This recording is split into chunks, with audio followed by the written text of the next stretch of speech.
उल्टा क्यों खड़ा किया है?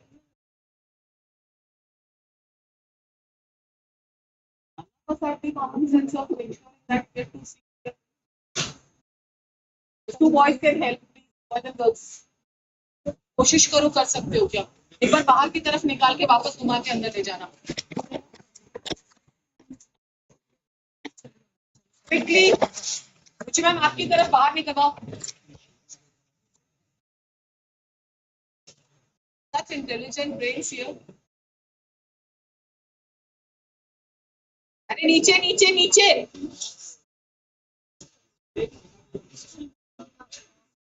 Five people standing there, you can't turn off the fan. अभी इधर टर्न करो, मैम स्टेज की तरफ बुलाओ. Come this side. आप पूरा 180 घूमो तुम लोग. 180 घूम जाओ बस, दिमाग मत लगाओ.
Requesting the audience members to kindly keep their phones on silent mode as we will All the phones must be on silent mode or switched off.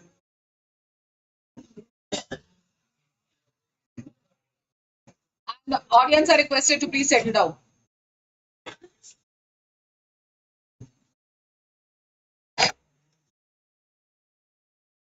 Close the tap, okay? You'll have the phone. And you need to have the papers.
जल्दी तो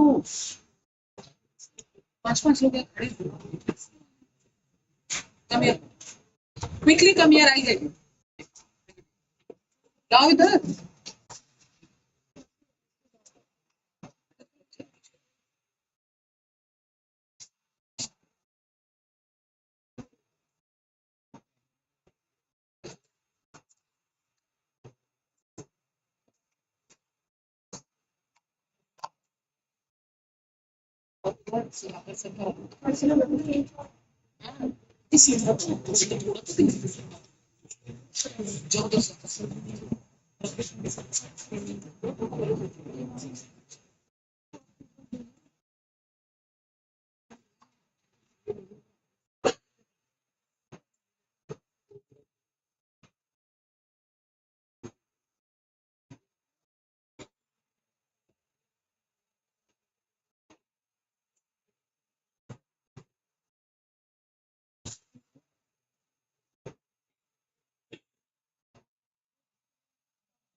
camera disturb होगा इधर से।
I will handle South Indian boys. I will handle South Indian boys.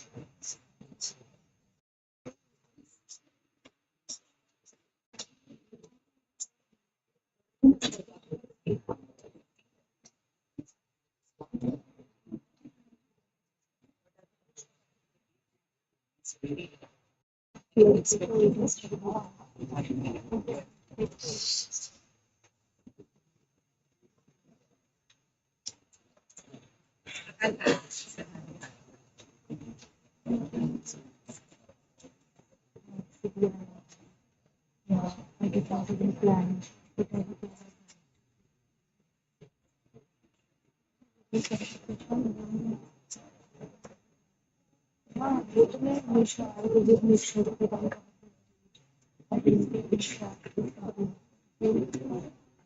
इधर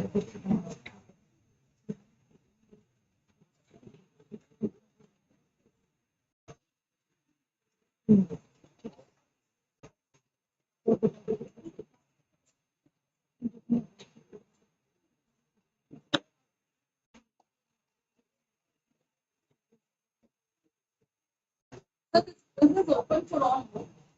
So we have an interesting business quiz challenge in the second half of the day, immediately after lunch, and that is open for all of you.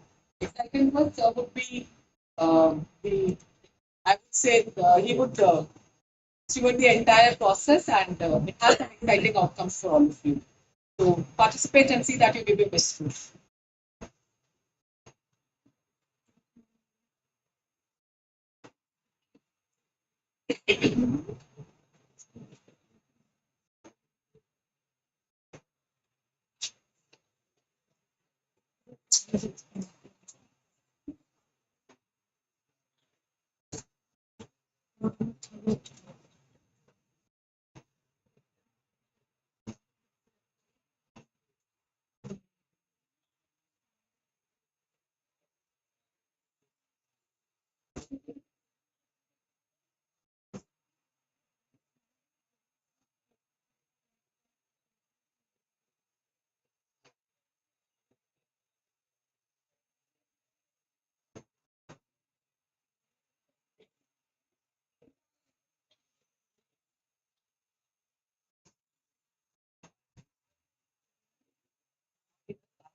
I request everyone in the audience to kindly settle down and switch off their phones as we'll be starting with the event.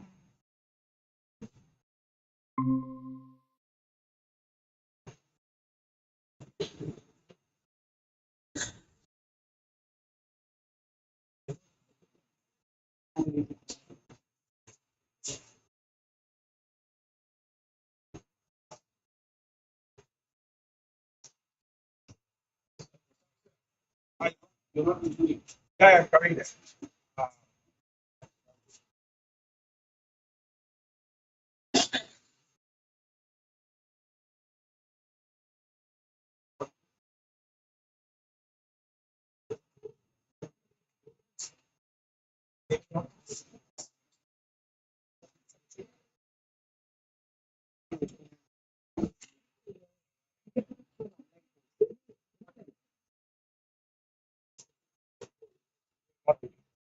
Uh, Vanessa?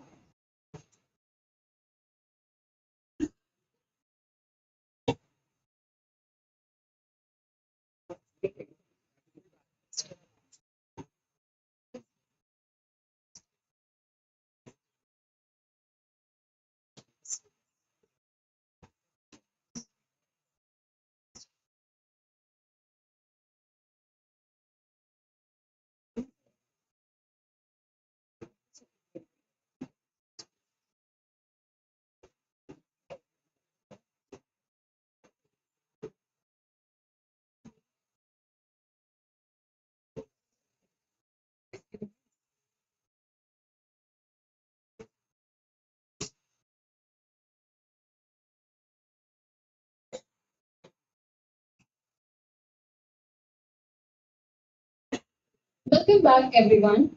Now we are finally here to start with one of the most awaited moments of today, India in 2047 Business Challenges Grand Finale. This is where young minds take center stage, presenting their visionary solutions that will shape the future of our nation. Introducing our jury for today, we have with us Mr. Sandeep Menghani. What makes him stand out isn't just his experience in training, management, and business growth, but the way he genuinely connects with people.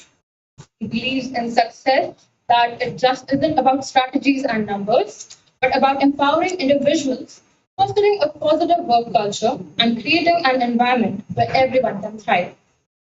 Over the years, he has helped teams unlock their potential, guided businesses towards smarter decisions, and most importantly, inspired those around him to aim higher.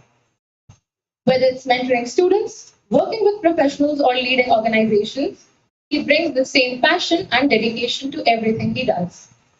Requesting Dr. Viduke Mathur to felicitate Sir with a floral welcome. Requesting Dr. Archana Ma'am to felicitate Sir with a floral welcome.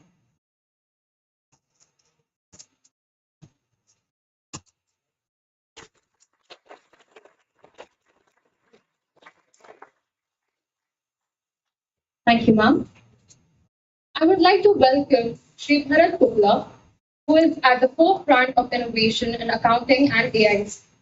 As the co-founder of Numerize AI, he's redefining financial management for restaurants with a cutting-edge neo accounting platform that simplifies and streamlines operations. With his expertise in technology and finance, Sir is not just building solutions, he's reshaping how businesses handle their numbers. His vision and leadership in AI driven accounting make him a true game changer in the industry. We are honored to have him as a part of our jury today, bringing his sharp insights and expertise to the table. Requesting Dr. Archana Rathore to felicitate Sir with a floral welcome.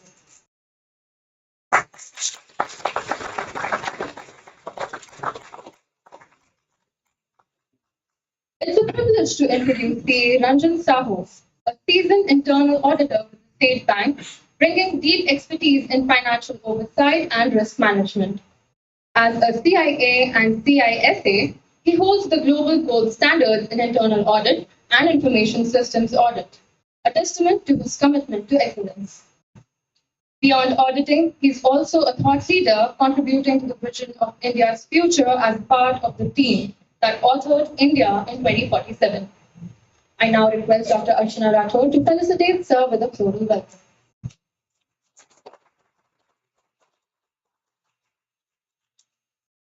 Thank you, ma'am. I feel pleased to welcome Ms. Anvita V. Singh, a dynamic entrepreneur and a leader who seamlessly blends tradition with innovation. As director of Jaipur Leather Company, she champions craftsmanship and heritage while steering the brand towards modern excellence. Additionally, as a partner at Tutors Ada, she plays a key role in shaping education and mentorship.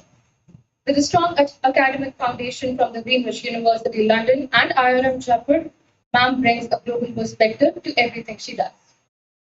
Requesting Dr. Archana Rathore to felicitate ma'am with a floral welcome.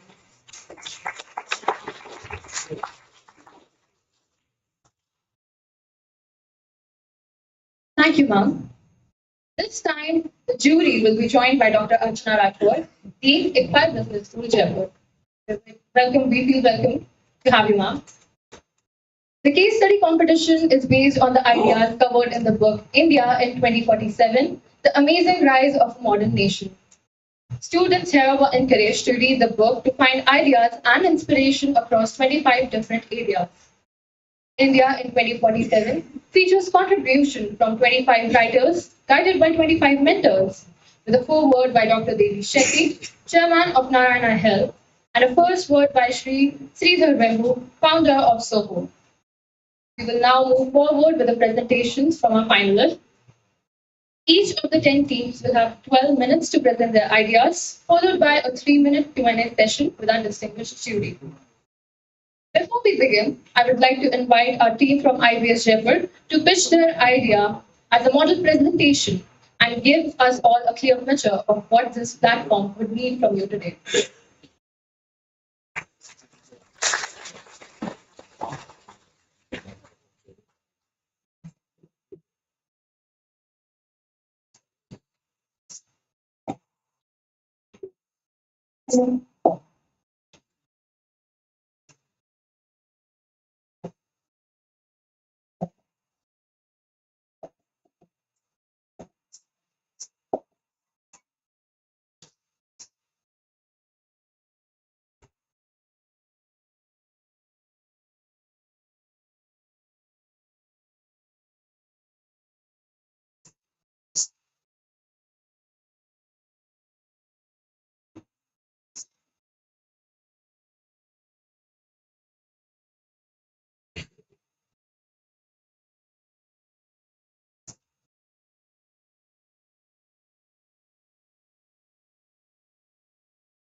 is busy planning a trip to Mars. But until then, how about we make our Earth sustainable first? So good morning, everyone. My name is Valedictory. I'm Tanishka Sharma, and we are the founders of Uptera. Stronger than bricks, lighter than your gills. A business with an idea of sustainability.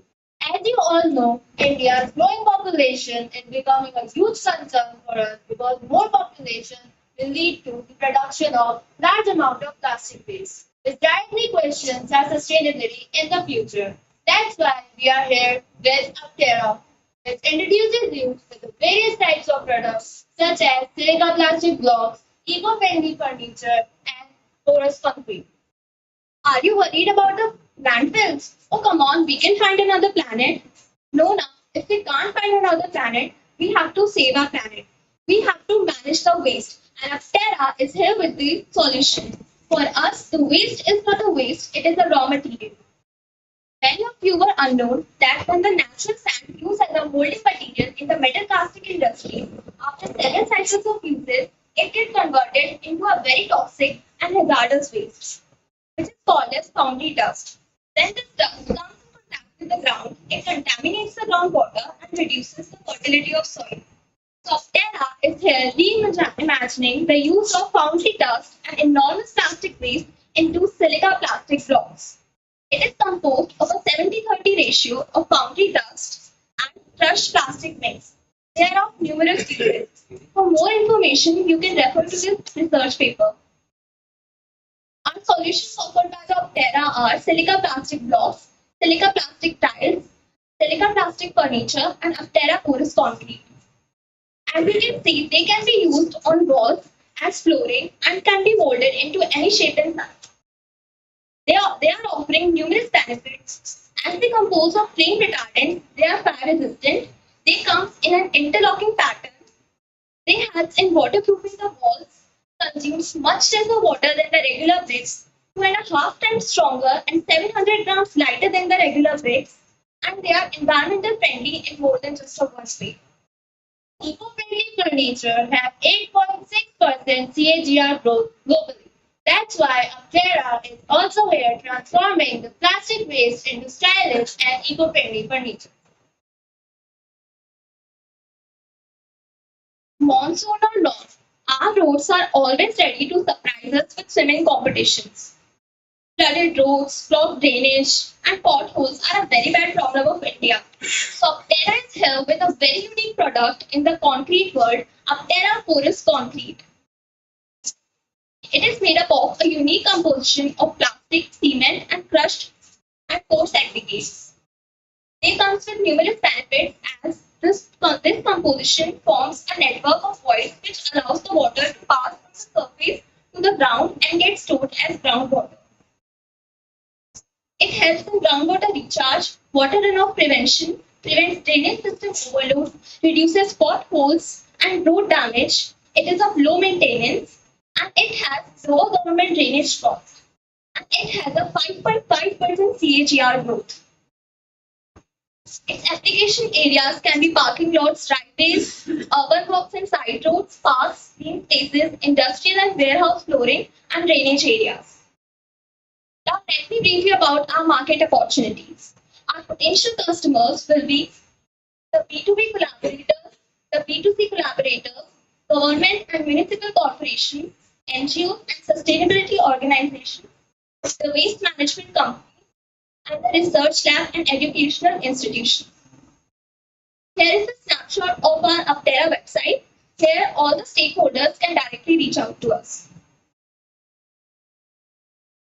Talking about the market trends, the demand of sustainability products and eco-friendly furniture are rising rapidly.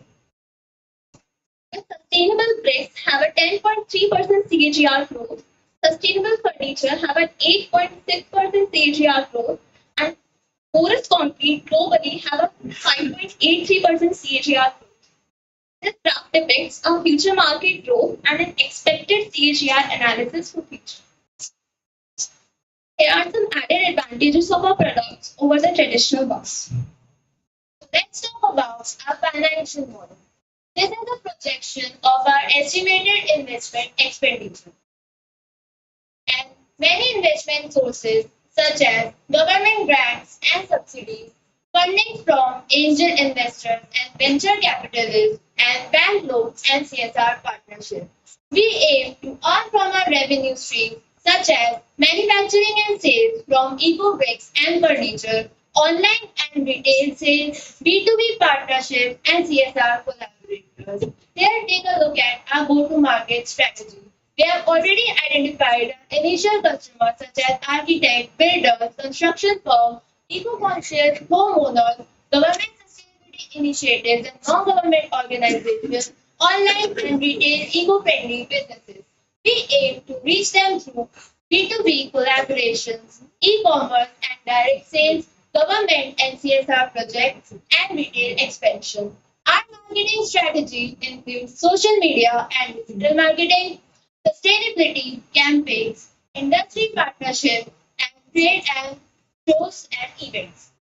And our customer acquire and retain customization solution, eco-friendly loyalty program, and education and management. Let me brief you about our operational model. Our supply chain includes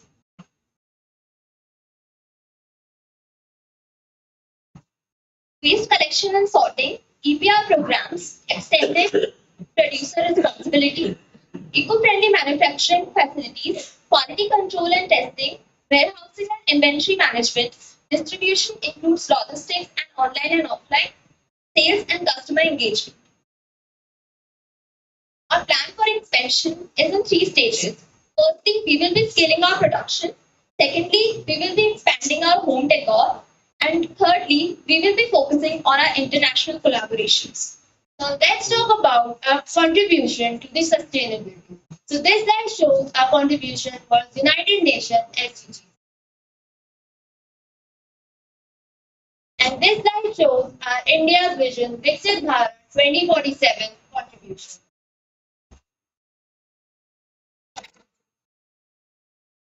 And lastly, I would now like to talk to you about our investment proposal. Why would you like to invest in Uptera? So, of course, we are not only focusing on sustainability, but we are also providing solutions to social problems like water, like drainage water blockage, and especially we will be receiving a high support from government, followed by the schemes such as Women Entrepreneurship Program, I Start Rajasthan, Startup India project, which help our businesses to set up in the market. And lastly, due to people being now conscious about sustainability, our product will experience a high growth rate in the market. So at the last, I would like to invite you all for the more greener and sustainable future. So let's take a step forward in the India's vision of Viksit Bharat 2047 with Uptera. Viksit Bharat, Sashakt Bharat.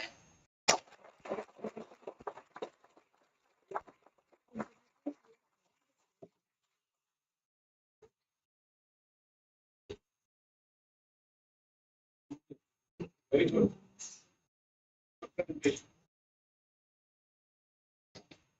Thank you so much, team. I hope that it is very much clear of what we all will be expecting from you, team. In the first 10 minutes, we will ring a bell. That will be like a warning bell. After which you will have 2 minutes to conclude the entire presentation, which will make the duration for the presentation in total for 12 minutes, followed by a 3-minute Q&A session. I would now like to invite team BC513.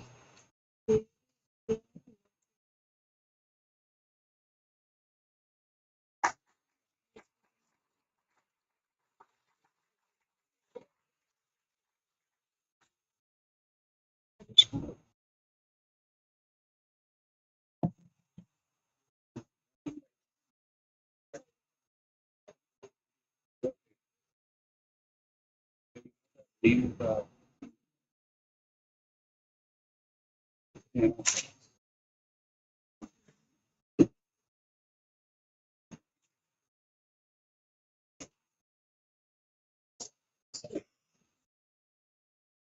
I've heard this really famous quote that says, "This earth isn't something that we have inherited from our ancestors, but rather So, A small announcement. We are going to create an audience poll. So please keep in mind the team names. We are announcing it. So this is team BC513. BC513. So at the end, we are going to shoot a poll. So please, when you are attending the presentation, please keep a note that we are going to call for audience poll.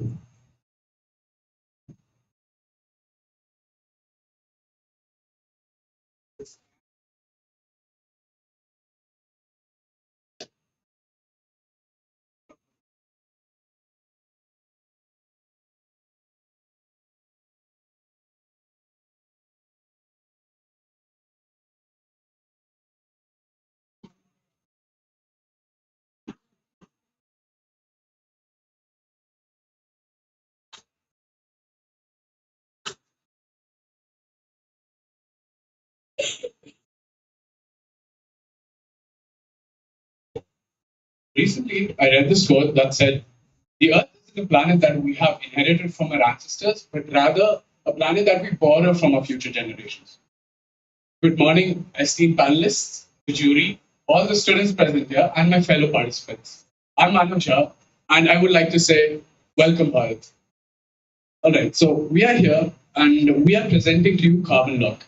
Ever since the age of industrialization, we have seen adverse effects in the rise in carbon emissions, which has caused events such as global warming. Even now, you can see stuff like fishes rising up to the ocean level, deep sea fishes. Like it's been a major problem, and countries like countries in the European Union, they have understood, this, and countries all over the world have understood this. All right. Now the thing is that every time they make these pacts and all of the conference of parties whatsoever happens, not effective action is taken. But European Union, what they did is they put emission caps on every factories and every single industry that are present. All right. And similarly, India moving towards a similar sustainable future, they also assign such carbon credit caps to all of these industries.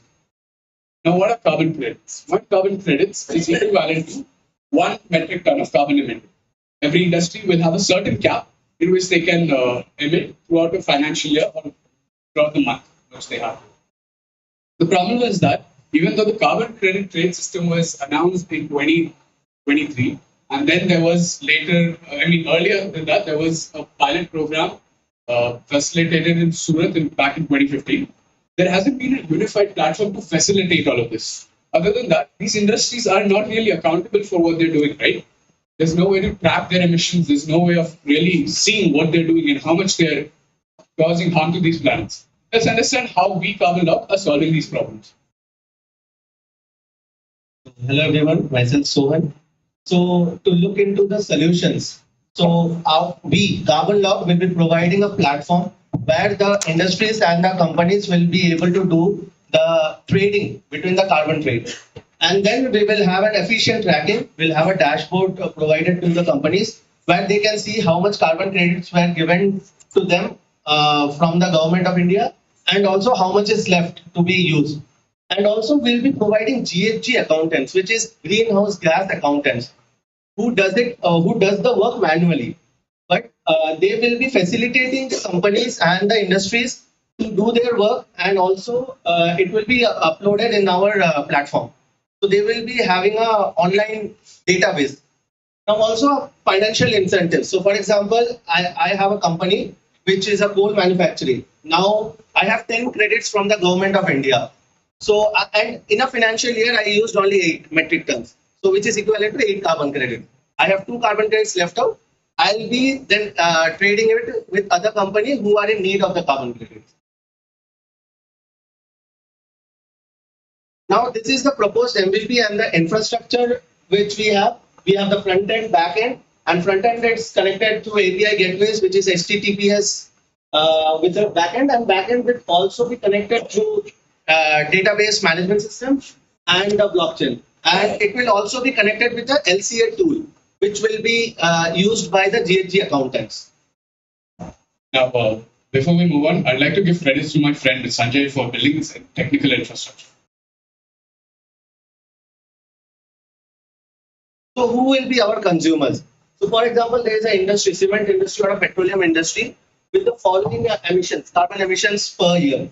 So there is Anjali Desai working in a cement industry, and the company is emitting around 3 lakhs of metric ton of carbon. So she needs a efficient platform to look upon the carbon credits emitted by her company. So there we come, the carbon law. We will be helping them to do the management of the carbon credits given to them. And then there is Rajesh Kumar, who is finding it difficult in navigating complex regulatory requirements. So we carbon law via the GHG accountants will be able to facilitate that issue. Now let's look into a case study to better understand our consumers. Toyota back in 2021 was fined a hefty amount of $180 billion. Why was that? They had failed to report over 78 quarterly emissions and also 200 plus quarterly emissions and they were delayed by 8 years between the years 2005 and 2015. Now, Toyota is a car manufacturing company primarily. They shouldn't be taking the pain of accounting their carbon emissions and then making a report. They should be focused on doing effective R&D for their consumers, and we can take that pain away from them. Let's see how we're going to do. So here's the revenue model. How will we get the revenue? So first of all, the buying and selling of the carbon credits. So every year, the government will be giving a cap on every companies or the industry. And then if they are in need or they want to sell it, so for buying, we will be costing around 1,000 rupees. And for the sell, we'll take 20% of the commission. And then carbon accounting plans, which is like the GHG accountants, which I told. If this it's a basic company, they need one GHG accountant. It will be 12,500 per month. If it is advanced, so we will be giving them 2 GHG accountants. Along with, they will be having a complete tracking application system, which will costing us around 25,000 per month. And then allied, which are the mega industries and companies, which will be like complete GHG analysis, and then also the report submission. Everything will be done by us. That will be like 1 lakh per month. Yes. So based on the company size, the company emission amounts, we can provide them the efficient subscriptions. And these models, and are usually a GHG accountant, if you want to hire one, it costs around 76,000 rupees to 80,000 rupees salary.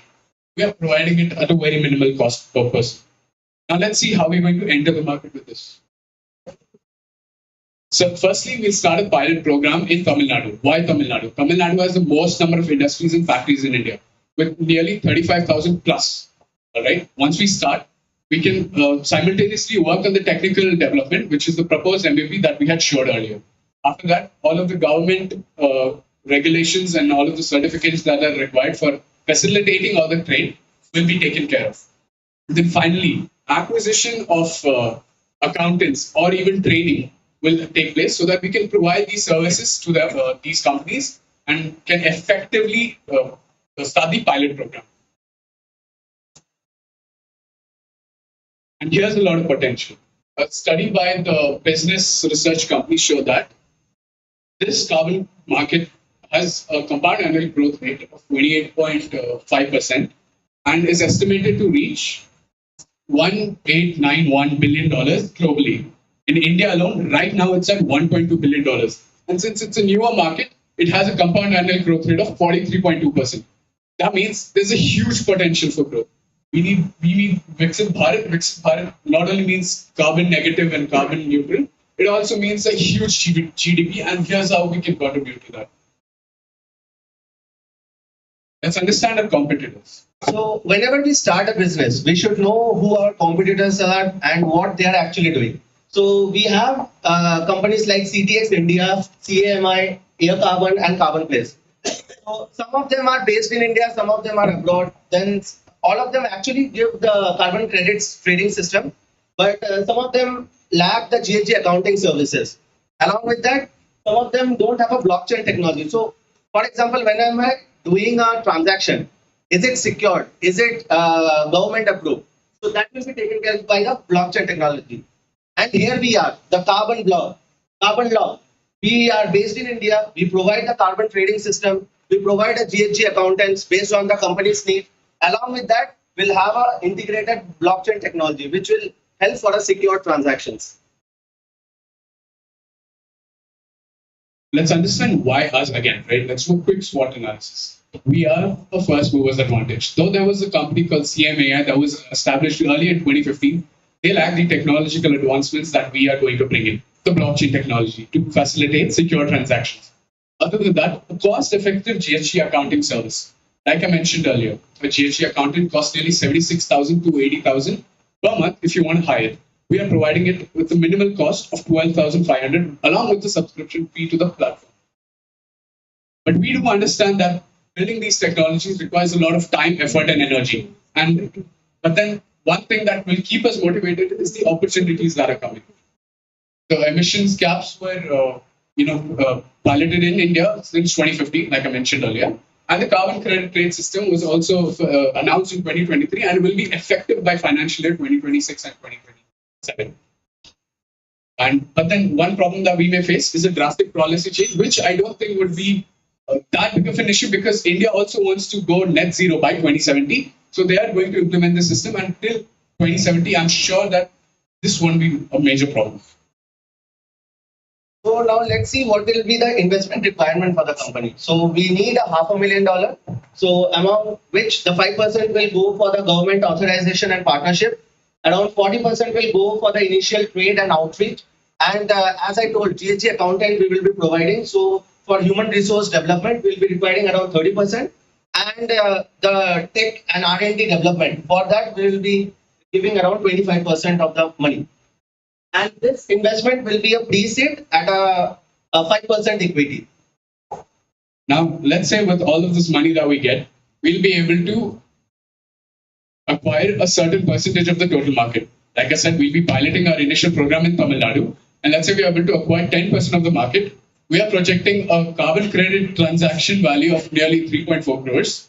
And let's say we are providing accounting service to all of these companies. 90% of them being small scale companies, 8% being medium scale, and large industries being of 2%. We are projecting all the net revenue as 6.45 crores and net monthly recurring revenue as 6.45 crores. And yeah, that's it. So this is the team results. I'm Manav Jha, that's Sohan Chakrabarti. You can check us out on LinkedIn. Thank you so much.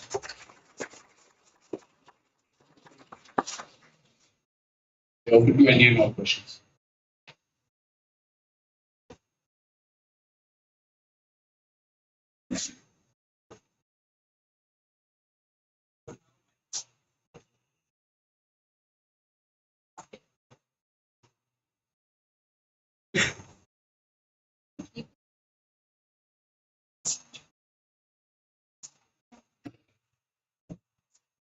Hi, Sohan. Hi, Manav. Great to see your presentation and glad that you have improved from the last time.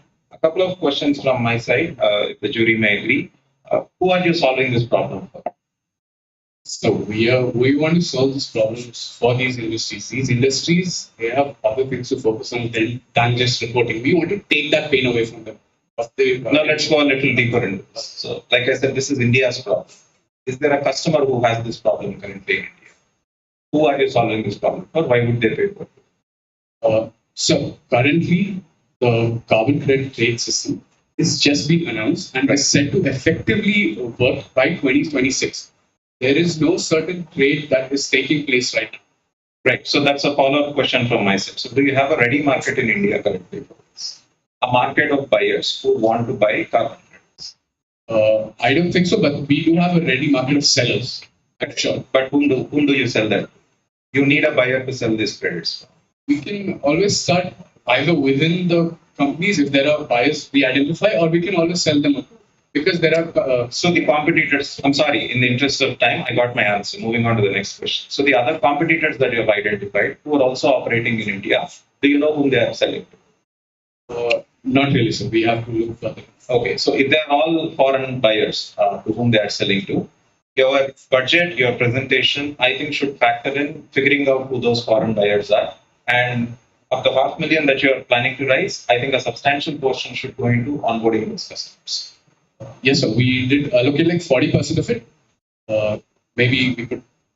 The 40%, the foreign trade and all. So is that allocated to getting a buyer on board? Yes, sir. Yes, sir. That was for the 40% of the total money that we are asking is going to go in acquisition of companies and getting them to use our platform, and even if it's running as a service while the tech is being built.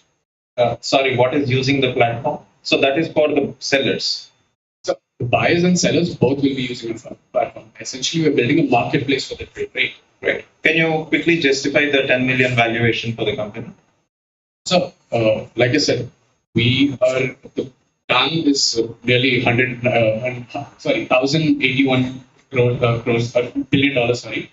And in India alone, with 1.2 billion currently and a compound annual growth rate of 43.2%. We are projecting a 6.45 crore monthly recurring revenue if we are Just just on the prospects of the idea and the business. Correct? Yes. Yes, sir. So I would leave with one final update or an input from my side in hope that this would probably materialize into a real business. I think you should shift your focus into finding that one buyer of your carbon credits, maybe two buyers. Figure out the legal procedure of what is it that they want, and that's where everything starts. I think you start from there and then make a business plan. I'm sorry if I've overrun, but those are valuable suggestions. Thank you so much for your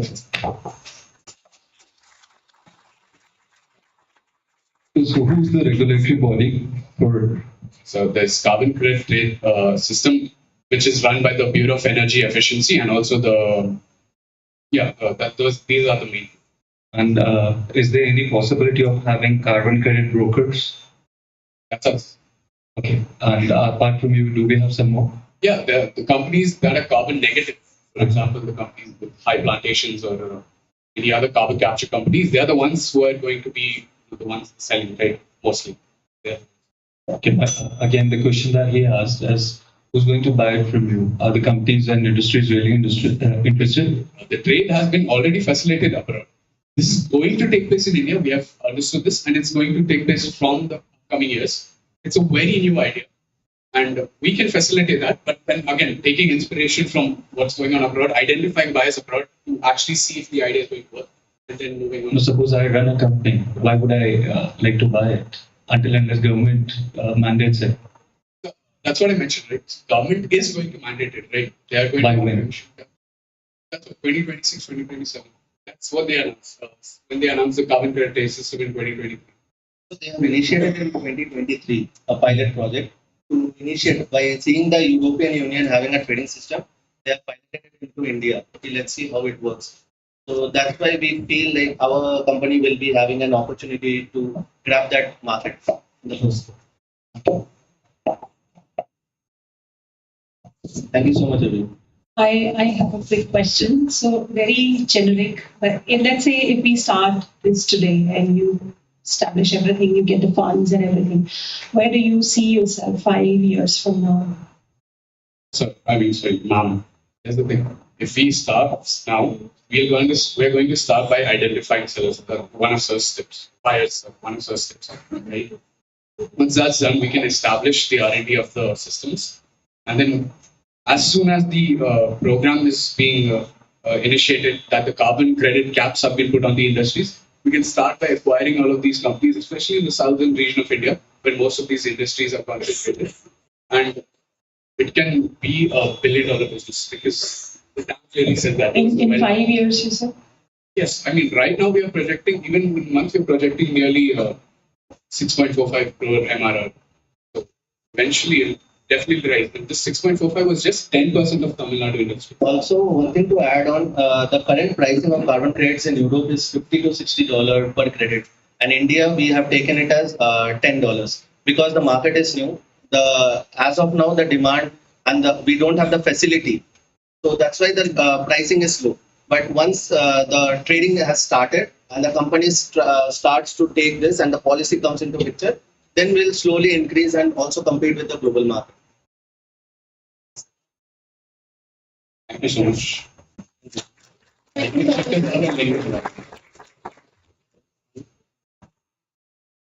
Next, we have with us BC326.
Hi friends, will you remember the presentation to give your audience poll? How will you remember? I'm trying to remember, I am forgetting. But you are much younger, so you'll remember.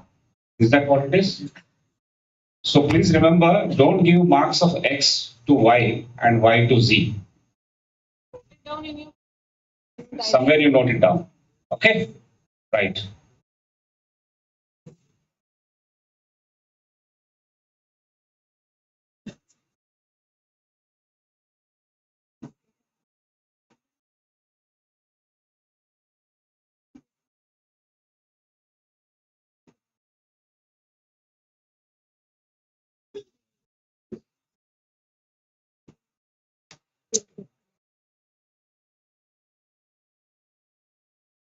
Greetings to all present here. I am Verson Jaipur, the CTO of Shri, and he is Vignesh, the CEO of Shri. We are an aquaculture-based company leading India towards a sustainable aquaculture. And here is the logo, having a tagline of saving shrimps, sustaining environment, and shaping better tomorrow. Let's see a video of how shrimp farmers face their difficulties and how Shri helps them to address their problems.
Let's see some instances that are projected in newspapers.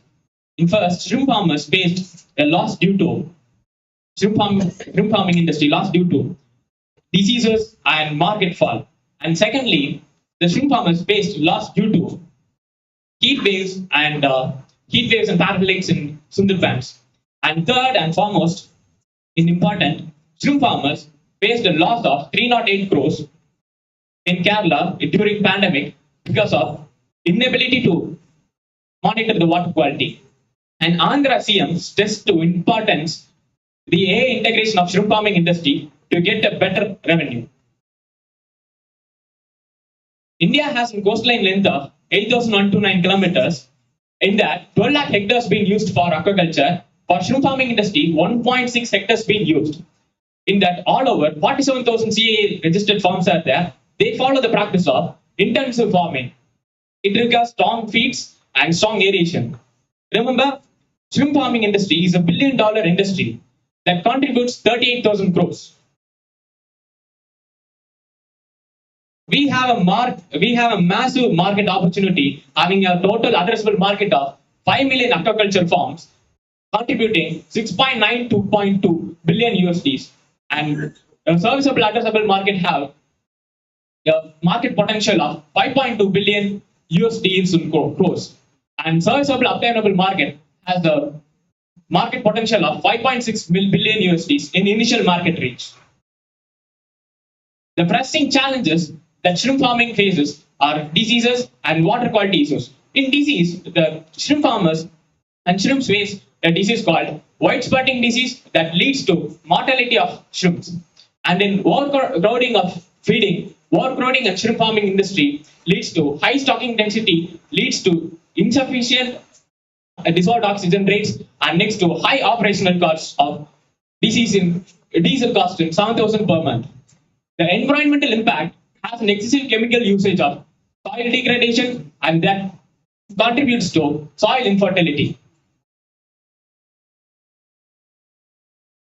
various core value propositions that we offer to the shrimp farmers are 24/7 water quality monitoring, prevention of onset of diseases, reduction in the overall operational costs, and also prevention of soil infertility. The various core value propositions is brought into light with our product Shri, which has various sensors like temperature, pH, humidity, which continuously monitors the water quality parameters, and it is also interfaced with the microcontroller. The microcontroller communicates all this data towards the cloud with the help of LoRaWAN protocol. The data that is being obtained in the cloud can be used to process, and with the help of AI, we'll be able to determine when in the next year we'll be obtaining the specific good quality strips. And the data in the cloud is also presented to the customers with the help of an interactive UI in mobile phones in the form of apps as well as websites. The data can also be used to automate the aerators and feeders, and it also gives insights for the farmers as well.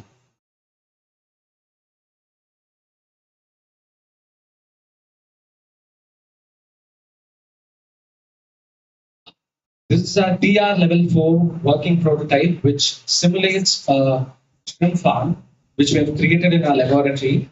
It consists of various components like aerators, feeders, and also LoRaWAN technology is present over here. We have 4 different products that we have listed as of now.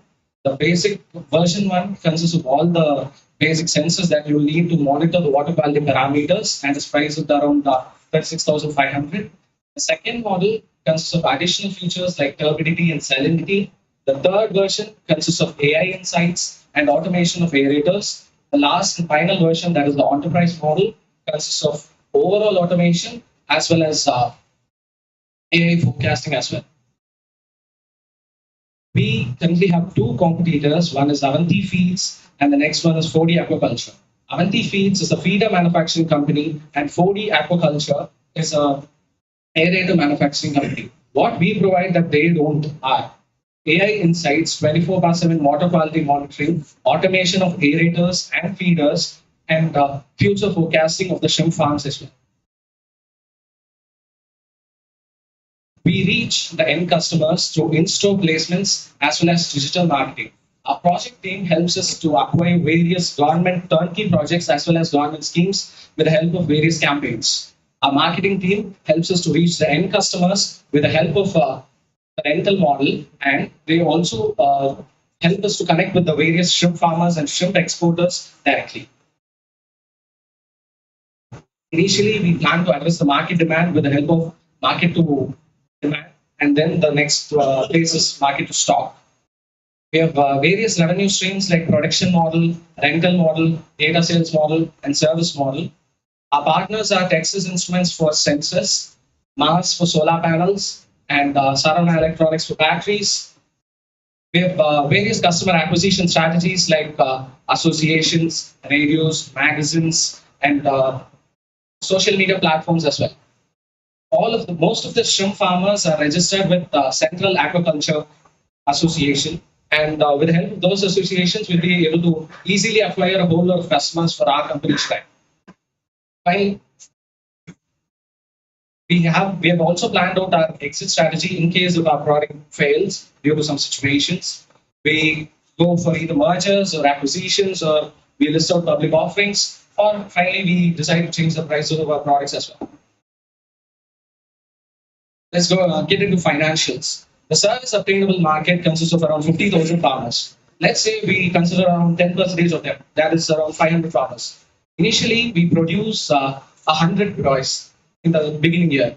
We increase that 100 broils every single year with an increase of around 50%. That 50%, 80% will be contributed to the production model, and the remaining 20 will go towards the rental model. Profit margins are around 20% in the first year, and it increases annually with 5%. Overall, by the end of 5 years, we'll produce around 1,320 broils, and we'll have a complete net revenue of 16.5 crores. We attain break even by the mid of 3rd and 4th year, and our profit gross margin indicates that we have a proper pricing strategy, and we have increasing profit net margin as well. Apart from that, our gross margin also indicates that we have profits before taxes. There are various government schemes which help us to reach our customers very easily. Starting with Pradhan Mantri Matsya Sampadna Yojana, it promotes blue revolution by with an initial investment of rupees 20,050 crores for shrimp farm construction as well as renovation. Second one, we have National Bank for Agriculture and Rural Development. The BARD. It gives around 20% subsidy for all the farmers for construction and renovation of shrimp farms. Finally, we have Blue Revolution, that is state and central specific schemes. These schemes help the shrimp farmers to construct new shrimp farms and also continuously renovate them. There are various sustainable developmental goals that is been listed by the United Nations, out of which our product Strive caters to 7 of them. Among those, the most prominent ones are life below water, zero hunger, as well as climate action. Usually, farmers follow the first model. They go for poor genes, poor seeds, and poor farm management practices and end up in a failure model. But with our product being involved in it, we can turn that poor model into the excellent model that's been listed over here. We help them attain what the specific excellent farm management practices are. We help them automate the entire process, and we help them generate a whole lot of profits. Finally, shrimp farming is a complete gamble. It's filled with uncertainty and losses. But with our product Strive, this path of chances can be converted into a path of success. We are driving India towards a sustainable aquaculture, turning dreams into reality and risks into rewards. Thank you.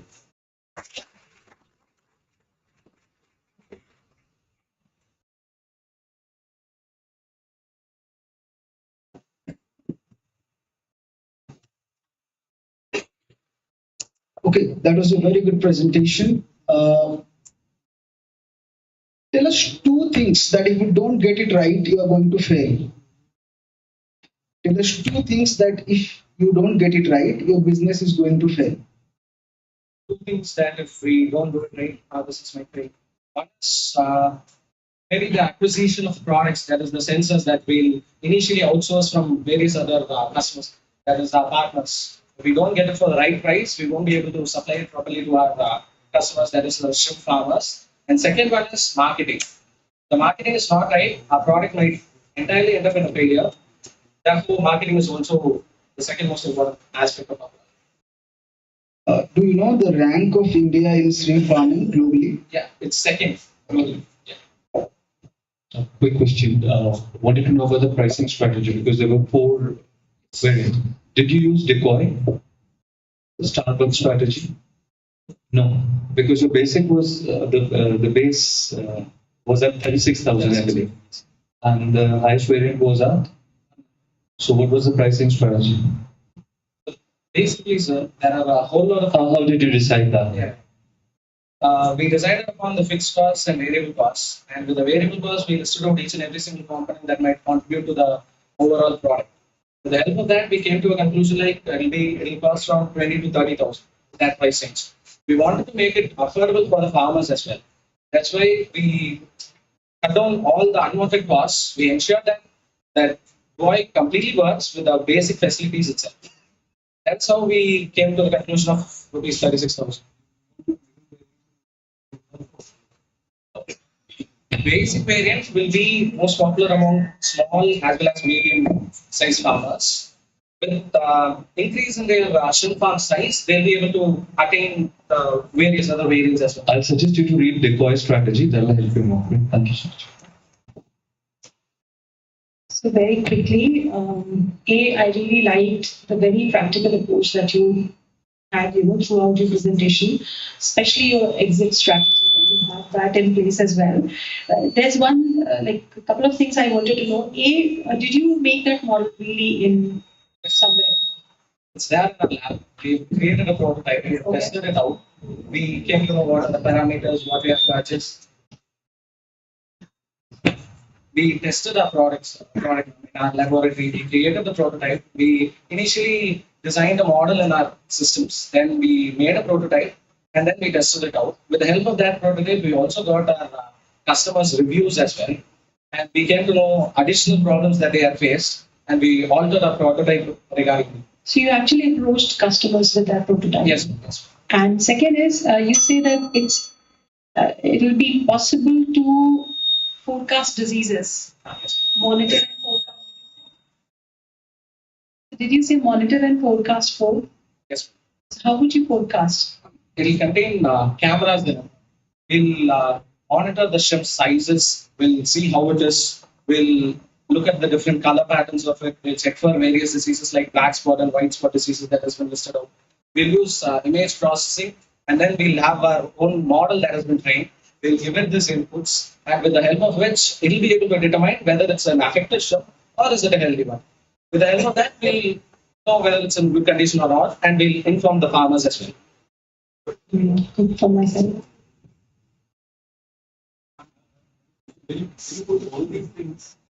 It will impact their health. Or when you put all these equipments, cameras, and everything, will that affect water and shrimps? No, sir, it won't. Because it's basically made out of a fiber material. Sir. That fiber material won't affect the shrimps in much of a way because already there is aerators and feeders in the water with which they are already sustaining. Then our product, which is also similar to that. Have you checked that also? Have you checked that? Will it impact them or not? It doesn't. Shrimps' behavior?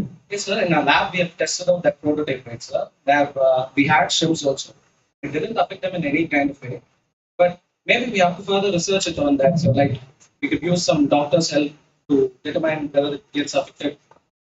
Because cameras, batteries, all those. Yeah. But everything will be enclosed within the products. So I think that could be one area of concern in future.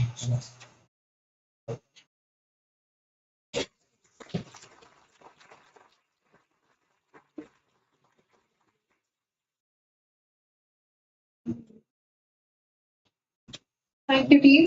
Next, we have DC714.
नजर को बदला जाए तो नजारे बदल जाते, सोच को बदला जाए तो सितारे भी बदल जाते। कश्तियां बदलने की जरूरत नहीं, केवल दिशाओं को बदलने से किनारे अपने आप बदल जाते हैं। It is the same direction which I am talking about, which India needs in 2047. Good morning, everyone. Today I, Sangram Singh, along with my teammate Uptera, is going to discuss our business plan in front of you. As we all know, India is an agro-based economy and contains a substantial amount of agricultural residue. This is a problem of significant concern, as it creates a problem of mindless stubble burning in the Indo-Gangetic plain nearby. Our plan works on this and how we can convert this agricultural residue into an opportunity. Now let us look about the visions, missions, and the goal. Our vision is simple. We will transform quality animal feed, reducing waste and promoting eco-friendly planning. Our mission, we will sustainability, reduce environment impact, and our goal will be promote sustainability and give farmers quality product feed for their animals. Now let us look into this video. How will this prototype will work. In this video, it is showing this product is both for ruminants and non-ruminants animals. As we all know, ruminants need more protein content in their diet as compared to non-ruminants animals. So it is a hybrid model. Here, both pellets are being converted into grains. And then in this video, it is showing that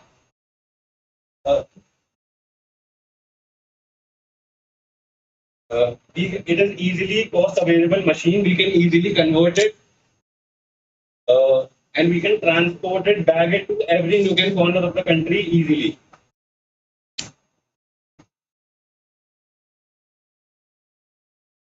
Now let us look about the problem.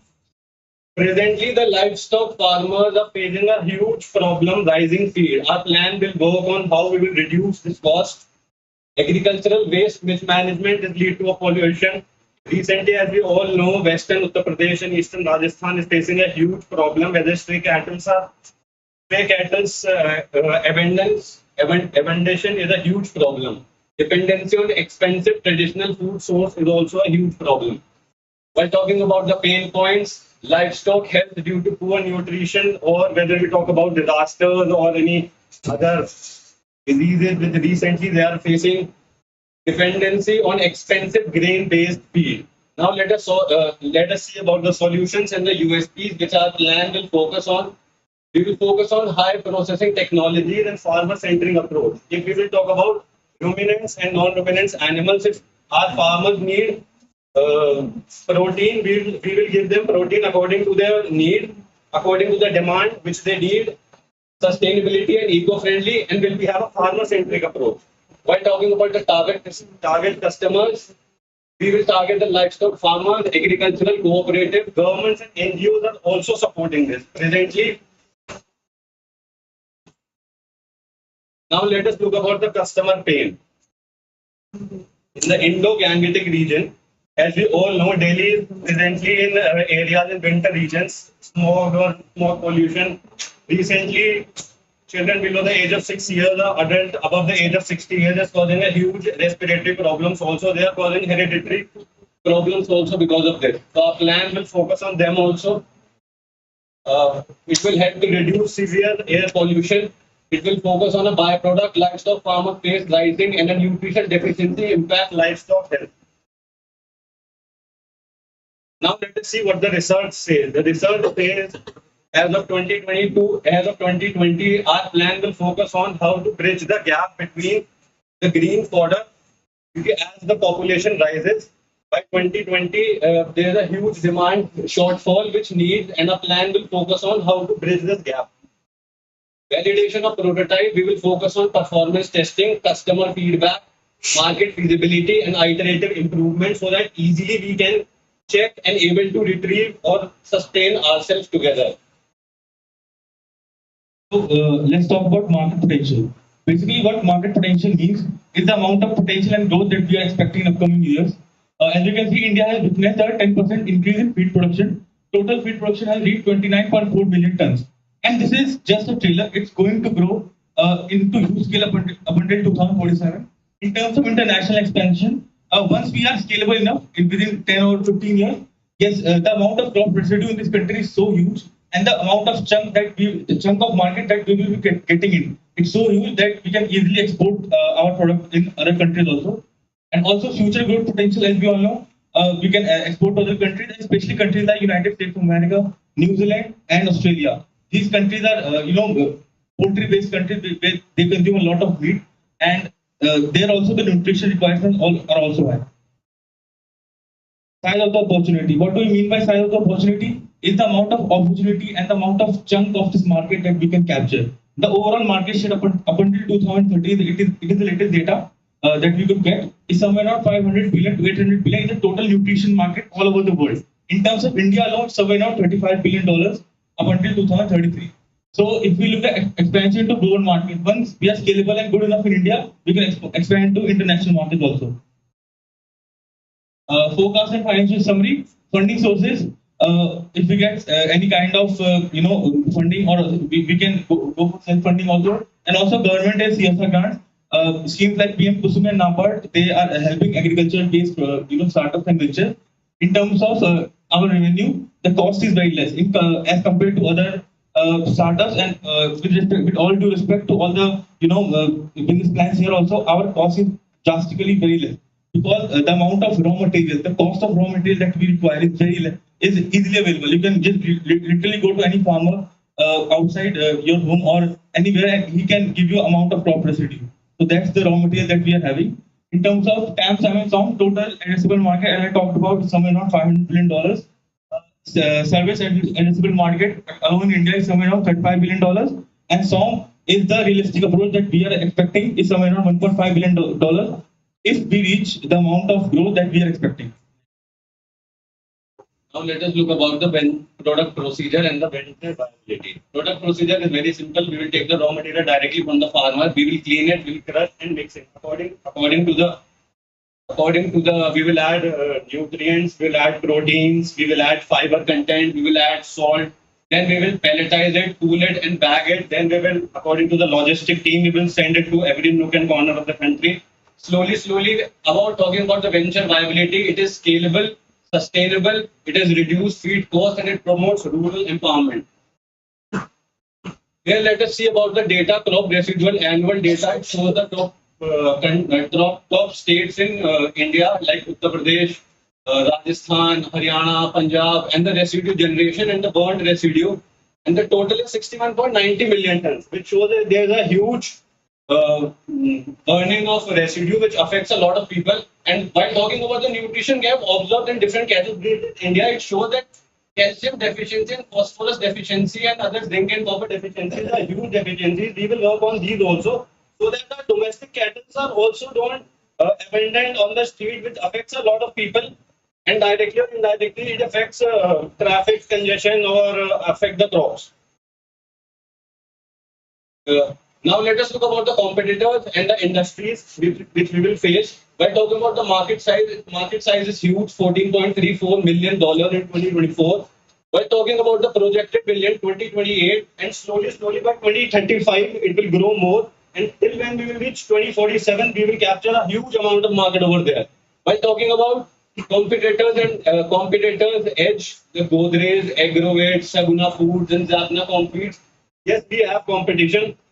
But slowly we will work on that, and we have very basically we will be very our TBI is also funding this. Basically, we will start our own self also. By talking about the government initiatives which also help him, the government has also been supportive of the principle of leave no one behind, which is the central transformative agenda of 2030 sustainable development, which will further expand to 2047, and it will help to help like Rashtriya Livelihood Mission, sustainable feed programs. Now let's talk about the target customer breakdown. So we are not going to go all guns blazing initially. So initially, what we will do, we will contact the low scale farmers, the ones who have low amount of land. Then slowly and gradually we will increase. In terms of process flowchart, it's simple supply chain. We will collect the crop residue. Then we will store it, then we will sort it, then processing, nutrient enrichment. We will use catalysts. You take the crop residue from farmers. We will put the catalyst, the nutrients, and we will provide the great amount of cattle nutrition that the farmer needs. Then distribution, processing, and manufacturing is all in the supply chain. The features and benefits, all these other companies or so-called conglomerates, they actually hold the market. What they are providing is they are providing the general product. For example, your cattle has a calcium deficiency. What they will do, they will provide a general product. What we will do, we will not provide you a general product. We will give you the nutrition which fulfills the calcium deficiency. We will provide you the product will includes all the different deficiency. We will not give you the general product which all these other companies are basically giving you. Total 5 forces and SWOT analysis. SWOT basically our strength is very low cost of raw materials. We can easily get the raw materials. Weakness is, of course, the competition is huge. If we get too successful, we can get covered up by these so-called conglomerates. At the same time, we get successful. We have done our job. We will find it. In terms of opportunities, the opportunity I told you is huge. The market share is huge in India alone. In India alone, we can do big wonders. And in terms of threats, yes, there are threats, but at the same time, if the raw material gets less. Now let us envision how we will feed it. This is the category who, how, and where. How we will. We have already told you about the details. We will livestock farmers whom we will partner. Rural and urban development. Our plan will choose rural empowerment, innovation, technology, sustainability, women empowerment. And finally, for 2047, which our forefathers looked for 1947, every individual, every community, every sector, and every stakeholder group has a role to play in an improved decision-making network, from implementing policies to formulating plans for the future generation. And I think our plan will work on this. Is a small step in the right direction. Thank you. Thank you.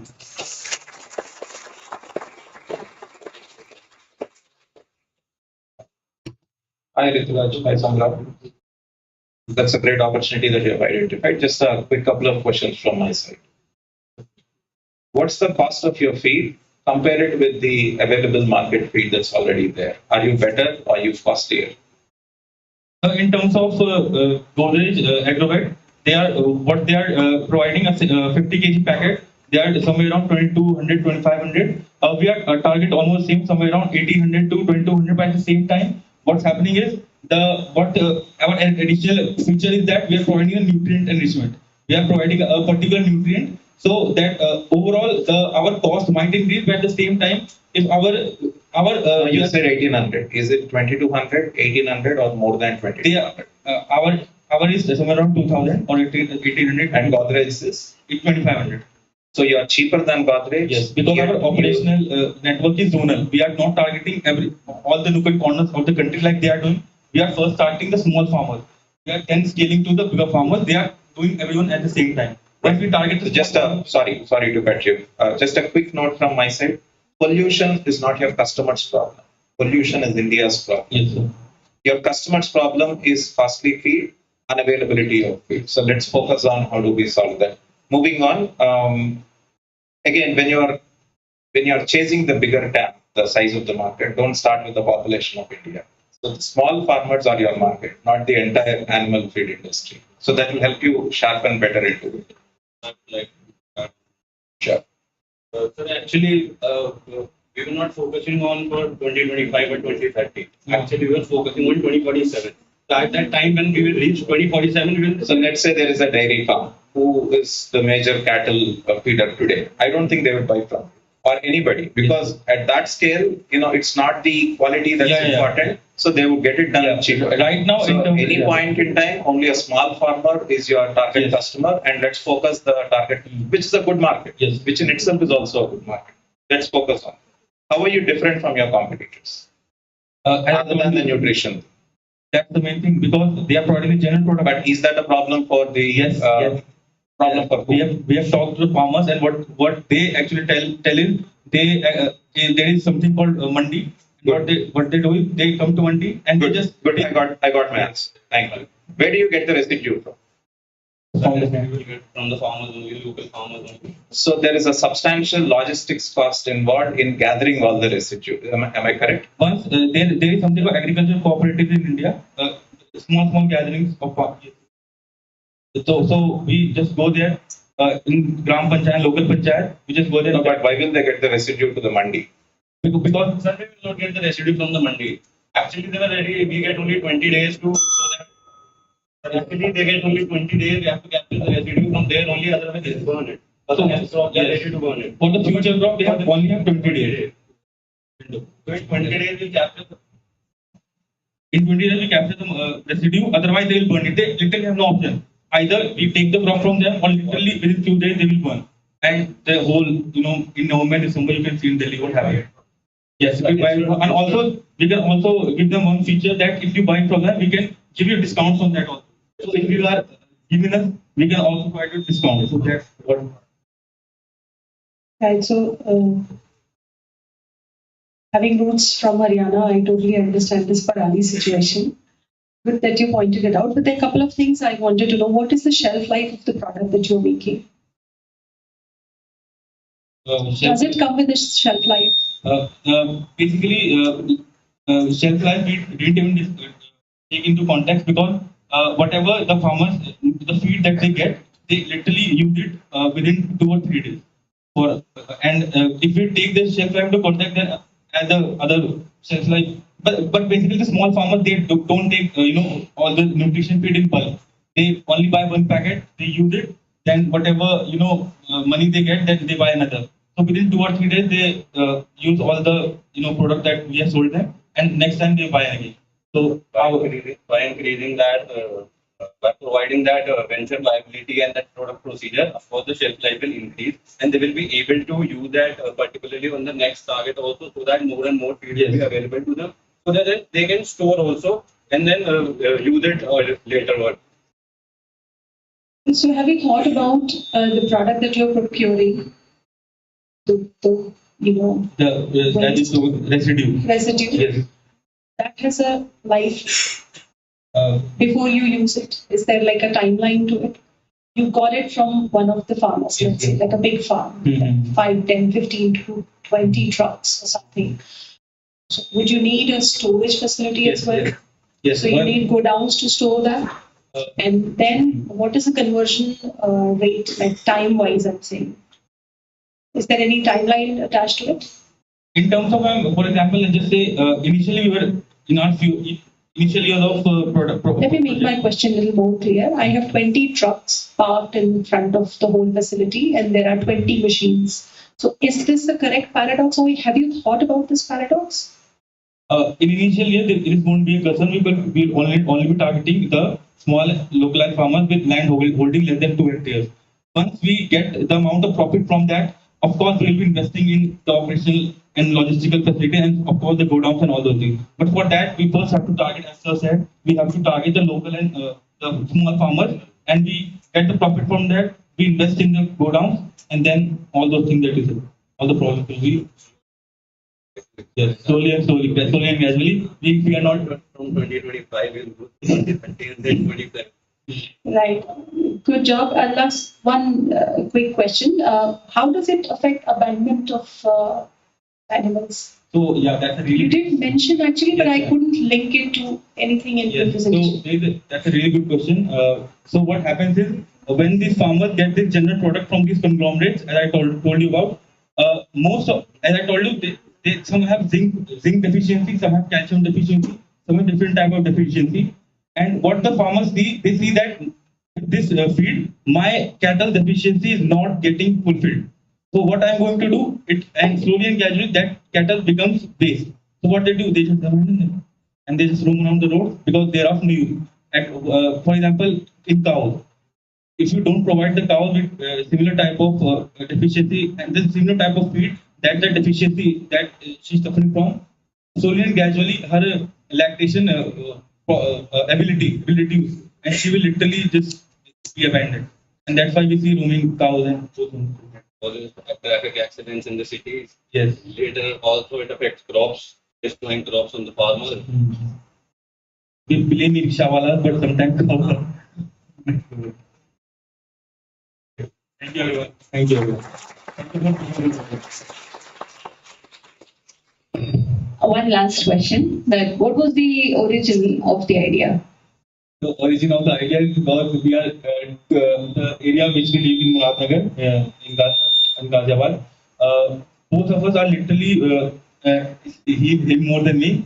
He is very connected to the roots of the country, and not country but farmer.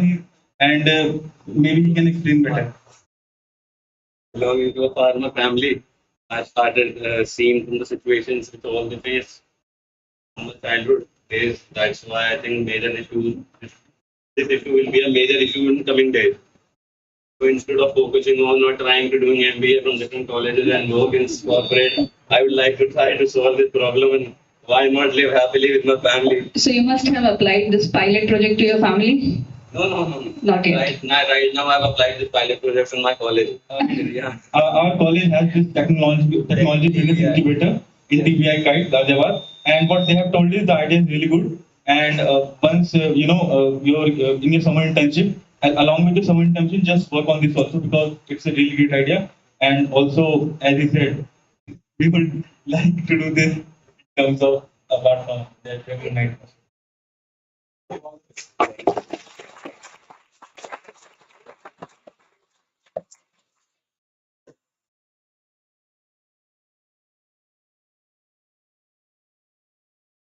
Thank you, team. Next, we have BC Triple C.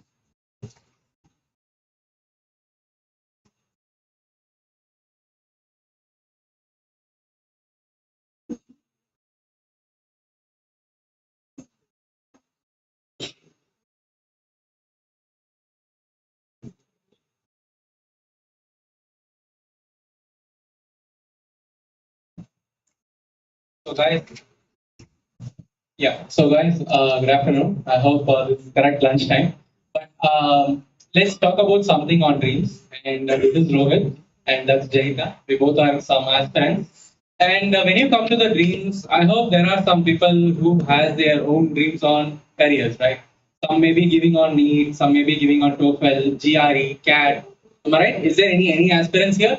Anyone trying or anyone tried earlier? A quick rise up would help me. Yeah, there I see, there I see. So here we are at, okay, let the presentation come up. I will quickly tell what's we are doing here. So we are from the team of Platform Procter IQ presenting our idea. It is somewhere related to coaching and assessment and training yourself into the competitive things.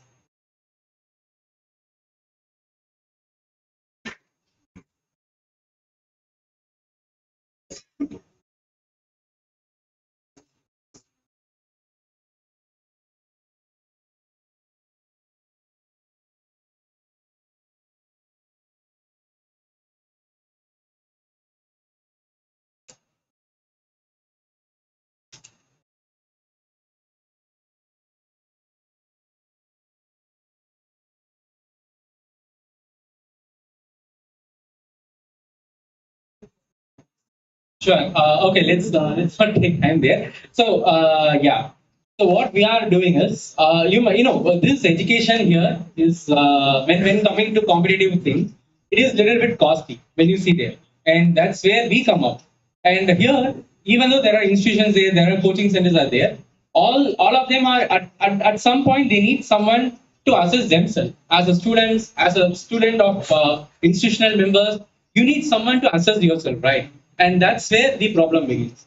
Here, when coming to a university type and hailing from tier 2 and tier 3 cities, there are some institutions which wants their students to grow, but unable to get some question papers, question banks, materials, resource, those kind of stuffs from their region.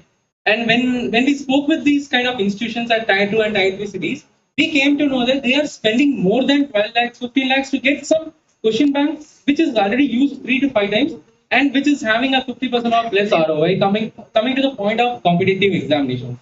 And that's where our as aspirants we face the same. Hailing from Tier 2, we are from Tamil Nadu. So there we came to know that this thing should be solved not for us, but for the next generation who is coming up as a competitive researcher. And that's where Procter IQ comes in. Procter IQ has its own database of questions, which we are collecting and curating through professors and staff resource members. And again, the second problem lies on how the question is evaluated, how the question paper is evaluated, how the answer scripts are evaluated, how assessments are quickly done. Let's take a scenario. The scenario is just like think yourself, you are going to an examination, you have given your best, but you still want to wait on your result, right? So there you need to wait at least 1 or 2 months once it's done, right? When coming to the institutional point, they take at least 1 week to get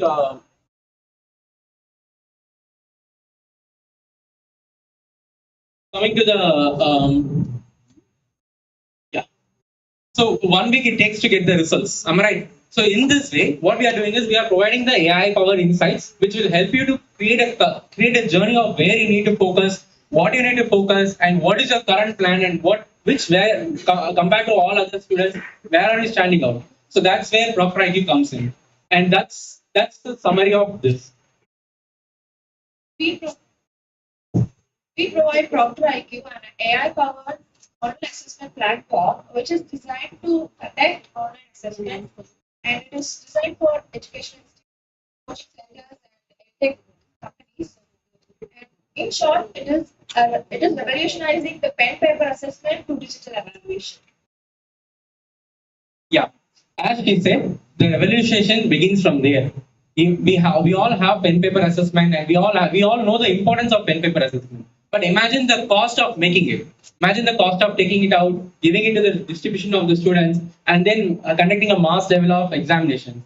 And that's where Proctor IQ helps. Once again, as a Proctor IQ team, we solve these three things.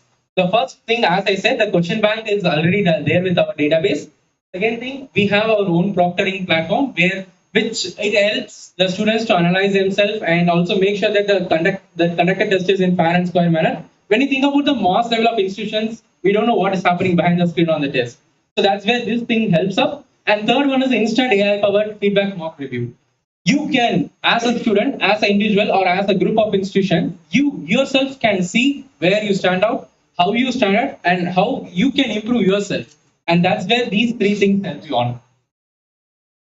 And coming to our business model, the user acquisitions are standard on these five things, where we provide premium subscriptions. And the primary key takeaways which can be concluded through our platform is scheduling examinations, getting instant reports, and moderating examinations, and at last free insights. So these are two of our business model which we pitch in there. And for us, the revenue stream stands out on subscription plans, pay-per-use model for B2B and B2C clients, and white labeling solutions. Since we don't, the ideal goal of our product is to enhance the examination, to revolutionize the pen paper model to digital evaluation model. That's why we are giving up this white label solution where anyone can integrate with their platform. And now coming to our competitive partners, there are some institutions which already does this. You people might have heard Blackboard. You people might have heard Proctor U. These two platforms are expensive, and these two platforms are difficult to use. When it is compared to CAT and GATE examinations, these two platforms help people to grow in a point of learning. But in a point of assessment, they are very hard to understand, and they're very hard to set up in their institutions. And again, when it is affordable one, for example, Classmaker and Wheelbox, they do not stand out in the market. For example, these two companies were started at 2015, and still they don't have their proper enhanced vision of what examination is and how the examination stands out there. And that's where our product stands out. It is easy to use and it is affordable as well. So that makes our competitive stand out. And right now, this is our go-to-market plan. We are we are just now completed the user research and user surveys, and now at around March we are planning to start our MVP, and followed by around July we are going to give a real-time experiments on and improve ones through our pre-talk with these institutions. We have 25 plus institutions across Salem, where we confirm with them that they are ready to use our product since they have the same problem where they need to get the question banks. And for this product, we require a fund of 10 lakhs INR. And this can be split up as three parts. One is for product development, one is for marketing, and another one is for operational and support. The product development which we planned out it's for 3 lakhs, where we are going to enhance we are going to focus on the AI driven, and we are also going to focus on for the product user and user experience. And coming to the marketing and sales, that's where we have to go and collect the question banks, and we have to spend some for the teachers and to make sure that questions are in fair and square manner. And yeah, so the pricing strategies for our product is for per year we are going to charge 90,000, and the premium model will be 1,80,000 per year, and the followed by the per month as well. And this one is primarily made for tier 2 and tier 3 institutions. We are not targeting tier 1 because they are already on the top, and we don't want them to be growing again and again. We just want to focus on the low level and who wants to follow their dream and who wants to achieve something there. And that's where our pricing model stands out again.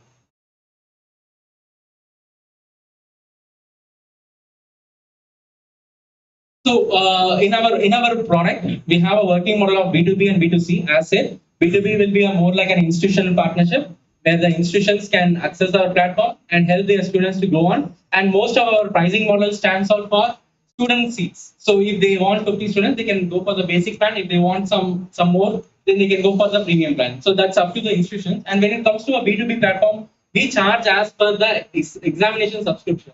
And in this manner, what we feel is the students can get to know more about their platform, and they can, once they are into the platform and they are happy with the quality, we strongly believe that user retention happens smoothly. So that's why we kept like this, and this is our working model. As a quick summary, you can see that the Procter IQ will be starting from sales and ending with a proper user retention, and that's how our working model stands out. And yeah, so I feel that since this is an examinations and everyone here are aspirants, and somewhere at the point you might have felt or you might need this, and again we are going to represent BC 666 as a team and Procter IQ in this. Thank you.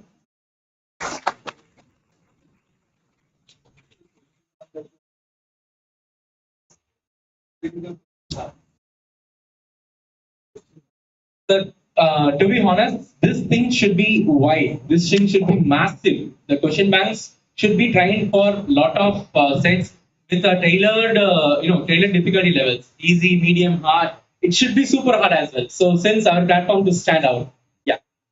How much do you have as of now?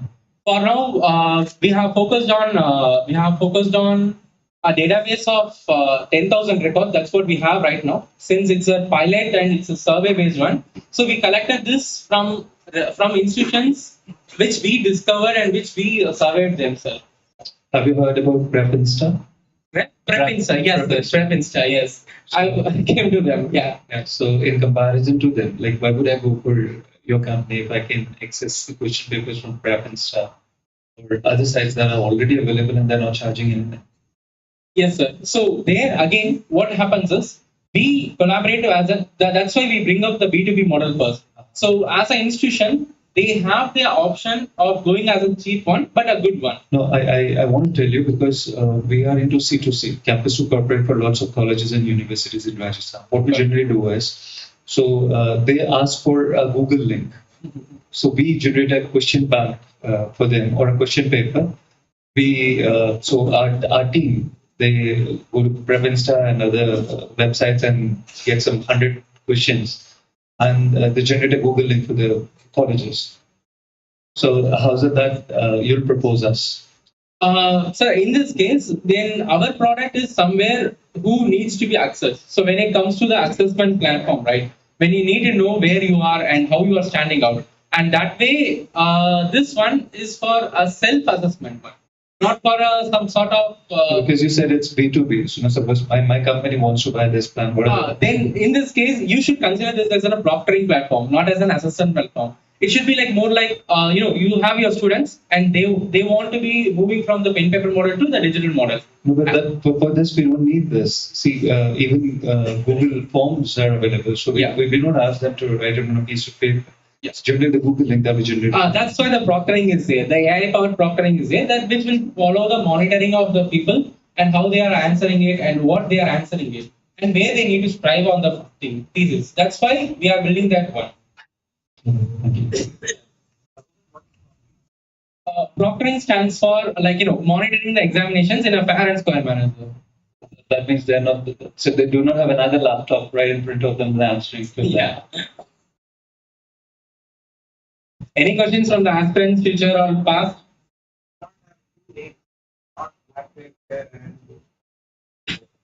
Okay, sir, all right. Got it. Clapper is a startup company which is made for that, sir.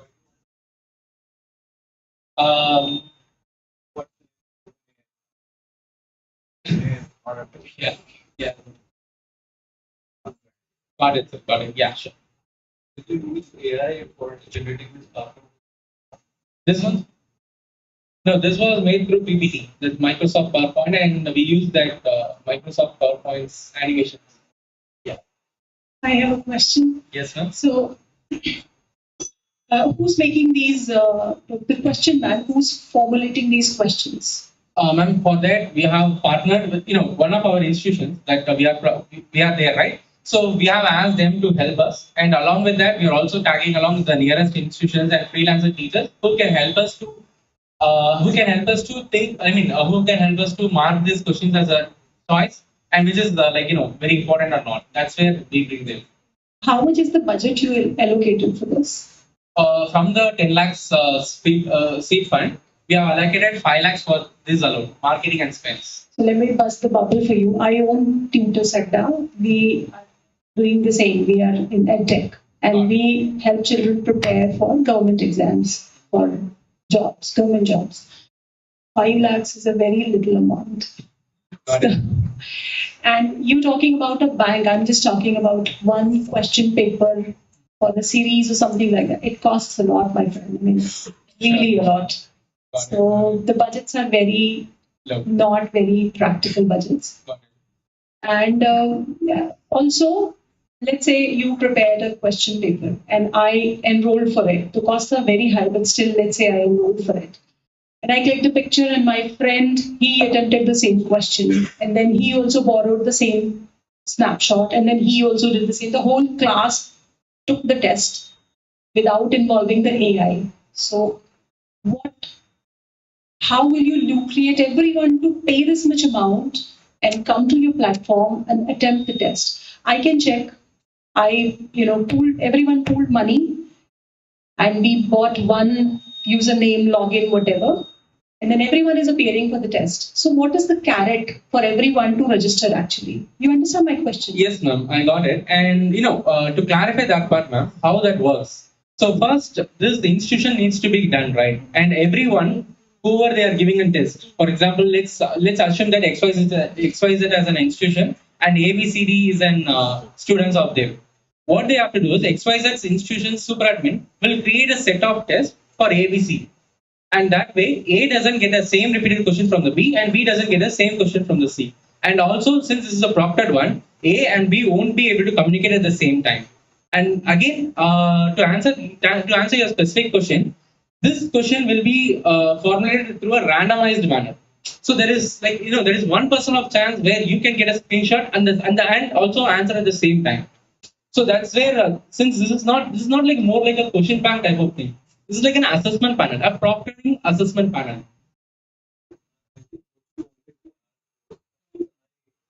I pass it on to my friend.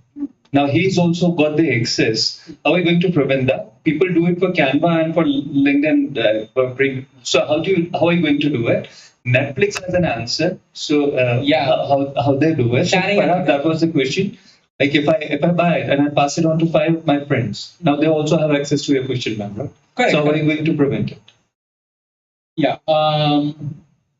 Sure, sir. So one clue, as you said, Netflix has done that, but initially we haven't thought about that. But in this case, what we are going to do is, since it's a scheduled test, right? We don't know that which user is going to do that or not. So that's why we are making the institutions to verify themselves that these student is having the test, or these student is going to give the test there. So it's not like That's why we earlier mentioned that even if you saw the presentation once again. Everywhere it will be B2B. At the end of the screen, only the B2C comes in. So the B2C is not the primary point for now. For now, we are only focusing on B2B, that is collaborating with the institution and making sure that the institutions are getting the assessment panel done. So maybe, just a little suggestion. Education Initiative is an organization based in Ahmedabad. EI, they are called. Okay. They conduct exams and it is B2B. So the whole school or people, those who want to participate like Olympiads. So they participate and then the carrot is they analyze the report and they send someone to decode the report to the school.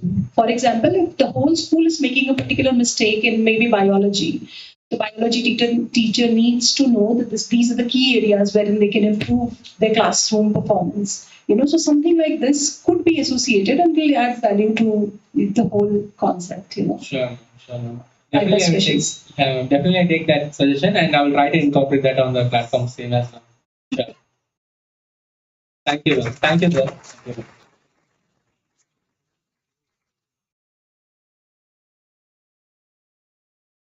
Thank you, team. I'd like to invite BC860 to stage, please.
Good afternoon.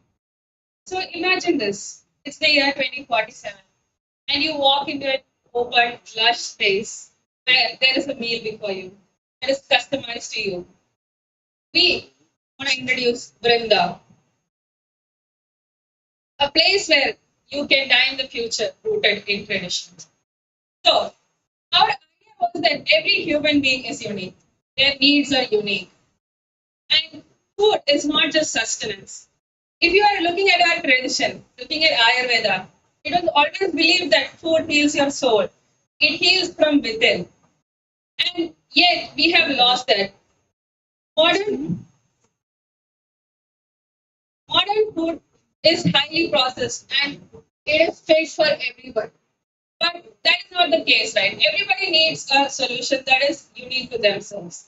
So we came up with the idea that by analyzing your current health status, which is already being done by your Apple Watch, you can actually predict what your body needs.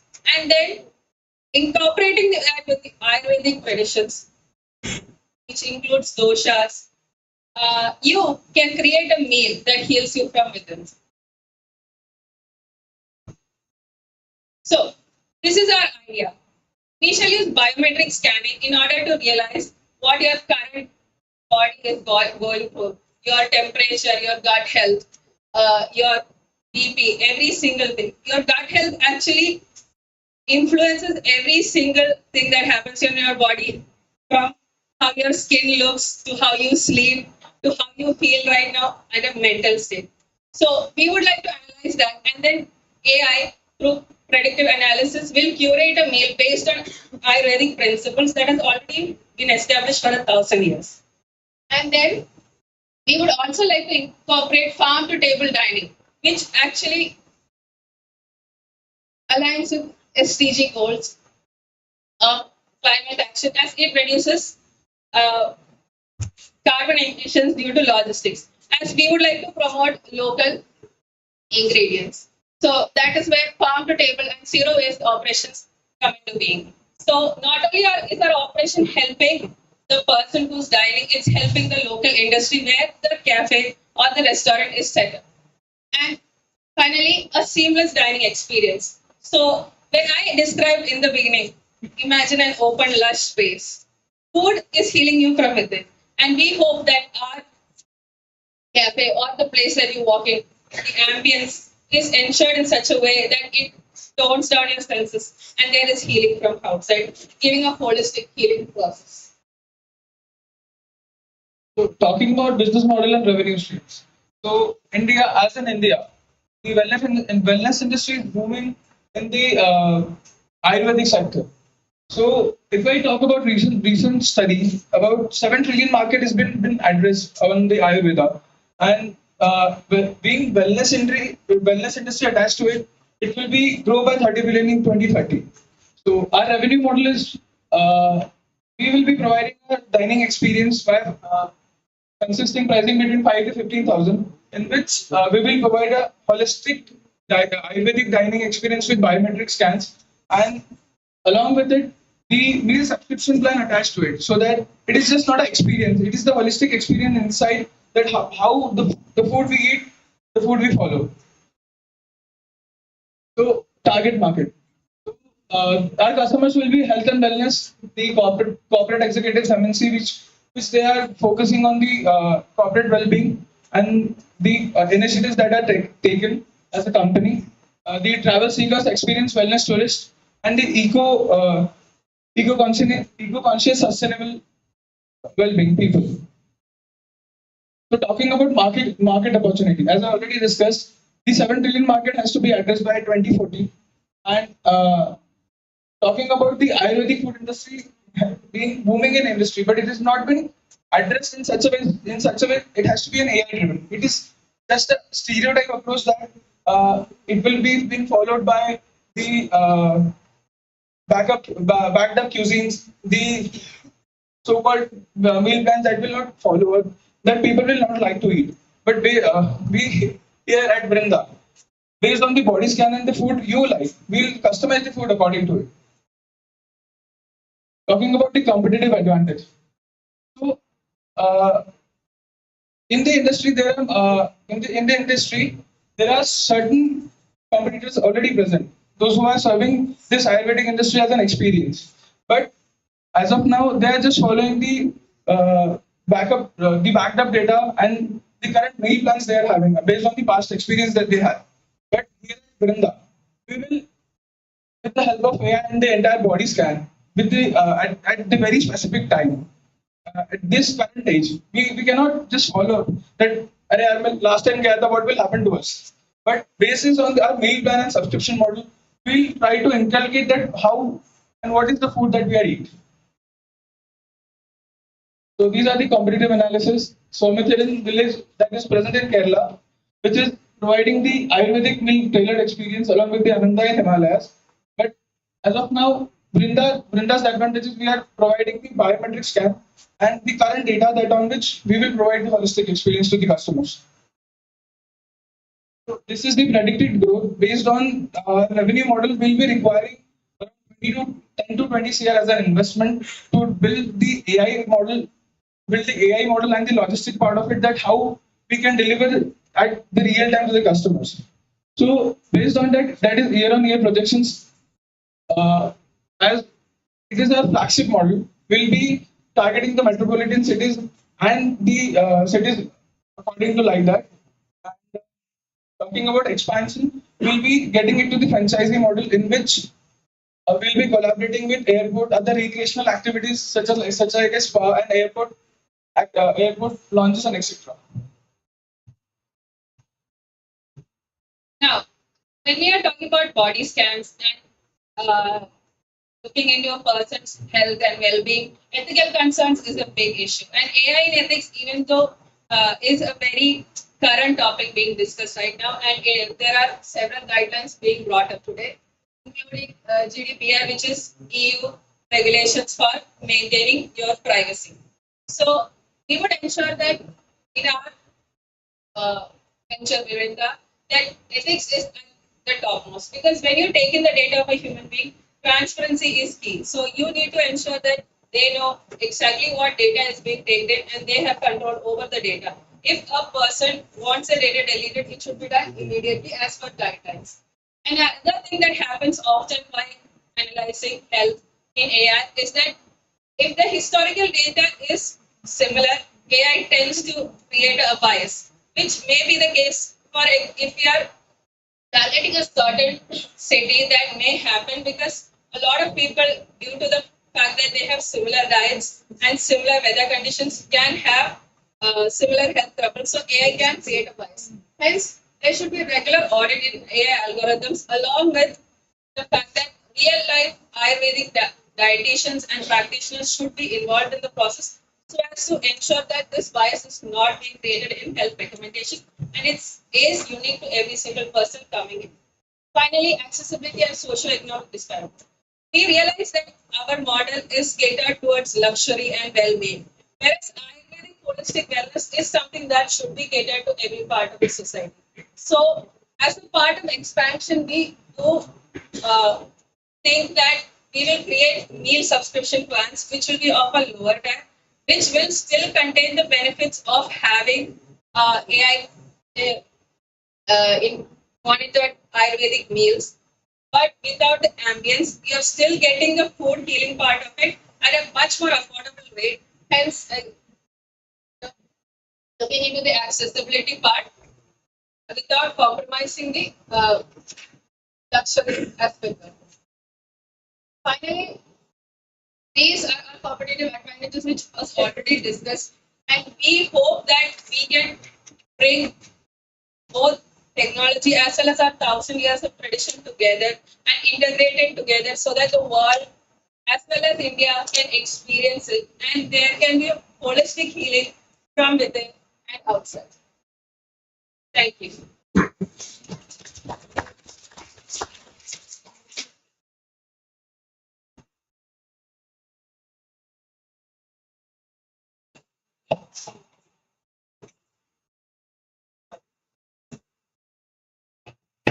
Hi. So you will serve as an Ayurvedic Italian pizza very soon, right? So only one question from my side. How do you scale up? All your competitors are one outlet. I'm sure you'll establish a cafe, it will do really well. How will you scale this up into $1 billion business? So initially we'll be offering a subscription plan as it will be aligned customers according to it, and the repeat business happens as the customer base is on the luxury segment, right? And talking about the expansion part, will be after getting that AI model developed, we'll be getting into the B2B sector in which we'll sell the AI model just to those customers in which the current market is already been existed, such as Somatharan in Kerala. So they are just having that existing framework that they are working on. So build, according to the futuristic scope by 2047, we'll develop that kind of AI software in which they can also help it and the customer is according to the Ayurveda. Sure. Thank you. Hi. So you spoke about doshas, right? Vata, Pitta. So are you knowing about all these things? Yes, sir. I'll suggest you to incorporate noble study of circadian cycle and yellow bile and other things also. That'll make it different. The second question is Patanjali. Baba Ramdev's Patanjali is also a competitor. But Patanjali, at the end of the day, is mass produced. They are not catering to. No, so they have this ashram there near Roorkee, and people go there and stay there, and they get all these diets and everything. Have you studied about that? So I think they're charging 6,000 rupees per night. So we did this say about that. Somathiram offers a very similar thing. So what happens there is dietitians talk to you and they provide meals accordingly, according to what you feel and what you do. But that is not the only case, right? What is happening with them, like your heart rate, your body temperature, there is so many other physiological features that are coming. Meaning I can say to the dietitian that I feel like this sometimes, but an AI driven tech based analysis would give you much more precision. And then you combine it with. No, I agree because they have consultants and very soon they will have AI also. So I would want you to study how they are doing. Thank you. So I'm a little confused. So are you like one place, like a setup? Are you projecting? What is it that you're projecting? Are you projecting a setup like Ananda and all? Like a place or maybe a retreat or something? Are you giving us a online solution like a software? Or you are opening a small, outlets in so many cities? What is it that you're actually projecting?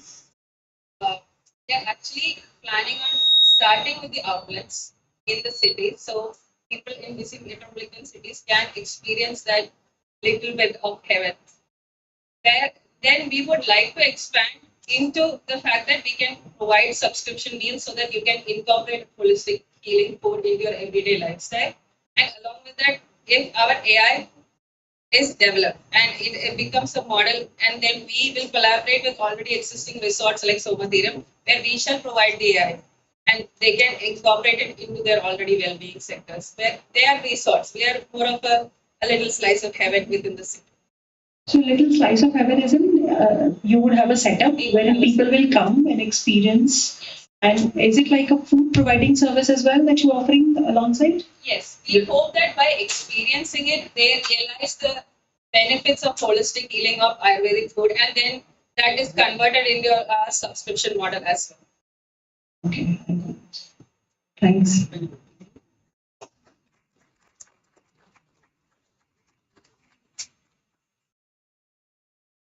Thank you, team. We have 4 teams left: BC 905, BC 669, BC 464, and BC 651. We'll continue with your presentations shortly after our lunch break, which we will be taking now.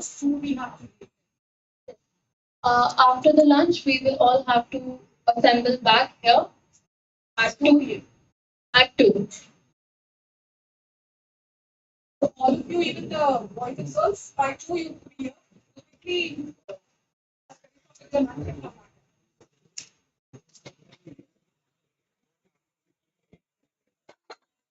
Student audience members are requested to be seated for a while. Rinky.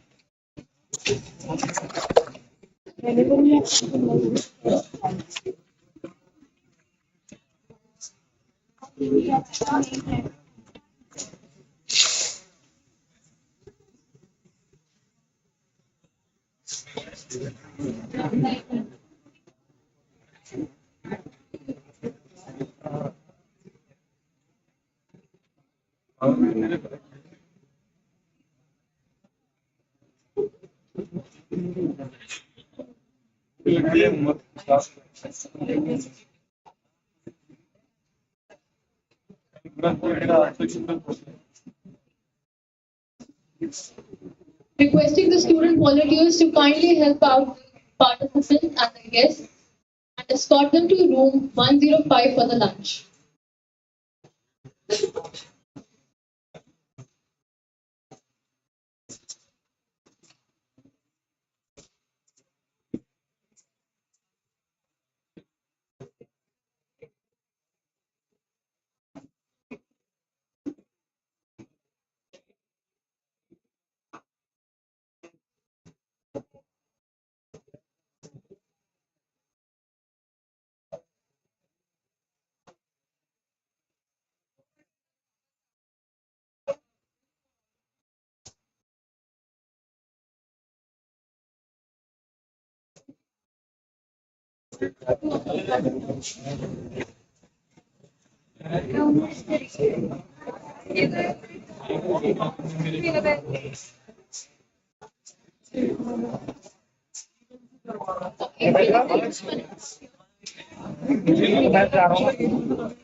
जो conference हुई थी हमारी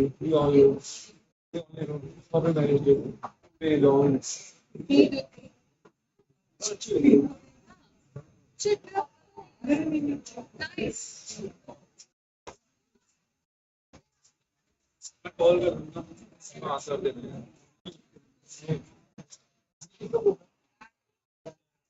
Arushi? Announce.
Hello,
hello, hello.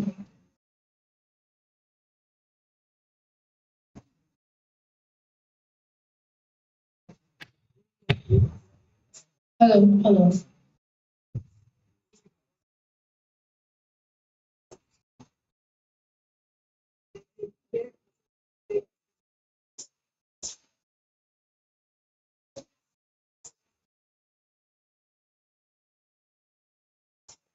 Hello,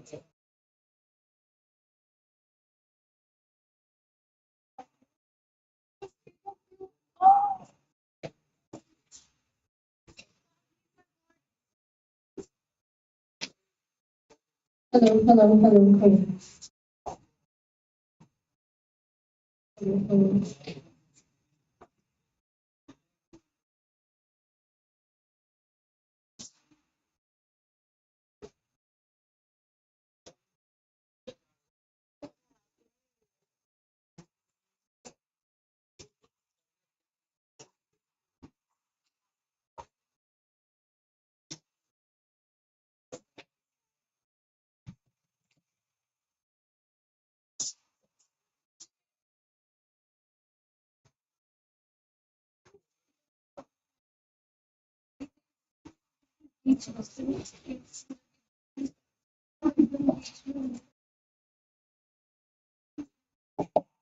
Hello.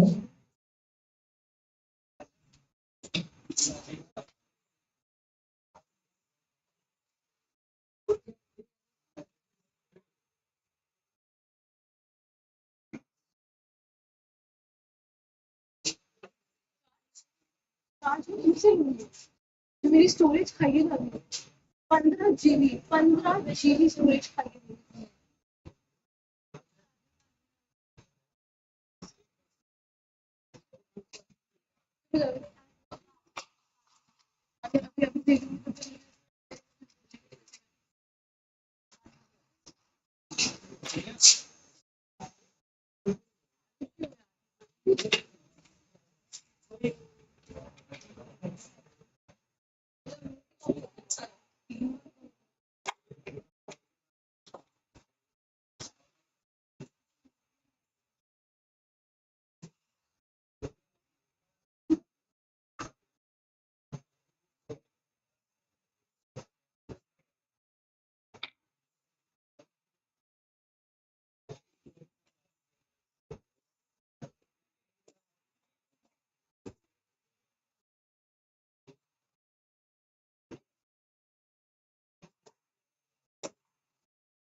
My time starts now.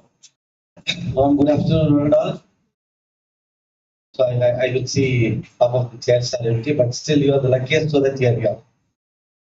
So we will now give a small gap between the presentations. There were 4 or 5 complete, and next 4 are there. So before that, let's have a quick 20 minutes business quiz.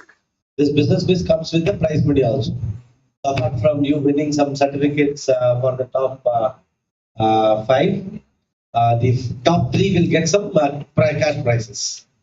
We will have 3,000, 2,000 and 1,000 rupees. So putting together, you have a chance to win around 6,000 rupees right now. So this quiz is open to all.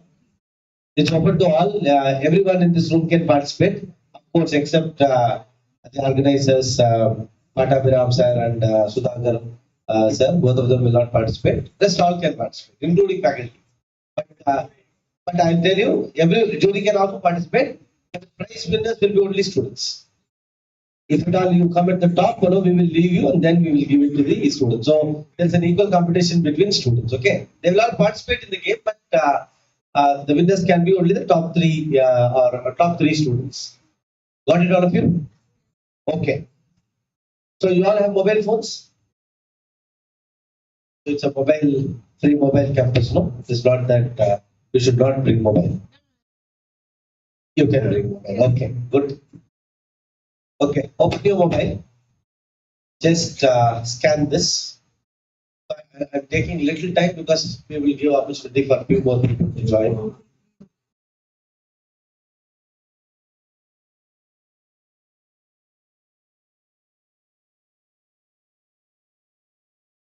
Okay, are you able to scan this? If you are not able to scan, you can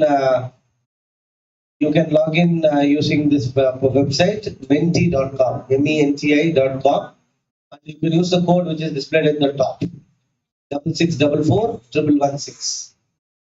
So once you get there, you will get this screen there. You are able to get it? Any of you? You are able to get it? You are seeing the screen? So is it asking your name? Got it? Okay. But you are able to see this screen in your mobile? This yellow screen. Okay, all of you. Okay, let me set some rules, okay? No discussion between you. No discussion after this slide. Okay. Each one will get a different type of answers. The sequence will be different. It may not be the same sequence. Each of your mobile may have a different sequence. So don't answer by looking at the screen. Look at your mobile and answer. Screen is just an indication. The answer shown here and the answer shown, the sequence of answer may be different in your mobile phone, but the question will be same. Don't call out any answers because we tend to normally know what is the capital of India. Immediately we will call out New Delhi without even knowing it's an answer. I am revealing it outside. Okay, so don't call out. Be quiet because you have a fair chance of winning that prize money and certificates. You can also participate. You can sit there and participate. So you are all in this page. Anyone is having any difficulty in reaching this place? Is this screen open to all of you? Rise of hands. Majority. You are okay. What issue? No. You need not. No, I told you. Just go to www.menti.com, menti.com. There you type this code 66441116. It is at the top. You need not. Don't try to scan if you are not able to. Leave it. Just go to the website and type 66441116. Last bench you are able to scan and get it. Okay. Last bench is able to do, then I think all are done. Any difficulty for anyone? Because you know joining in between you will lose a lot of points. Okay. So the rule number 1, you will not talk, you will not discuss between you. Rule number 2, you will have to mind your phone only, minding your business, minding your phone, mind your answers.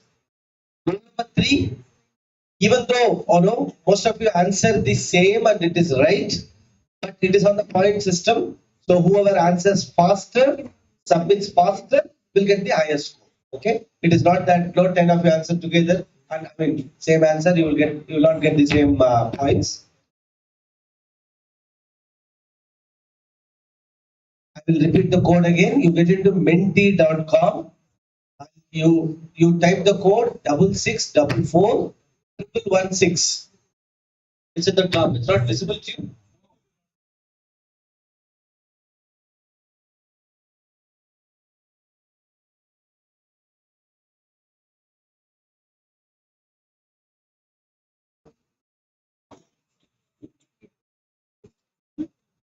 Menti.com.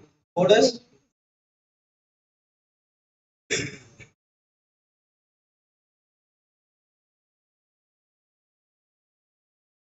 Is it visible?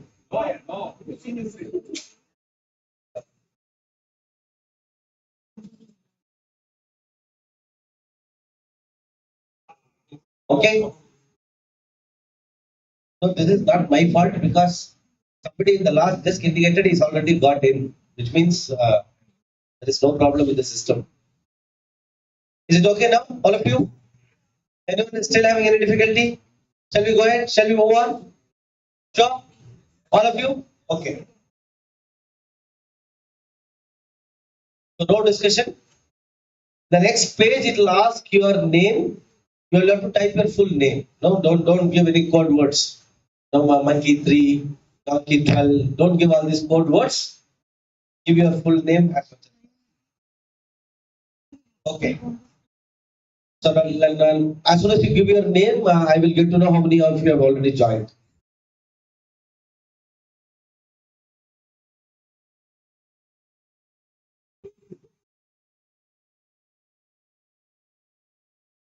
You can't be. Are you able to get it? Are you able to get your name screen? So shall I start the quiz? You've entered your name? Have you entered your name, ma'am? Okay. So here is the first question.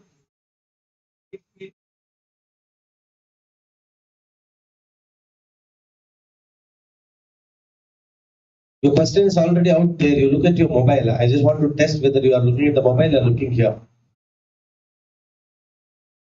Don't worry about my screen.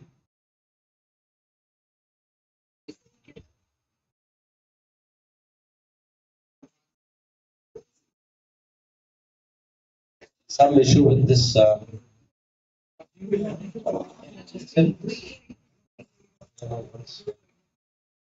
That's the most important question, and I've already got the answers. Yeah.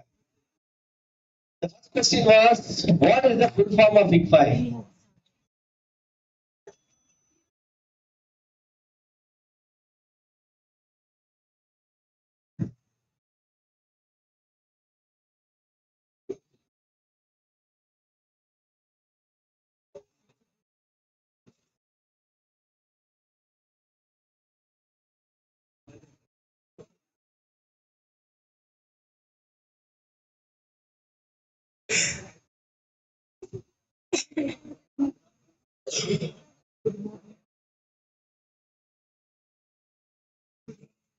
Okay, anyway, the answer was already out. This was my most important question. Full form of ICFAI was my question. And out of around 80, 45 of you have written it right. It is Institute of Chartered Financial Analysts of India. But it is question number 0. Don't worry too much about it. It is just to check whether you are all awake. It has nothing to do with your scores. But still, this question you can't, for 27 plus 8. How many? 25 people can't be wrong in this question, okay? I'm assuming that 35 are from outside. But anyway, I will give you the list, madam, separately later. Who has answered it right and wrong to Dr. Raj. Okay. So let's move on to the first question.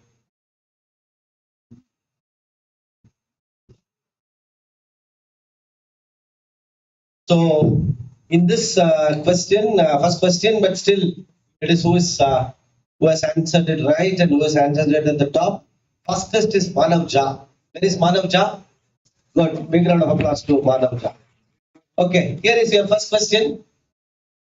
You may still say question 2 because the software reads that way.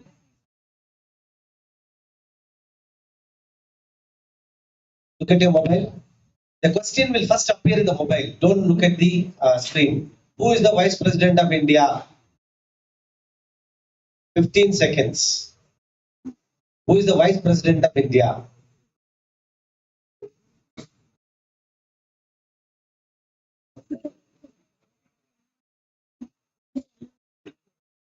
Okay, good. Yeah, there are 35 people who know the Vice President of India.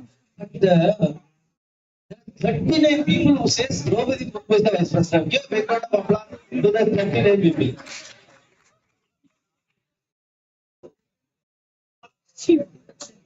If Narendra Modi was seeing this, no, he will resign and run. Okay. We should skip leaderboard now. No, leaderboard is the most important aspect of this entire game. Okay, now let us see who's at the top.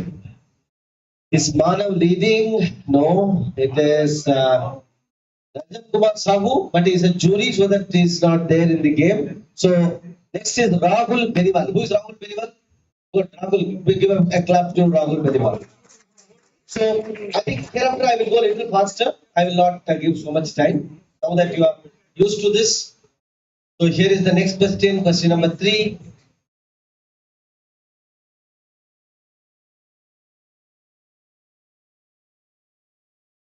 Who is the first Indian to be appointed as the chief economist of the IMF, International Monetary Fund? I told no discussion, my dear friends. Raghuram Rajan, Narendra Modi, Geeta Gopinath, Amartya Sen. Who is the first Indian to be appointed as the chief economist by IMF? It is Geeta Gopinath. Unfortunately, many are saying that Raghuram Rajan. 49 of you. See, look at your current affairs. Anyway, good. No, some 4 of you have told Narendra Modi.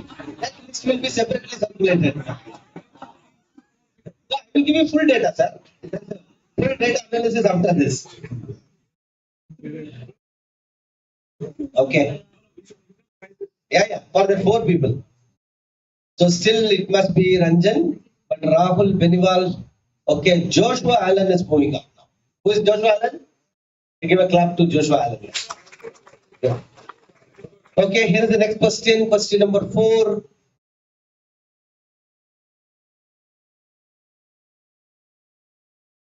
So look at your mobile. It will come faster in the mobile. Which company was originally called as bankrupt before rebranding?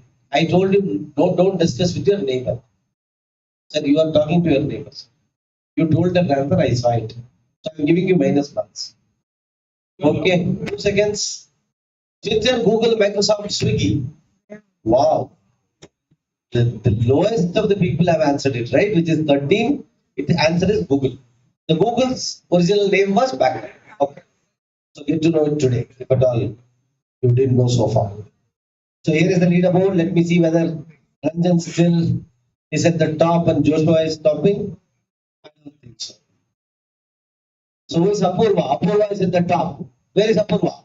Okay, madam. Give a big round of applause to her. Okay, next question, question number 5.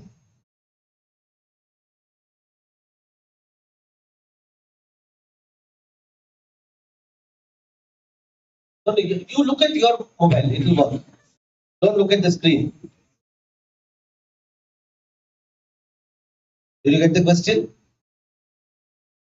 What is the common term for the process of transforming an idea into a viable business? If at all your idea is going to be turning into a viable business, in your MBA terms, in business terms, what do you call?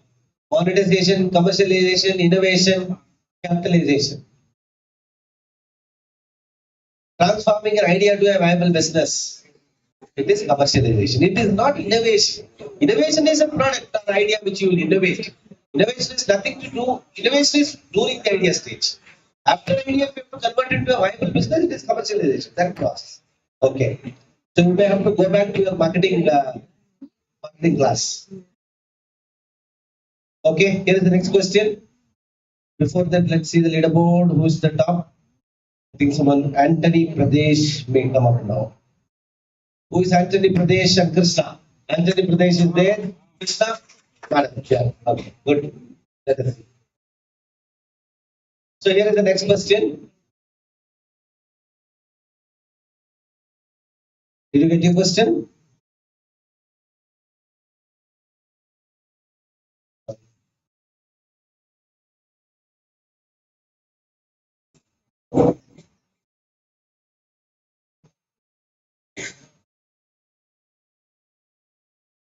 Did you get the question?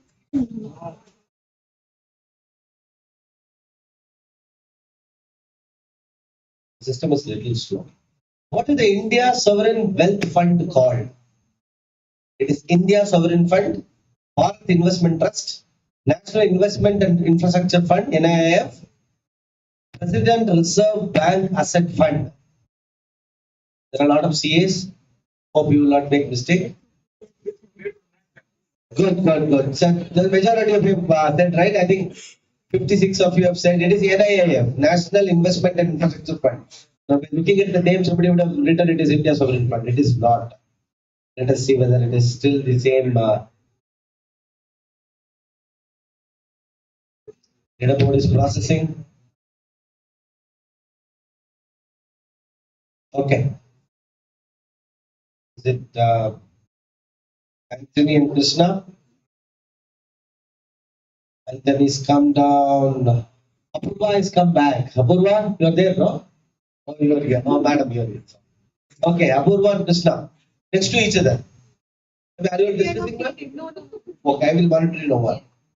Only you, exclusive monitoring. Okay. And Anthony and Arafat are at the top among students, if I'm right. Here is your next question. Question number 7.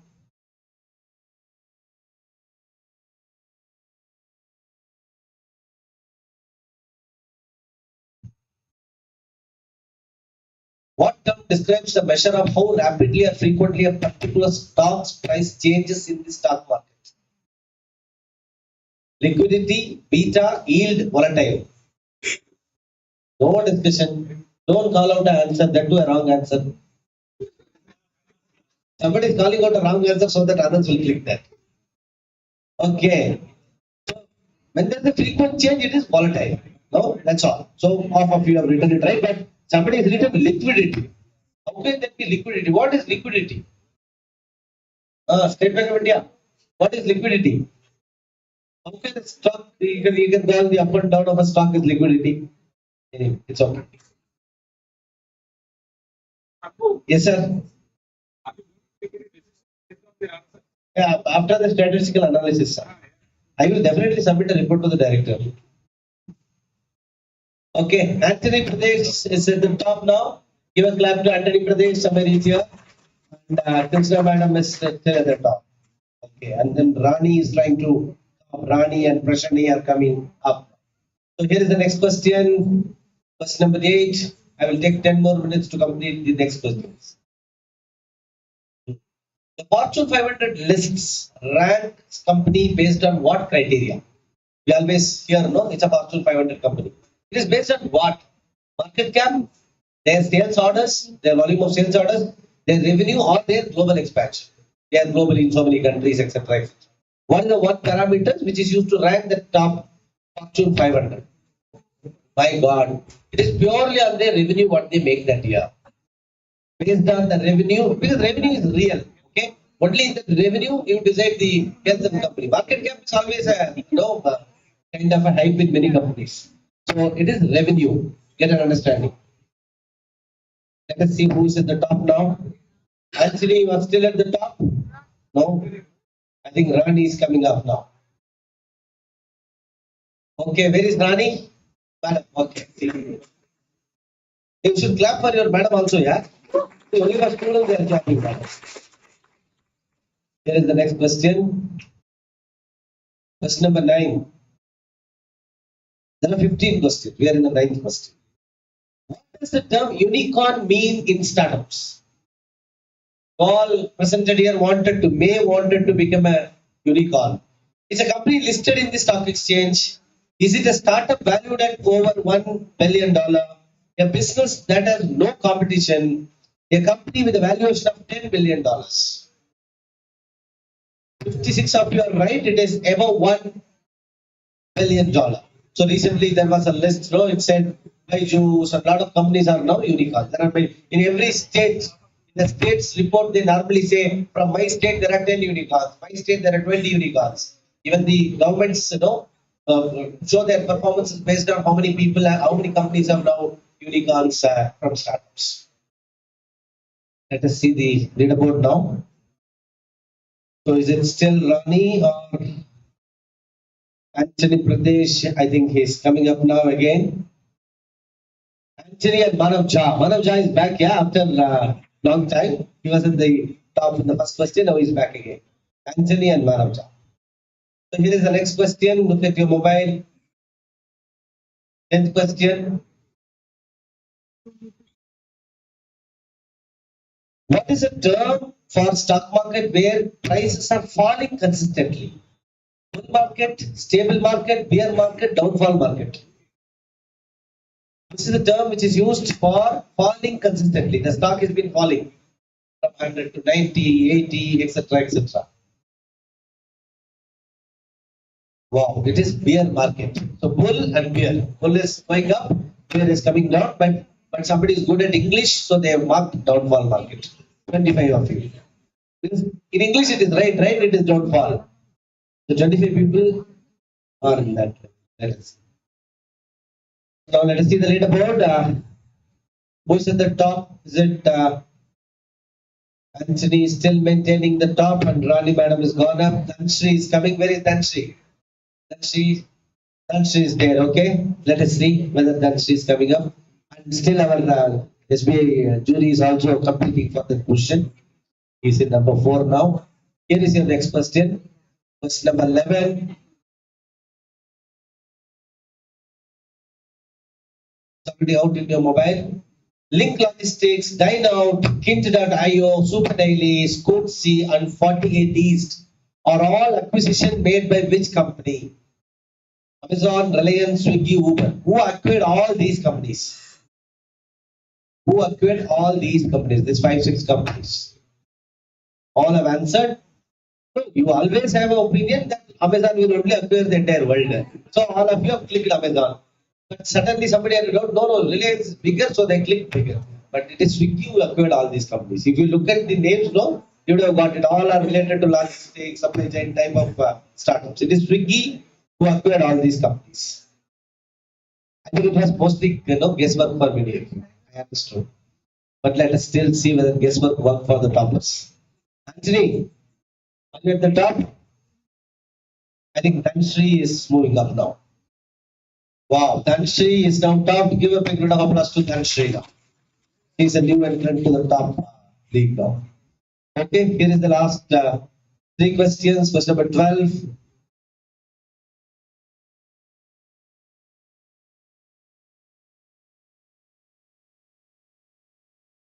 What does the term churn rate mean in subscription-based business? We all get Amazon membership, Prime membership, etc., etc. Those are all called subscription-based business. What do you mean by churn rate? The number of new customers acquired, or the total revenue generated with existing users, the percentage of customers who cancel their subscription, or a rate at which startups secure funding. Good. There are good number of people who have answered it right. The number of people who cancel and go away from the subscription is churn rate. I wanted to make it fast so that I made it only 15 seconds for all questions. Otherwise, for these questions, I would have given little more time. Let's see whether it is still Damshri and Vijay, Dr. Vijay Kandalwel, Vinay Kandalwel. Dr. Vinay Kandalwel, professor is here. Okay. So next, Damshri still is at the top. Ronnie is a professor. Sogam, who is Sogam? Sogam is now coming up to the top. Anthony Pradesh is still maintaining. Because the cash prizes are for top 3. Certificate is for top 5. Okay. Okay, 13th question. You all should try playing because there's fair chance that next 3 questions the topper will make it fail. Which American energy company, once among the largest of the world, became infamous for its 2001 bankruptcy due to fraudulent accounting practices? In India, it was Satyam, if you all remember. But before that, there was an example for that, an American company. Who is that? Lehman Brothers. Looking at the name, immediately you will click. It was very clear it is an energy company. Lehman Brothers was an energy company. What were they? Financial institution. But how can you click there? See, majority has clicked Lehman Brothers. It is Enron. Enron was the first large example of a scam on finance. Okay. Let us see. Dr. Vinay, you are still there at the top. Yeah, Dr. Vinay maintains. Team Shri. Dr. Ron is coming up. Soham, Anthony Pradesh, and Ranjan is there at the top. Hasib, where is Hasib? Hasib, you are one among the topper now. Where is Hasib? Yeah. Somebody is playing from outside. Hey, where is that Hasib? Hasib? Where is Hasib? He's playing and he's not here. Must be an AI agent is playing somewhere. Oh, somebody is playing live. Oh, sorry. There could be a chance. Okay, I think maybe a virtual participant. Since it is live, no, sorry to miss that. And then she's at the top. If you're at live, no, you may have to prove with your Aadhaar card if you win. Okay, otherwise, how will we know you are a thief? Okay, here is the next question. Last 1 or 2 questions.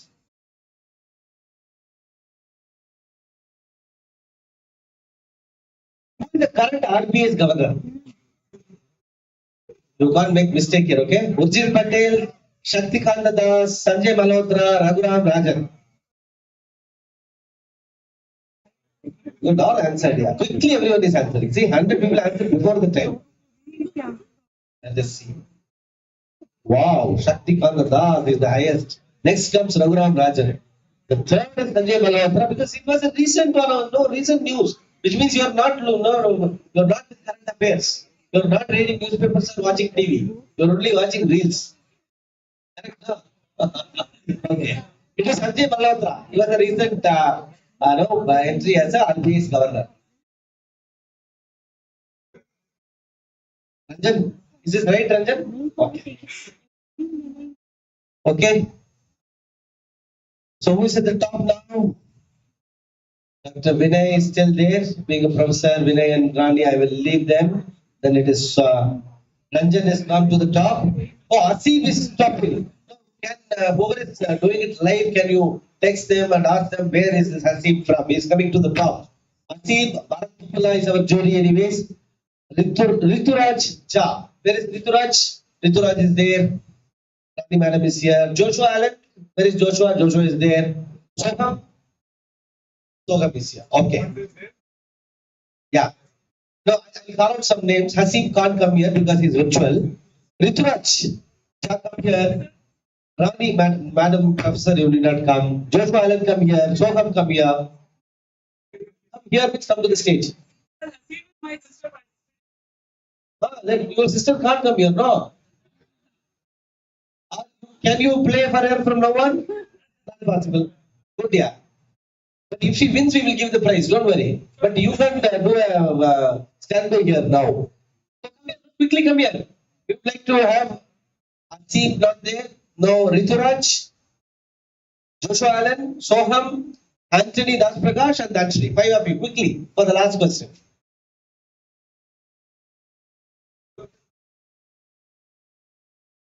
So everyone will answer. Okay. Come. So Asif is one contestant, the rest 5 of you. Okay. Because for the faculty and jury, there is no prizes, don't worry, but they can still be at the top. Here is the last 2 questions, okay?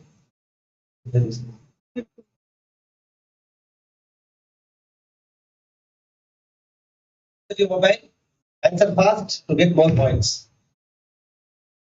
What does GPT stand for in ChatGPT? Everyone is using ChatGPT. General pre-trained transformer, graphical processing technology, generative programming technique, global predictive text. Global predictive text. No discussions, please. Good number of people have answered it. Wrong. 18 people have answered it right. It is general pre-trained transformer. As soon as GPT means you will only say generative. Huh? It can't be, no. Okay. Let us see the scores. If your name is not displayed here, you will have to go back to your seat. Huh? Asif is still maintaining the top. Okay, Ranjan is there. For the Rituraj is here. Archit is come suddenly. Archit, come here. Prashani, come here. Rani madam is faculty. Sumit, come here. Joshua Allen, be here. Be here. Quickly for the last question, because you have fair chance to win the prizes. Come fast, come fast. Asif is your sister, huh? What is she? Okay. Where is she participating from? From Hyderabad. Laga, sir. Got it, no? Okay, here is the last question. Last question should decide who are the top 5. Easiest question, okay? What is Zomato's new name after the recent rebranding in 2025? Now, external, eternal, tomato, zenith. I want to see how many of you are answering it. Perfectly wrong.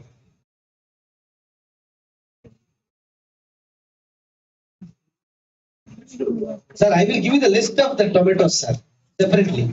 Whoever answered tomato, I will give you. So it is eternal. It is a very recent announcement. By the time you should know, because they are trying to list and they rebranded as eternal. Okay. Now let us see the final results who are at the top. So the final winners are here. Dr. Vinay Khandave, give a background of applause to Dr. Vinay. Even though he's not eligible to get prizes, he is at the top. Asif, give a big round of applause to Asif. Make a note. Asif is the winner. I mean, is the first topper. Archit, where is Archit? Archit is number 2. Rituraj Jha is number 3. All 3 of you are eligible for cash prizes. And Joshua Allen and Rani madam is a faculty, and then finally Sumit. Where is Sumit? Sumit is here. Okay. You note down that 5 names. Okay, I will repeat again. Asif, just note down because the screen will be invisible for me now. The first prize is Asif. Second prize is Archit. Third prize is Joshua Allen. Fourth is Sumit. Fifth is Soga, if I'm right. Sorry. Rituraj, Joshua, and Sumit.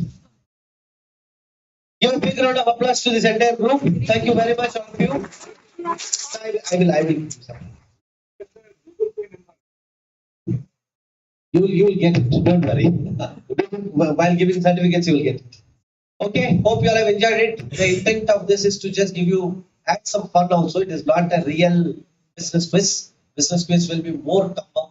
In fact, my senior gave me more tougher questions, which I thought to make it little easier to add some fun because it is afternoon. But you would have also understood how it was, right? There are 50 people who said Zomato, then tomato, and there brings the no context. Thank you very much, all of you. Let's continue with the next set of fun.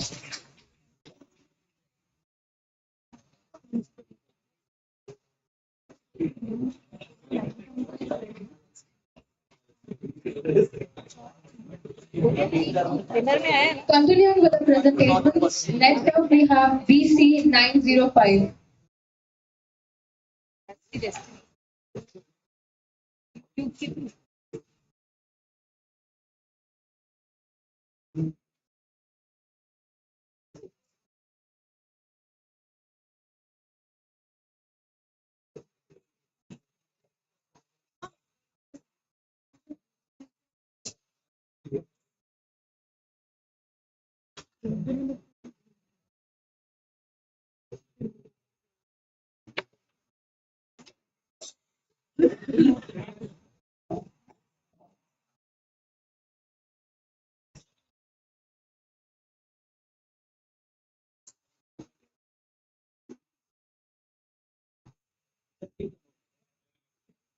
Okay.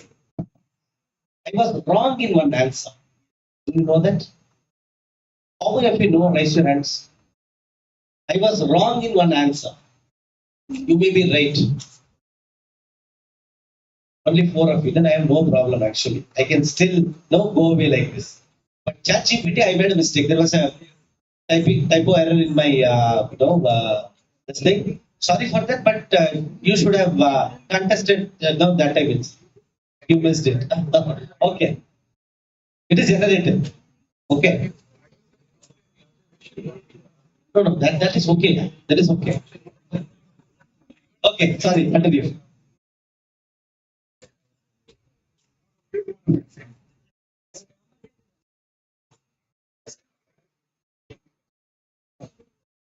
Good afternoon, honorable jury members, dignitaries, fellow participants, and the audience. A very warm good afternoon to all of you.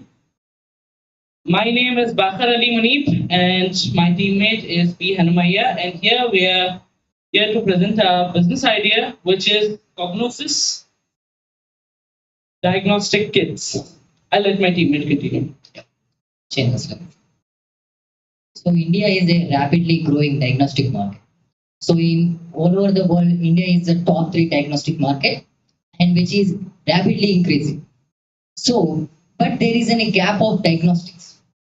There is a need for rapid and accurate and affordable diagnostics in India.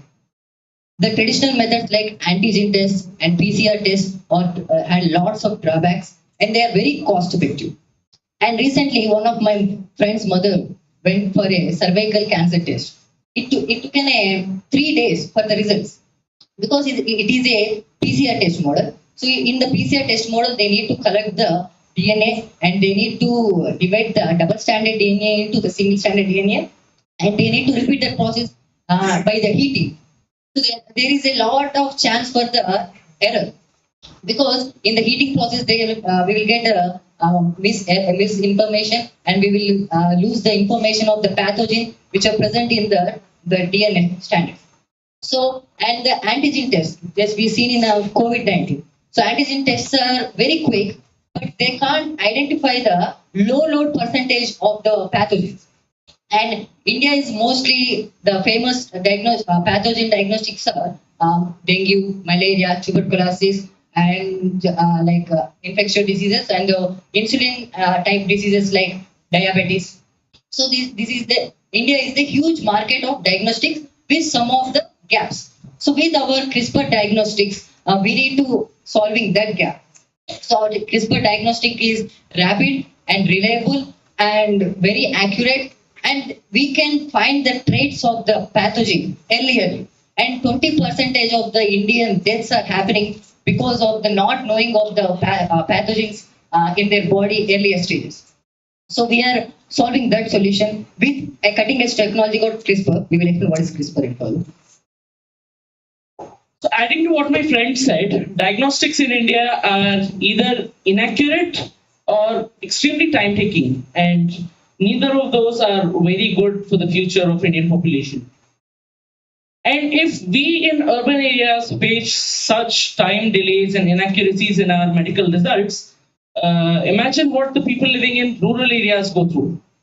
For them, testing is also expensive compared to a rural income. Testing is a major budget if someone faces a health issue. So time, inaccuracy, and money. These 3 are the major problems which the diagnostic industry of India is facing. Currently, the diagnostic market of India is over $10 billion, and it's expected to grow in the next few years. Diagnostics is a bottleneck because people plan to bring doctors and AI into medicine, but where they face the wall is diagnostics. Currently, there's no active solution in the market for that, although it is there in laboratories. So we plan to introduce our product, which is diagnostic kits or diagnostic strips to the Indian market. We plan to partner with the government and health agencies, and we plan to unroll this to the masses. This will be more beneficial to rural India, but as we need a pilot program for that, for literacy and for the people to know about this, we'll be starting with a pilot from metropolitan cities, and we'll be expanding it to rural area based on the feedback. So our solution is, as we said, that is strips. The strips are already that we seen in the antigen test, but that strips are very different from the CRISPR strips. So Actually, our solution is the CRISPR strips, which means that strips, the lateral flow strips are made by the using the CRISPR technology, and the CRISPR technology can identify very accurately, very rapidly, rather than the PCR tests, which are very required, very laboratory, and there is a large chance of error, and the antigen tests, which can't identify the low amount of load in their pathogens. And we are pricing at 300 rupees. And currently our PCR test and antigen tests are cheap, but they are not accurate. PCR tests are accurate. They claim that accurate, but they are not accurate enough. So but they need very laboratory setup. So we are replacing that, and that's the reason we can price very affordably at 300, and the production cost, the strip plastic cost can be 82 rupees. So 28 per the profit is 28 per the strips. So we are selling claiming that we can give the accurate and affordable strips. But what is the magic behind it? How we can do that? We are saying, as I said, CRISPR. What is the meaning of CRISPR? CRISPR is a cluster regulatory and interface palindromic repeats. It means that if we went to the technology, it is an immune system of the bacteria. As we have humans have an immune system, it's an immune system of the bacteria, and Japan scientists found in the bacteria because when the bacteria was infected by the viruses, and the bacteria will collect the information of that virus, and that will add into the RNA guide. So that will have a Cas enzymes. Cas enzymes called one of the body parts of the bacteria, and that Cas enzymes will collect the RNA guide information of the virus. When that virus again attacks on that bacteria, and that Cas enzyme will guide the RNA to that virus DNA and will cut it. It's just like a molecular scissors. CRISPR is very famous in in the research sector. So because CRISPR we can do the gene editing.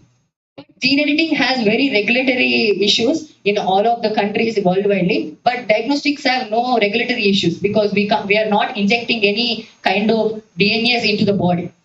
So that is the CRISPR just acts like that. That's our magic sauce behind our strips, and we can give that in affordably because it looks like a complex technology, but how we can give it in a affordable way? Because we, as we said, that India has famous diagnostics in the diabetes, malaria, and dengue, the tuberculosis. So that the information of the pathogen will be available in the open web source. Means it's RNA information, and that will be available on open source. And with that data, we can create an artificial RNA guide using the VIT kits. So VIT kits, our setups, and we can import the Cas enzymes from affordably, because if we create the Cas enzymes, it will be very cost effective. So that's why we can import the Cas enzymes from China or the European countries, which we are very affordable. And we can, while we are creating the artificial RNA guide, we can attach the Cas enzymes to it. And when we put it into the lateral flow strips, it is very affordable and very accurate and very rapid. We can give the test in 30 minutes. Expanding on that, CRISPR is generally used in gene editing technologies. Some countries are working on it to modify living beings, but that is not what we are doing here. Another great use case of CRISPR is in diagnostics. Very few people have done this. In research, it has been very successful, but in market, people aren't able to roll it out. India is known as the cancer capital of the world. And also in 2012, there was a study by WHO which said 3 in 10 Indians are very likely to have diabetes. Now, with the recent study, it's turned to 7 in 10 Indians are very likely to get diabetes in the future. And many people do not know that they are at high risk of diseases, which makes them prone to not following and even causing some triggers which eventually gets them the disease. CRISPR has another great benefit, which is predictive testing. So if a person gets diabetes, changes in his body start about 5 to 10 years ago. So with that blood, we can predict accurately that this person is very high risk or very low risk to diabetes, and that person can take particular approaches and try not to trigger diabetes. And the same can be done for multiple diseases like cancer and tuberculosis. we plan to roll out testing strips at roughly about 300 rupees, where compared PCR test is priced about 2000 to 2500 rupees. CRISPR gives us the advantage of providing our kits with the accuracy of PCR kits, but the price of antigen kits. And we want to raise, initially, the reason why nobody has been in this market is the high initial investment cost. So we want to raise 12 crore rupees initially, but we plan to break that even in 4.5 to 5 years. Currently, we want to bring to market our product in metro cities and get a pilot done, look at the feedback, and then get the required training done for healthcare workers in rural areas and roll out the kit to rural areas so that they can take the benefits of CRISPR. So our competitive analysis is there is no perfect company which is in India to do a CRISPR diagnostic. There is foreign companies, but the first move will be our advantage in India. And our advantage another is multi-testing, and another advantage is we can find the pathogen data in early stage. So that is our advantage.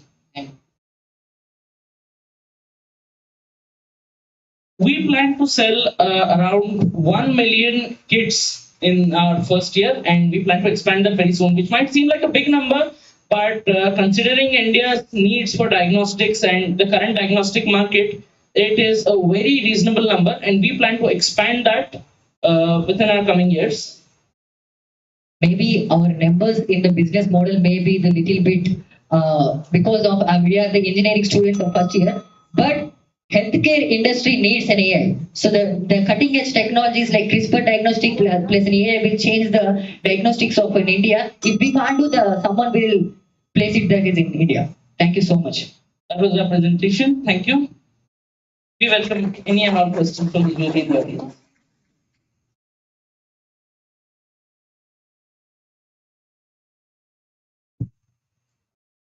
Hi Ali, hi Hanmaya. Are you both from biotechnology or no? We are engineering students, BTech students. I'm from AM. Okay. Just a couple of questions from my side. Whom are you selling to? The end customer who's a patient or the diagnostic centers? Patients. Okay, so they buy this and use it like the current insulin testing. Yes. Let's say cancer, whatever you highlighted. Yes. I would not be comfortable testing and believing a test kit if it's a cancer test. I understand, okay, it might work for malaria and dengue. I think you should sharpen your business proposition into those, the viral fevers. Yes. The point that you've also highlighted that there is a low viral load which is not usually detected. So just focus it on that. Is again my key takeaways. Second one, you said you are building a database, which my assumption is it has a database of all the DNAs of the virus or pathogens, and then you compare it to get a more realistic prediction of or a test result. Yes. How do you build this database? Currently, there is a lot of open source data, sir, and I'll let my friend expand on that. No, but the database is supposed to be real time, right? I mean, it has to contain the. So let's say the last 6 months data. The building block of any pathogen is a DNA and RNA information. So malaria will have the same RNA information, the little bit advancement. COVID has a building block, same RNA information, whether it is a COVID or SARS-CoV or whether it's the first COVID. So we can predict it, and we can predict the level of load of the pathogen in the body. What's the extent of your 12 crore investment that's going into R&D? Yes, sir. Because annual operations after the setup of the lab, it will be the 9 crores only, sir. Buying of the Cas enzymes and the salaries of the micro. Is there anybody else in the world who's using the same technology? Any other company? For diagnostics, sir? Yeah. Yes, sir. Currently in India, there is a company which is trying, but they are not able to. Well, there are companies, sir, like Muto Biologics. And they are called. So they're using this for diagnostics. Yes, but it's cutting edge technology. Sir. Actually, the CRISPR is very famous for the gene editing. Thanks. In 2020, CRISPR got the Nobel Prize. Okay, so what you pitched is a revolutionary idea actually, but the point is, one thing is it's low cost, and you have to justify how you are going to provide, or the cost of production is going to be 82 rupees. That's a very much questionable. Second, 82 rupees for production of strips. yeah. Second is, you said the entry barrier is the initial investment because you did not find anybody who is doing it in India. Yes. If it is such a good idea, then is there no investor or no company in India interested to invest 12 crores? Reliance is very interested in sir because Ambani has mentioned in many of the sessions. Because he is studying in the CRISPR, definitely they will launch it soon. Okay, okay. Thank you. Thank you. Thank you.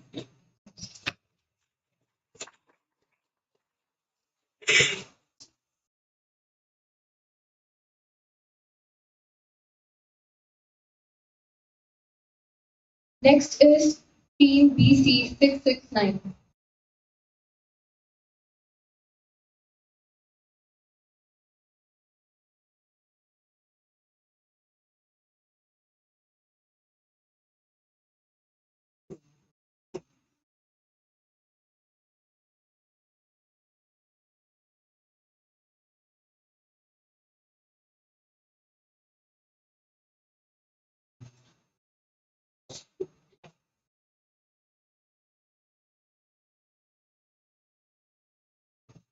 So, good afternoon, everybody. So, I'm Anthony, and this is my best friend Joel.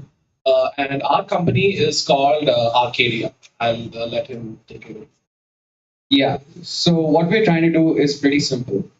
We want to revolutionize a 5,000-year-old art form, which is theater. So let's go back. Right now, all of us go to cinema. Why was cinema revolutionary? What made it successful? Why did it replace theater as the primary source of entertainment for most people? So just about over 100 years ago, you had people going to theater to watch plays. And after that, you had technological innovation, which allowed you to scale and reach a lot of audience. So this gave birth to a lot of opportunities.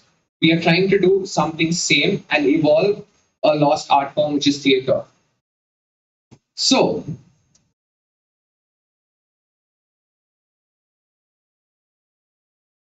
I have in my hand a wand from United Kingdom, the Harry Potter experience. So if this was a play and I was to put a spell on my friend here, the maximum he would do, if it was a kill spell, is he would go and fall. So this is the exact representation of what happens on Broadway. And Broadway is the most technical and it's the best kind of theater that you can get in the world. It's in America. Now, this is an augmented reality integrated theater that allows you to see these kind of visuals in a normal stage. So this was something called Briar and Rose, which happened in Europe. And this is just for a children's play. So imagine what can be done if we try to develop even more stunning visuals. So let's take a look at traditional cinema, traditional media. We've seen the news very recently. A lot of Hollywood as well as Bollywood films, they have these huge productions, enormous budgets, yet they're not able to, yet they all flop at the box office. It could be because of, say, fatigue from the consumer perspective, as well as a need for innovation. But we can't even remember in our lifetimes what is the most advanced technology that has been put into cinema. Mostly we could say, okay, sure, maybe IMAX is the highest grade of quality, but it's mostly because of the size of the film that they're using. So what we are suggesting is the use of augmented reality into this, into the theater experience. So, for example, if this is a theater, everybody would be coming in, and under each seat there will be a AR goggle, augmented reality goggles, which you put on, and then the real actors will be on stage, and they will be acting out a scene or a script. So now, in a normal traditional theater, there will be props, sets, and what you can do with that is very limited because what you can build is only based on what is practical. But with Arcadia, with AR, we can use the most modern technology, the best computer graphics, and create an immersive world in which the audience is part of the action. So one thing you might ask is why should I come to an AR integrated play? And the difference between theater and cinema is connection. So when there is a live person on stage, he needs to make contact with a person as an individual and the entire audience as a mass. And this kind of feeling is not captured through theater. Yeah, of course, you have in cinema, you have car chases, helicopters, dragons, a lot of visuals that happen, and that keeps you entertained. But you don't come to a theater for the same kind of experience. But what if we could merge the best of two worlds and deliver the best experience possible in the future? Traditional cinema, almost by its format, excludes the viewer from completely immersing themselves. Because if you're sitting in a theater, the distance between you and the screen is one distance, and then from the camera to the actual scene is another distance. So you're already far away from the action. You're a third person. So the reason why you should care about why the protagonist is going through a struggle or why the bad guy needs to be stopped, that sort of emotional baggage is sort of blunt on the audience. They just like, okay, it happened, so it happened. So our target audience is going to be primarily Gen Zers, millennials, and Gen Alpha. This is the one customer segment we believe will be a very quick adopter of this AR technology. As we know how quickly AI was adopted by young people, we are sure that Arcadia will be adopted as well. But as the technology gets more mature and there's more widespread acceptance, we can spread out to more corporate sponsorships and perhaps even regional theater goers. So we don't necessarily have to align ourselves with either English or Hindi. We can also go to regional languages. And yes, of course, and also catering to families.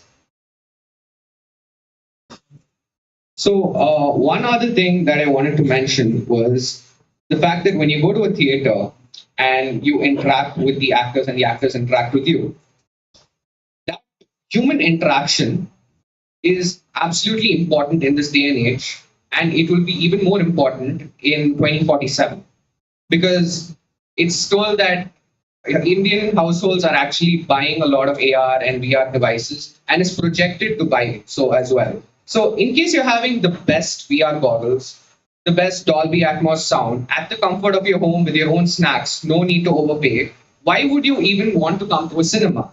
And you have people like Netflix, Hotstar, all of these OTT distributors pushing content onto their streaming platforms. So you get all of your content on your device, whichever it may be, and you get to do it at home, which is why the cinema goers are actually reducing.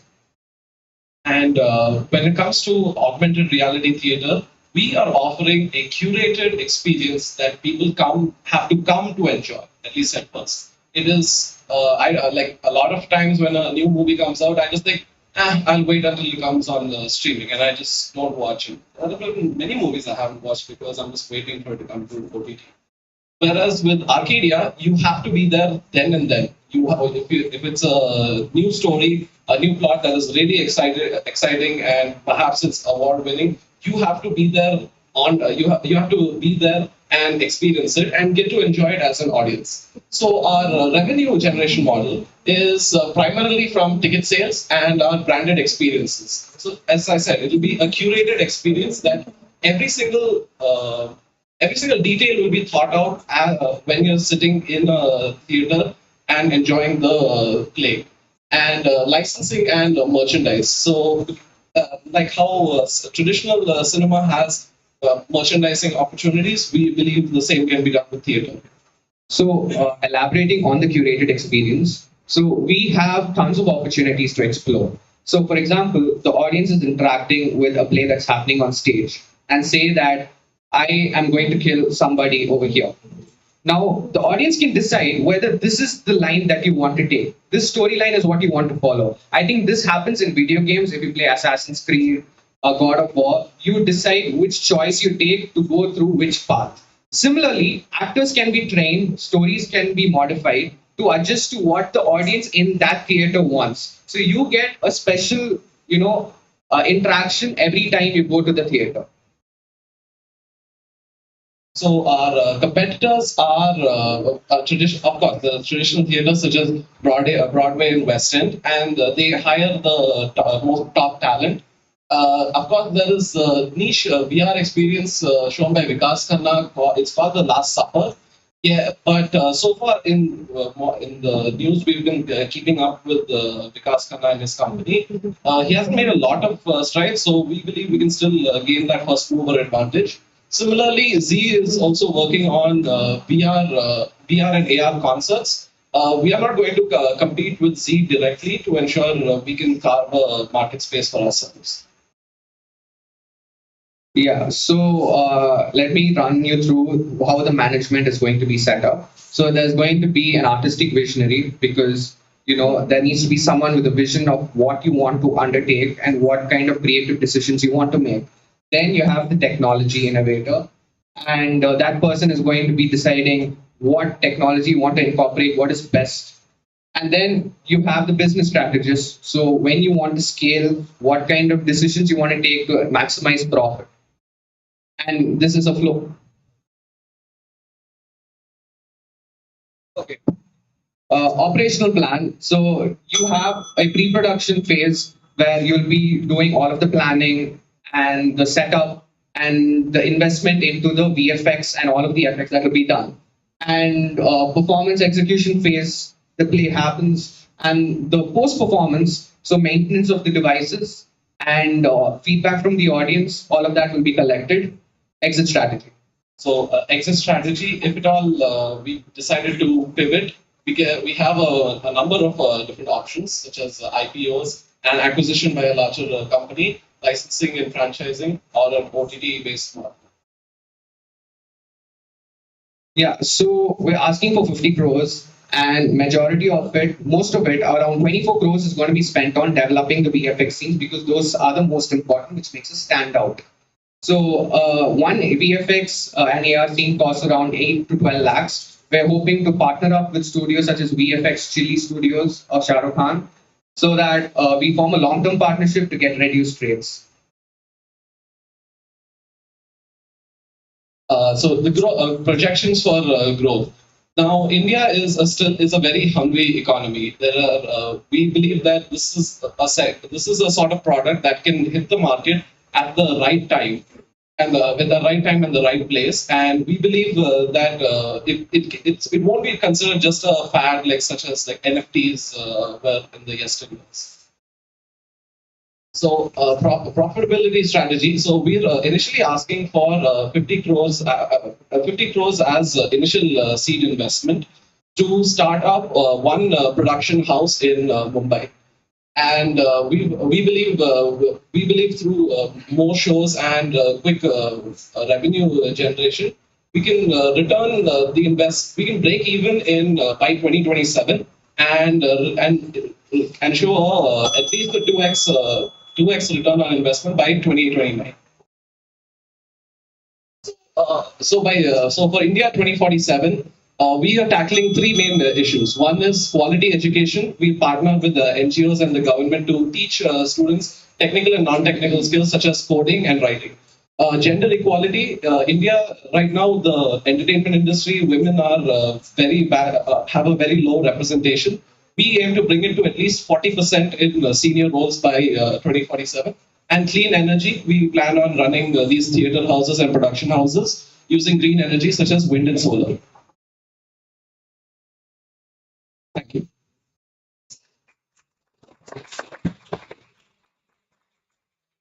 Now we'll take questions from the jury. Joel and Anthony, just one quick question. You are building an ecosystem, like when we think of Bollywood, we have heroes and heroine. So is Arcadia is going to build AR-enabled heroes and heroines? Yes, the heroes and heroines are the actors, whereas the AR is a tool to help immerse the audience in the experience. So world building is proper in a theater way. Okay, second, when you see like your business seems to end the theater culture that is spanning across India, and when I say that, theater culture is the building ground for every kind of acting that happens. If you look at the movies, the heroes and heroines, they are all built up through the theater. So, I mean, is it not bad? Okay, I think I have. I think I can answer it publicly. Yes, theater actors do get a start in theater, so that way it's actually an advantage. That way, if there's a new talented actor or actress, we get a first-hand look at what they can do, and they elevate their fame through our platform. So our brand recognition also increases. We're not trying to, eradicate traditional theater. We're evolving it. So the normal acting, all of the tactics still work. We're just improving the experience for the audience. Acting is still the same. Firstly, great name, Arcadia. I just love it. Second, who's your customer? Coming to that question, I have a suggestion. I don't think you should be, rebuilding the entire theater experience. Rather, consider selling your technology to the existing theaters. Go sell this to Broadway. Go sell this to any of the other theaters. You tell them we have a technology where it can sit on the theater that you're already playing, and it creates effects. I think that's an easier way to start it, and that makes you a tech company. Otherwise, your investment will go into building a theater, making artists. You don't need an artist head, etc., etc. Make it a tech company. That's again my 2 cents. It will be really difficult to spin off a new industry. I don't think you should attempt it. Great idea, but go sell it to a theater company. And you should have 100 hearts to say, I am going against Broadway. You should not do that. Rather, make them your customer. In a way, we could take evolution from theater to AR theater in the same way films went from silent movies to movies with sound. It's a natural progression when it comes to how much the audience can receive from the story. It's just my reason. Yeah, and your point is absolutely valid. So what I wanted to add was there is people. So when I talk about AR headsets, I mean people like Facebook, Meta Quest, Apple Vision Pro. They are already selling the AR headsets. We're going to be partnering with them to use the technology, and there are already VFX studios. So we're basically clubbing everything to give that experience. So there is no technology that we're creating on our own. We're partnering with people to create it.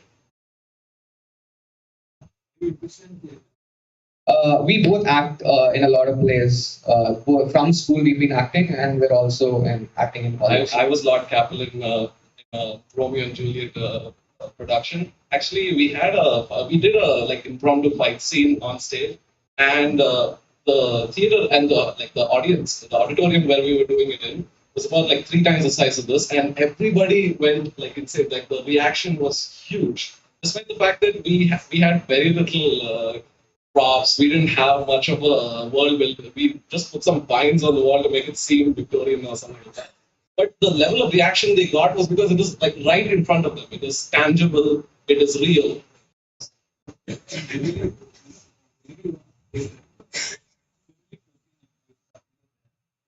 You have superhero props. There'll be a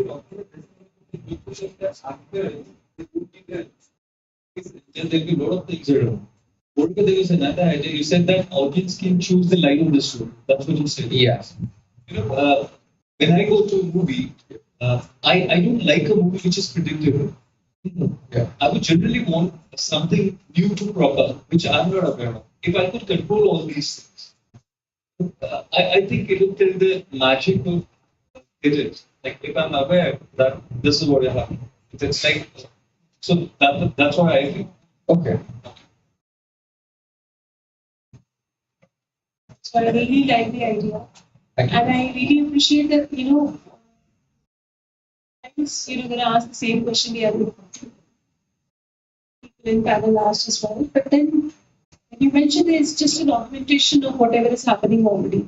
makes more sense, because creating a new industry from scratch, you confusing yourself about your own roles. Are you going to train actors? Are you going to make the new theaters? Are you going to make the new 3D things around you? If you have a concept where you can, add value to whatever already is existing, I think it will make your life a little easier in beginning. And going forward, you can, in National School of Drama types or something, that's the limit. I mean, there's no limit to it.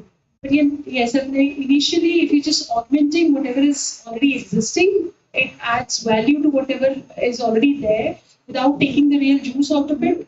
Is amazing. Good job, you guys. Thank you. Thank you.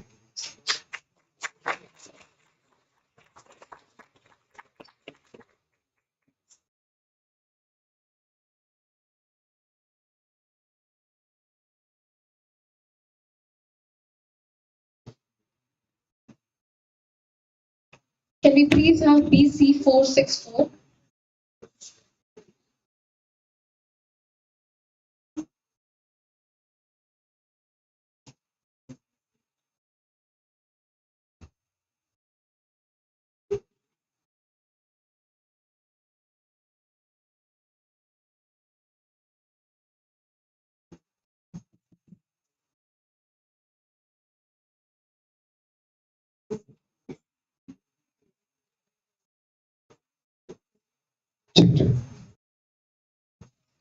Good afternoon, everyone. Myself Bharat and I'm Sanjay. I would like to start my presentation with a story. Like, one of my uncles is a farmer who is working hard from. I'm seeing him from my young age, and he's working very hard, but he's not making more money. I asked him why you are not making more money. He said that like the middlemen are earning more than what we earn. Like they are getting 25 rupees, but the middleman is getting 30 rupees. And the price of the products also it's really high for the buyers. That was he said. And we like to move on with the presentation. With that story, this is where our idea just got kicked in. Because if when he asked his uncle's son whether he would become a farmer or not, his answer was, his uncle's answer was said, no, don't just enter farming because it doesn't give you the amount of profit that you expect from other business. That's where we are trying to bring an all-in-one platform for farmers to enhance their profitability. This is the market analysis we did, which agricultural industry in India is about 500 billion, whereas the agri-tech has just penetrated less than 1%, or should say about 1%. So this agri-tech is the untapped market segment to say we are tapping in. And this is our special analysis we did for our app. And you can see the economic factor, which is an interesting fact. Our farmers contribute around 15% to the GDP of India. If we empower farmers with the novel technologies that roam around in this world, we would boost this contribution towards our GDP, which is obviously which will obviously help in India attaining its goal in 2040. And this technology, when it came to our mind, we thought, how can the rural farmers be affordable with smartphones and whatnot? But when we surveyed, an interesting fact that 850 million plus smartphone users have been increased from the previous, pre-COVID. So, which is a positive sign for tech startups like us. Moving on, these are our target segments. We can quickly run through. And these agri businesses, which I have mentioned here, is like HUL or ITC. These are agribusiness companies which requires agricultural products as their raw material. And consumers are those like us, where there is no intervention of middlemen, but we can directly buy from the farmers. There is a system called Mandi, but even in Mandi, there are certain loopholes or middlemen who are exploiting the revenue, which is a genuine profit required by the farmer. And these are key partners which we would like to partner up with. And we would like IoT producers to supply our IoT device is a raw material for us. So we need IoT sensor to take the real-time data, which he will be explaining in the upcoming slides. And financial institutions are also I would like to touch upon. Where keep the loans which are issued to the farmers can be eased by this process, which will be explained. I will take over the problem statement. Low income of the farmers. It is like this. What we are trying to say is the farmers are getting low income because of the exploitation of middlemen and also the environmental factors and also uh, the crop failures because of the environmental conditions and also crop failures because of they are not doing the proper crop cycles and not using the proper fertilizers for their land which they require. And then the non-performing assets, like it is for the banks. What we are trying to do is we are going to analyze we are going to have all the data of the farmers, like how much they earn, how much the revenue they make, how much the expenses and everything. We'll make out the profit of them, and then we'll project the capability of the farmers which they can repay, and we'll give to we'll give to the banks. Using that, they can provide loans so that they can reduce their non-performing assets. Buyers here, as my friend said, the buyers are getting at a higher price from the because involvement of the middleman, the buyers are getting at a higher price. So that we are trying to solve the problem. We go to the solution part. The sensor-based IoT farming. Like we are going to install IoT devices on the land so that we can get the real-time data of the land, like about the fertility of the land and then the crop cycle, what can be adopted, what crop can be grown in that particular soil, and so on. The direct farmers to the market transaction. Like we are planning to create an Amazon type of app where the sellers, that is our farmers, can sell their product with their desired amount to the consumers or the business. And then the AI powered smart farming system. Like AI, we are going to use AI predictive models to predict the environmental factors and then we are trying to predict the climatic conditions. According to that, they are going to do it. Like if we are expecting a 10 centimeter rain on that day or something like that, the farmers can reduce their irrigation and then they can afterwards if doesn't happen 10 centimeter rain or very less, they get the notification that they should irrigate the plant, then they will irrigate their AI driven micro loans and agri financing. Like here is what I said about the non-performing assets and so on. Like blockchain technology based payments to the easy access of the payment to the buyers and then the creditability and then the transparency so that we are using the blockchain technology and equipment rental and sharing technology. This is like there might not be there is a lot of small farmers in India rather than big farmers who can't afford the capital, who is not having the capital or the amount to buy a big equipment so that they can rent from a large farmer who is having it but not using it right now. So that they can rent it from them and they use it to increase their production. These are some of the key features which we address, which other agricultural existing app does not. So, AI crop advisory. Actually, AI crop advisory is given to farmers using the other existing apps, but AI crop advisory gives you accurate data based on real-time feedbacks that we get from the IoT sensors from the farming labs and blockchain payments that entirely is to facilitate the farmers and buyers in transactions to make sure it is credible, transparent, secure, and safe. And credit scoring. This is where some banks might face an issue where they would not be able to relate or they would not be able to assess the farmers.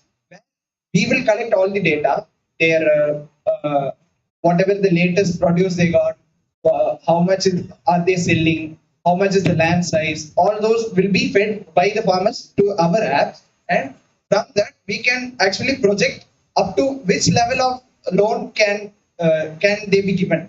So this is one of the thing, and 24/7 chatbot support is what we intend to provide. And farmers revenue statement is where you will get a revenue statement like what other businesses do. This is a small competitive analysis from existing apps and our app.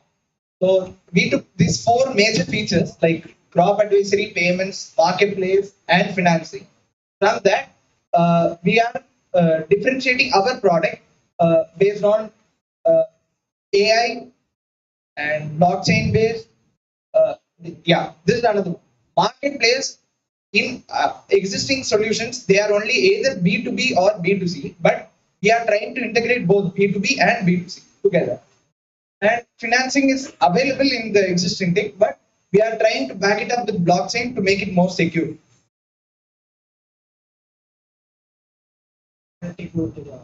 Revenue streams. The transaction fee, actually we are planning like a e-commerce website, right?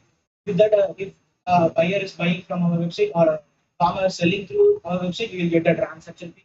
And agriculture product referral, like we will be using that IoT devices, we will have the data of what fertilizers to be used in that land to make it more fertile and get more crop grow. So that for that one, we will recommend which fertilizer from which brand they can buy. Then with that, we will get a subscription fee. Like subscription is normal subscription. We are planning based on the size of the land to get that subscription. And the data monetization, like we are having the data of the farmer where how much they produce and how much revenues they are generating. Using that one, we will give to the government to make the census, or to the companies which are planning to buy from which part of the place or then which place they are trying to implement the business, start the business. Then loan commission, like we are planning to give, we are planning to facilitate the loans and insurance commissions. Like say we are going to facilitate the insurance, with that we get a commission for it. And this is our projection for the year 1, year 2, and year 3. For the year 1, we are planning to onboard 5 lakh farmers. And then, for the year 2 and 3, we are planning to get 5 million, and then 50 million for the 4 and 5.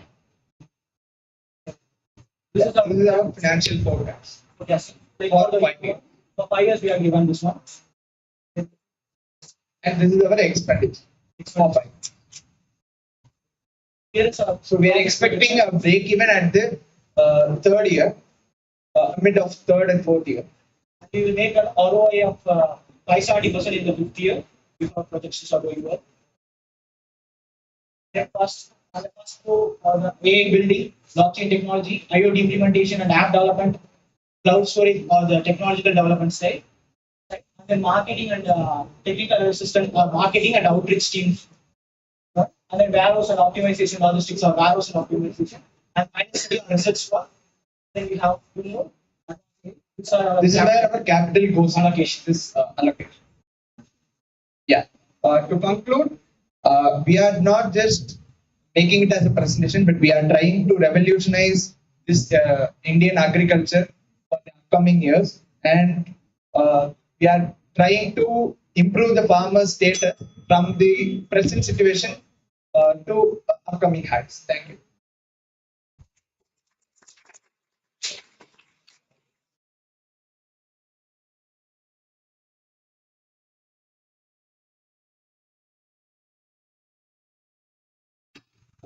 Are you aware about that ENAM portal which the government of India? So how you're differentiating? Yeah, ENAM portal just provides you information about. But we are giving a real-time solution where we can identify the real-time problem of your land or some other thing, what is going wrong in real time, and will provide a solution using our AI. So you are looking for B2C or B2B? Both. Okay. Both. Do you think farmers will use this application? Yes, Simple yes. question. Yeah, definitely they will use. Because not in terms of the utility that they get. Yeah. See, you are providing a lot of data that requires somebody to read it and interpret it. Yes. As a farmer, I'm a layman. Using a phone itself is difficult. I'm using WhatsApp. You are giving a complicated application with 10 features. I think you should rework on the adaptability. I mean, how well can a farmer? Actually, we are investing more on. You can see that more investment being made on the marketing side. So marketing and outreach. Yes, marketing outreach team, we are giving more. Like we are trying to outreach the market, like outreach the farmers and make them understand what are the things we are going to give to them what are the things they are going to get out of this app. And we are going to not just, we are not making a business out of here, we are just making a future Indian agriculture. Thank you, sir. Thank you. Thank you, team. Last but not the least, can you please have BC 651?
By the time we are preparing the technical requirements, I request all of you to kindly jot down your scores because after this, after the last presentation, we'll be providing you with a QR code to scan and continue with the poll.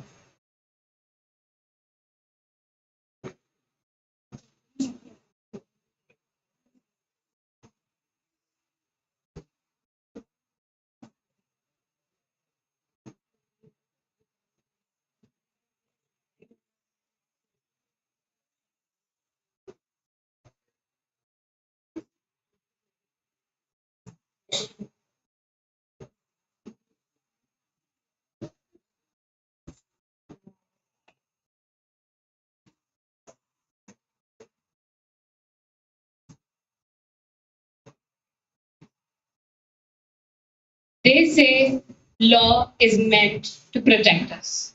That is what we've been believing since time immemorial. Yet, there are cases where a single mother is denied her child's treatment because there is some insurance loop that she never even knew existed.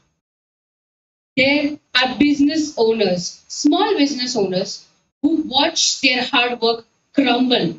Why? Because they did not fully understand the terms they were signing to. There are lawyers who are ready to fight for justice, yet they're not able to get to the real people who need help because of bureaucracy, corruption, and the most important, politics. Which is why, in this time, it is to realize that the truth is that legal access is not equal. Most of these times, it is very, very complicated, expensive, and mostly out of reach. Imagine in such a time, had that woman known an app that could tell her what her requirements were, had the small business owner known what exactly were his rights, had the lawyer had an app that could connect him directly to the clients he wanted to serve. That is why I, Heer Joshi, and Kriyesh Dave have built an app that is called Lawify. Lawify basically is an app that is meant to empower not just individuals, but businesses as well as lawyers to find their way around the legal sector, which is currently very unorganized.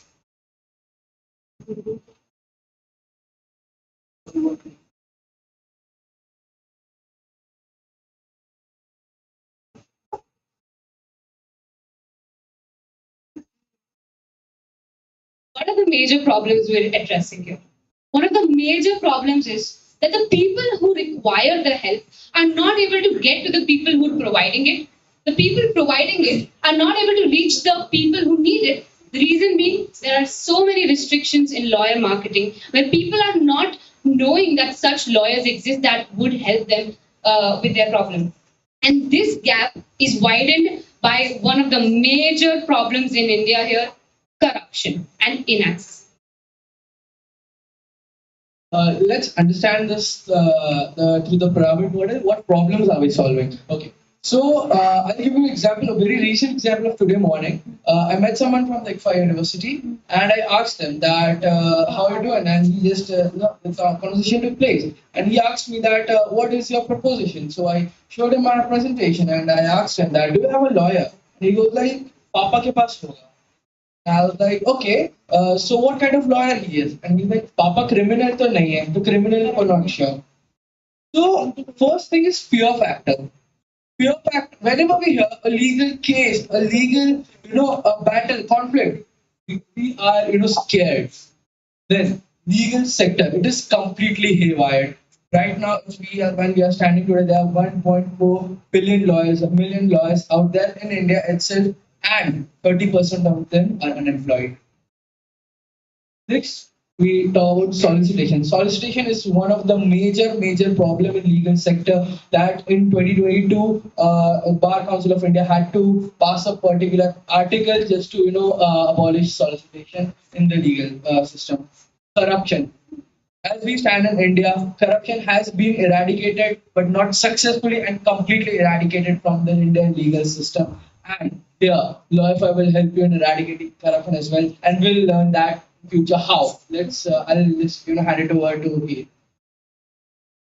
The Indian legal service market itself is of about 2.49 billion US dollars in 2025 and expected to grow to about $3.37 billion by 2030. And these are just the numbers that are on the paper. So the funds that are circulating in the legal sector because of corruption is uncharted for. Along with that, the current rate has increased from 4.6% to 6.28% annual growth rate. Along with that, the legal sector can desperately use digitalization. What there has not been is inculcation of digital as well as AI in the legal sector as of now, which is why this could be a great opportunity and a major breakthrough for the legal industry in India. Along with that, one of the major factors is that in a report that was published, it showed that 15% of the funds that were allocated to the legal service industry went unused. Why? No resource allocation and no optimum utilization of the same, which is what LawFi will be solving by ensuring all the optimum resource allocation as well as utilization. Which is why it could be a great opportunity in the market. Along with that, it also supports one of the SDGs of the UN, which is the target number 16.3. Along with that, it also helps in reaching equal education for people because this is also about to help students. We'll explain shortly how. So talking about the main product, app LawFi is divided into three portions. The first one is legal GPT. So everyone of you have heard of Chat GPT, right? But what about the Chat GPT that is specifically for law and legal knowledge? It is 24/7 available to each and every one of you. You just make a prompt, write it down, and it will give you an answer from what judgment has been passed in Supreme Court and High Courts of India. You can do the citation work. You can do the legal strategization work with this. It has immense amount of knowledge that is just related to legal background. Next slide. Onto legal solutions, right? You get, for example, any of you students are getting into an internship. How do you know that the person who is your employer is not making a fraud by taking you in? And what if they don't pay you your incentive or stipend? Just get your contract checked through legal GPT. That is the best option a student can have. That too for free. For the first 5 prompts in a day, you don't have to pay a single rupee to us. Talking about students, there are 60 to 80,000 students who are lawyers passing every year. And as I mentioned, there are 1.4 million lawyers in India. It can be an immense use for citation, legal strategization, getting the notes as well for the students. They can, get it anytime, 24/7 available. Let's say some of you would be interested into doing a startup. But what about the base? You have to hire interns, make a contract through legal GPT. If you want to know that does any company like this exist before, or are there any companies who have been registered of similar sort? Use legal GPT. Second part is advisors for 49. What is advisors for 49? Any of you have heard about Dr. Reddy? Dr. Reddy gets your doctor on video call. Okay, why not a lawyer? If you want an advice, there is no need to go to a lawyer's office, sit there for hours, drink that free cup of tea and walk into the chamber, come out empty-handed and just give them the check they asked for. We are giving you the same legal advice for 49 on video call within 5 minutes. There would be a video call for the duration of 5 minutes, and you can always extend it by paying the sum of extra 20 rupees. It is convenient. It is time saving, as I mentioned. It is very much cost effective. Third question is get a lawyer. You have a legal matter, or let's say you have a company to run. You don't have an attorney or lawyer. What will you do? Just go to our app Lawyerify, fill out the questionnaire. Okay. Select the type whether you want a lawyer that is into criminal cases, which is a notary, or into civil cases. Then just fill up the questionnaire, select your budget, how much you are ready to pay to that lawyer for per hearing or per consultation, right? And simply just run it through, and you will get a list of top 5 law firms along with the ratings that has been independent and have been rated the customers that has used that lawyer before, and you will get to know everything. This is one of the major ways how we solve solicitation as a problem, the previous slide. Along with that, when we talk about marketing, first of all, we will be having an app as well as a web developed where people can go and operate it as similar to the app. SEO, after that, we will have strategic partnerships with educational institutions as well as with SMEs where we will be providing the entirety of the legal GPT advices at 49 as well as get a lawyer for comparatively really cheaper rates because it helps for a better cause, and that is exactly what we work for. Along with that, we will also be posting targeted social media campaigns and educational contents on YouTube as well as on Instagram through reels, posts, etc. Talking about the revenue model, as I am coming from a business family, the one thing that has been crucial is money. How would you earn, right? So what we are charging is 199 a month. After first 5 prompts, you have to pay 199 a month. For the legal GPT, for advisors, as the name suggests, advisors for 49, and get a lawyer. So here, the customer won't pay a single penny, but the firm they are, consulting, they would pay a convenience fee of 500 rupees and nothing else. That is for the cost and projected revenue. So within next 3 years, we are projecting the revenue of 21 CR. And I know it sounds that it is too much, but it is not. And in the exchange of this, we are asking for 2 CR. That's it. We will quickly delve through how the company structure would work. The board of directors would include industry experts from the law background, from the tech background, as well as from the business background. Most of the innovation and decision making will be handled by the founders and the key management.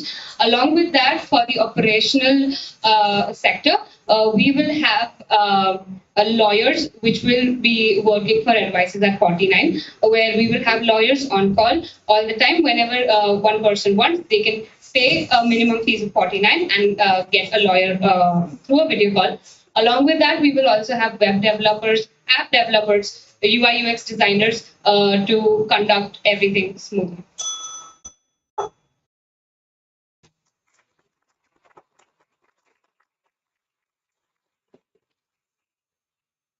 It will be open for all.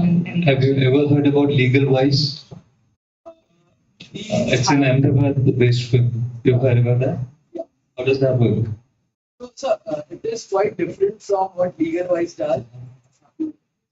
So we have heard about LegalWise, right? But we haven't delved completely into that model because we knew that this is something different from the LegalWise, right? And sir, they don't, give the advice for such cheaper rates. Not this cheap. Not at this rate, but I also want to understand how have you reached this 49 rupees? Okay. So what? So your lawyer will charge you how much?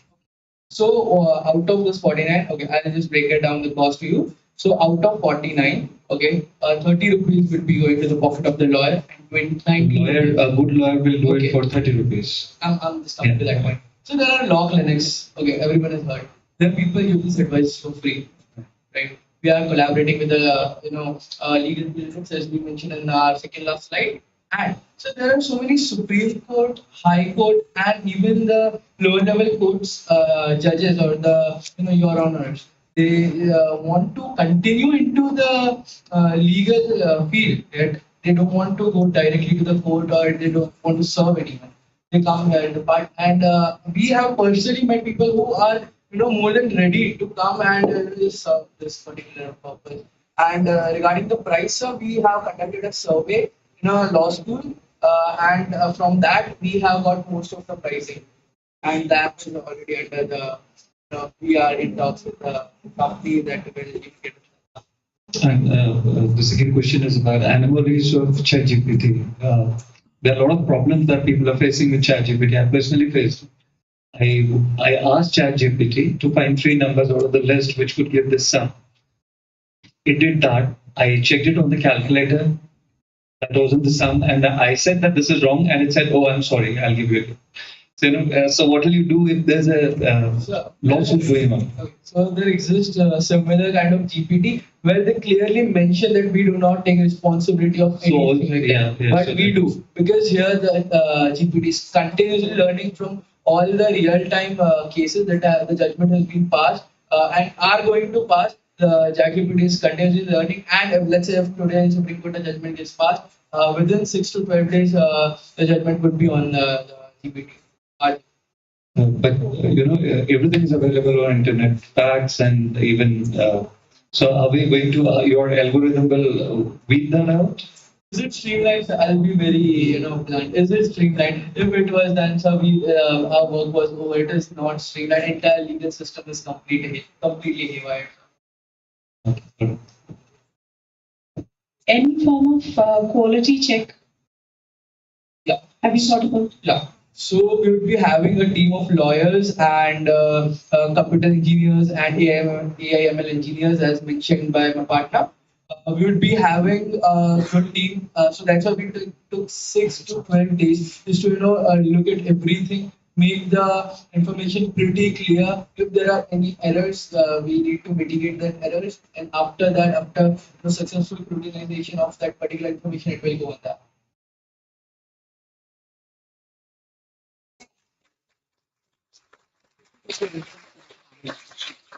फटाफट family discussion के लिए reach कराएं.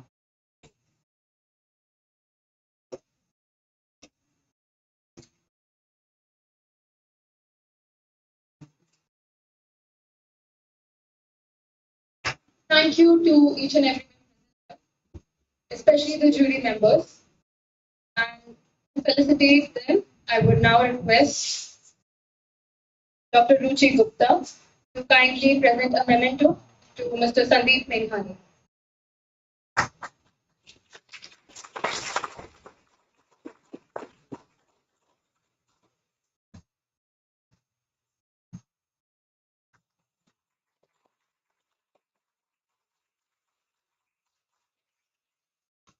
Requesting Dr. Vinay Khandelwal kindly present Mr. Bharat with a memento.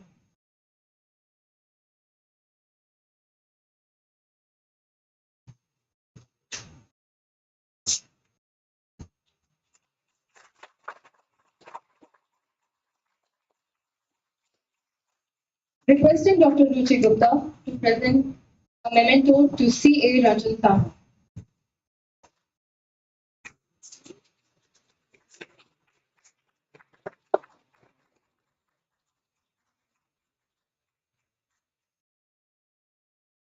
Requesting Dr. Khandelwal to kindly present a memento to Ms. Anvita P. Singh.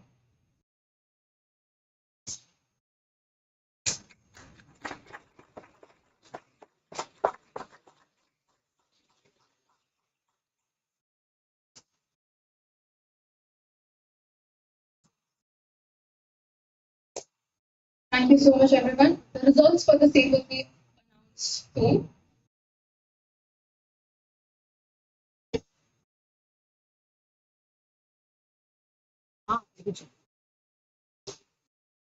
And now we move to one of the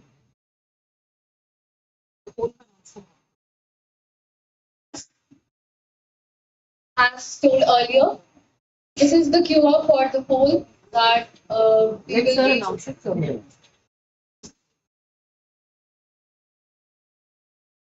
Thank you. Thank you, Arushi.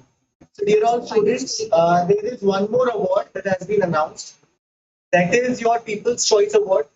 So, the team, according to you, that presented the best, the most well-crafted business plan, it's your time to vote it.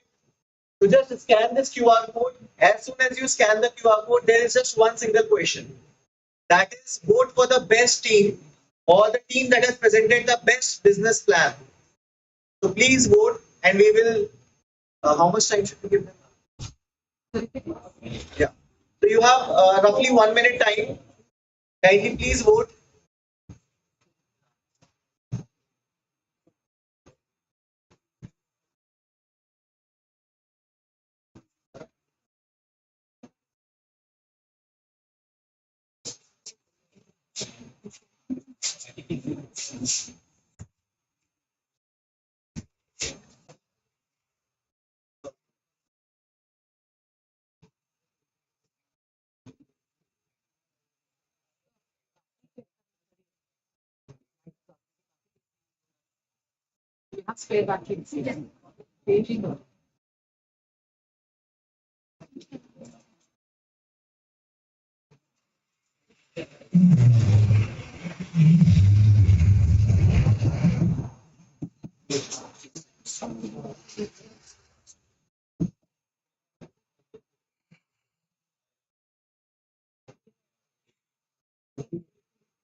जब results announce होंगे उसके बाद ही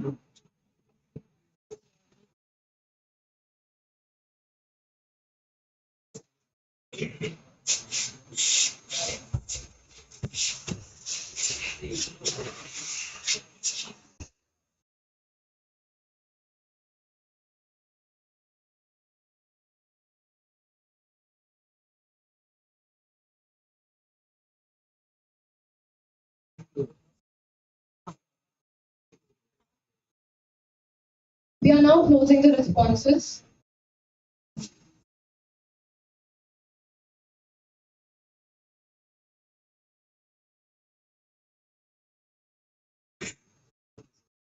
उत्कर्ष sir can you please guide students इसको ठीक से arrange करने 3 sofa आएंगे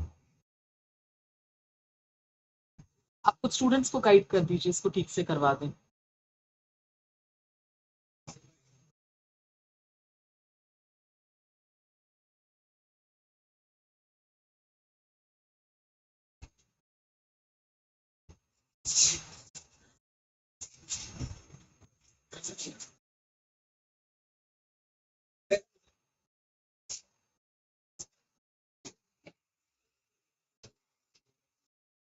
कुछ हम थोड़ा सा अरे इतना सीधा नहीं करो ऑडियंस को शिवांगी सा सेमी सर्कल बनवा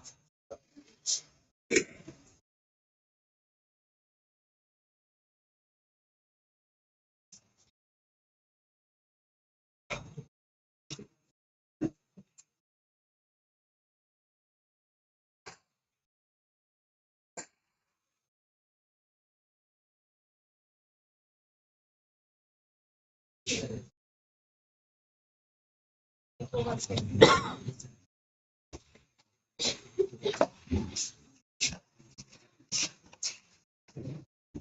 क्लासेस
शिवांगी, अब बहुत डिले नहीं कर सकते, 4:30 को शुरू करना है। नहीं तो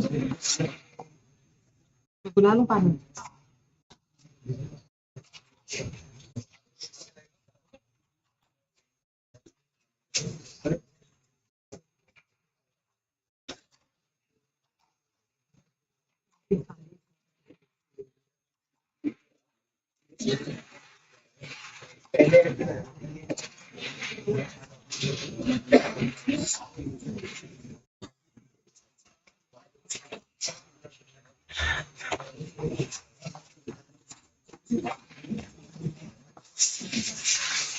शिवांगी, पैनल के अलावा फिर यहाँ पे वो सुनील गोयल और संदीप दयाल जी का भी है।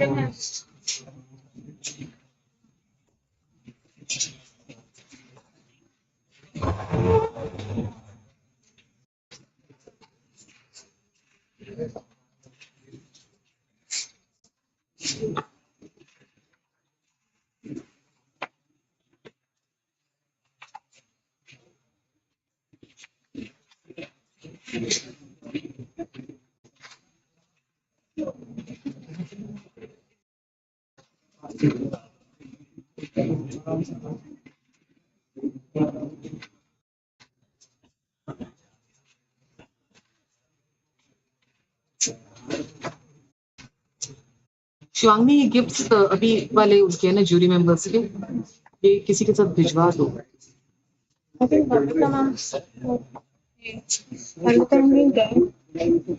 अरे सबको तो अर्चना वही लेके गई है। उनका बैग और ये है।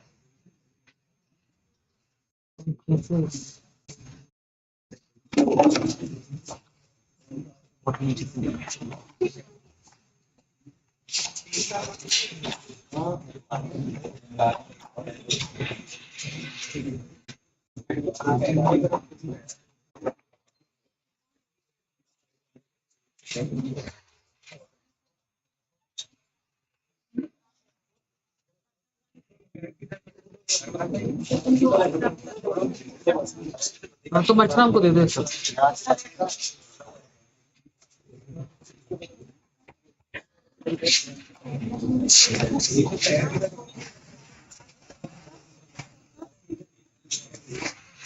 मैम, उन लोगों के लिए वहां पे अगर कॉफी करना हो, शिवांगी हम किसको भेजूं अगर वहां पे कॉफी का अरेंजमेंट करना हो?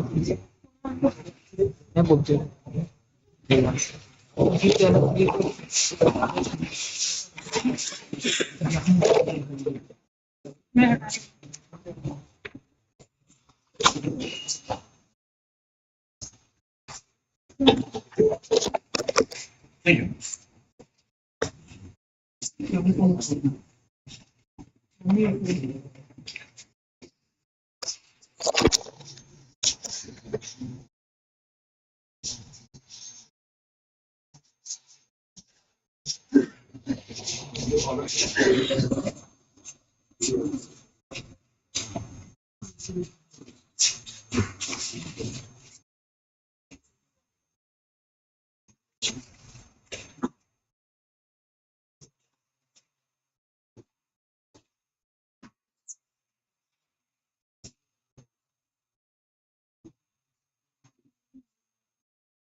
I would be able to address each one of them.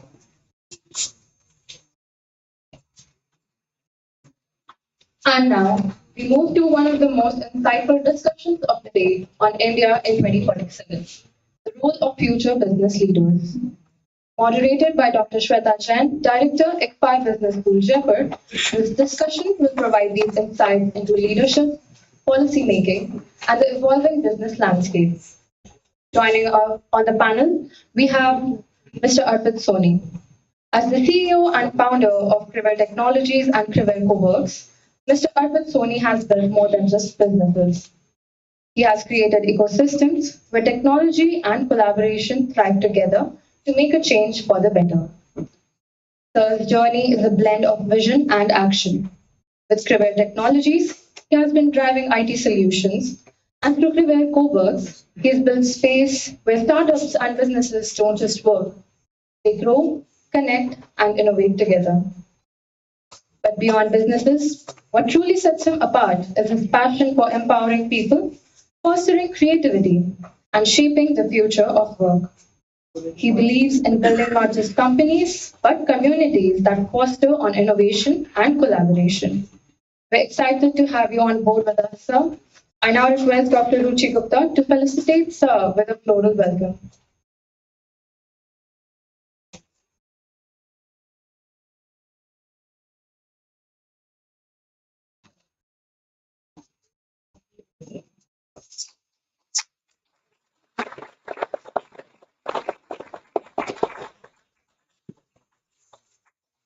Thank you, ma'am. Welcoming Mr. Dushyant Singh, the founder of Endwell Hotels Private Limited. With a deep passion for creating exceptional guest experiences, Sir has been redefining hospitality with a focus on comfort, innovation, and world-class service. Under his leadership, Endwell Hotels has grown into a name synonymous with excellence, blending modern luxury with warm hospitality. His journey is not just about building hotels, it's about crafting memorable experiences that leave a lasting impact on every guest who walks through the doors. We truly believe that your invaluable insights would bring the most out of today's discussion. Now requesting Dr. Shivangani Rathod to felicitate Sir with a floral welcome.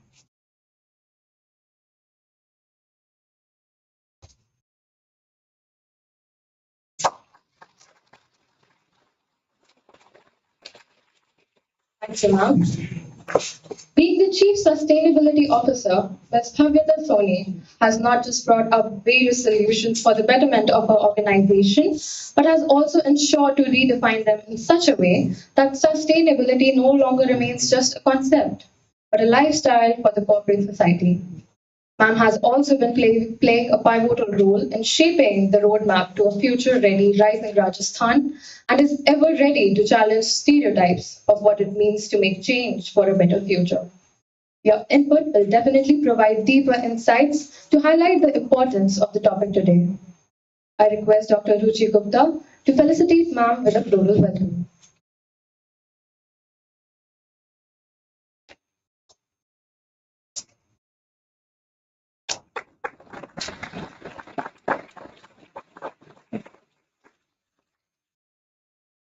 Thank you, ma'am.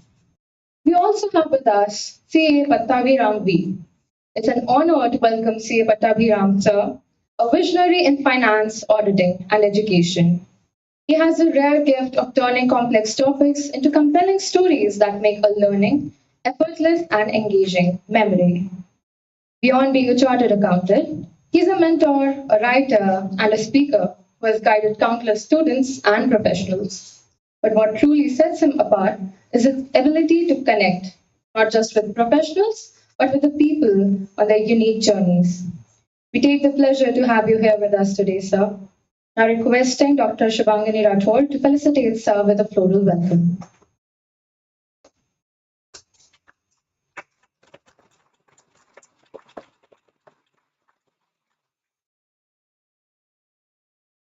Thank you, ma'am. Without any further ado, I would like to hand over the stage to you, Shweta ma'am. Thank you, Arushi. Happy evening, friends.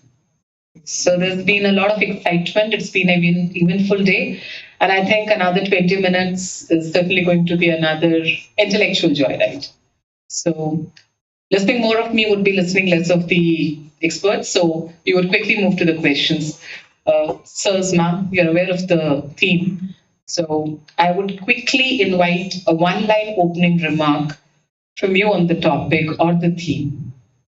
So just one-line opening remark, India in 2047. For me, what we call Viksit Bharat and developed nation, not be compared into terms of economy, but in terms of the sustainability, in terms of the infrastructure, in terms of the everything which the public of the nation get from the government or from the nation. This is for me a Viksit Bharat, and this is my I'll see a Viksit Bharat or developed nation on the basis of my perspective. I would say your quick opening remark. So one line would be future global leaders. Future global leaders. Yes, that would be for my side. Thank you. Krishanji. I think it's a dream coming true for me because I travel a lot to developed nations and I really want to see India over there one day. So I think I'm waiting to see that. I think that's the biggest dream I can think of right now. Maybe a $50 trillion economy where the youth is gainfully employed, either in profession or in business or in any of the other areas, productively and gainfully employed, discussing matters that are of relevance and consequence. So you've got two perspectives here, productively and gainfully employed and discussing matters of relevance. So this is one area where we can actually trigger a huge debate. Where do we see that we are into discussions that are relevant? So just trying to move in that direction. A man of numbers has brought the perspective of productivity and profits. A man who has a passion for maybe food, hospitality has talked from that aspect. And Arvind sir has talked from a very different aspect. He's a passionate mentor to youngsters. And then ma'am has a different kind of outlook. My quick question would be, which areas, you may pick one of your choice, which you believe would be the most significant or consequential to realizing this dream of India in 2047. So which areas can serve as India's unique advantages? It can be anything, the green services, or maybe IT or the population, but one area where you feel India has the core advantage.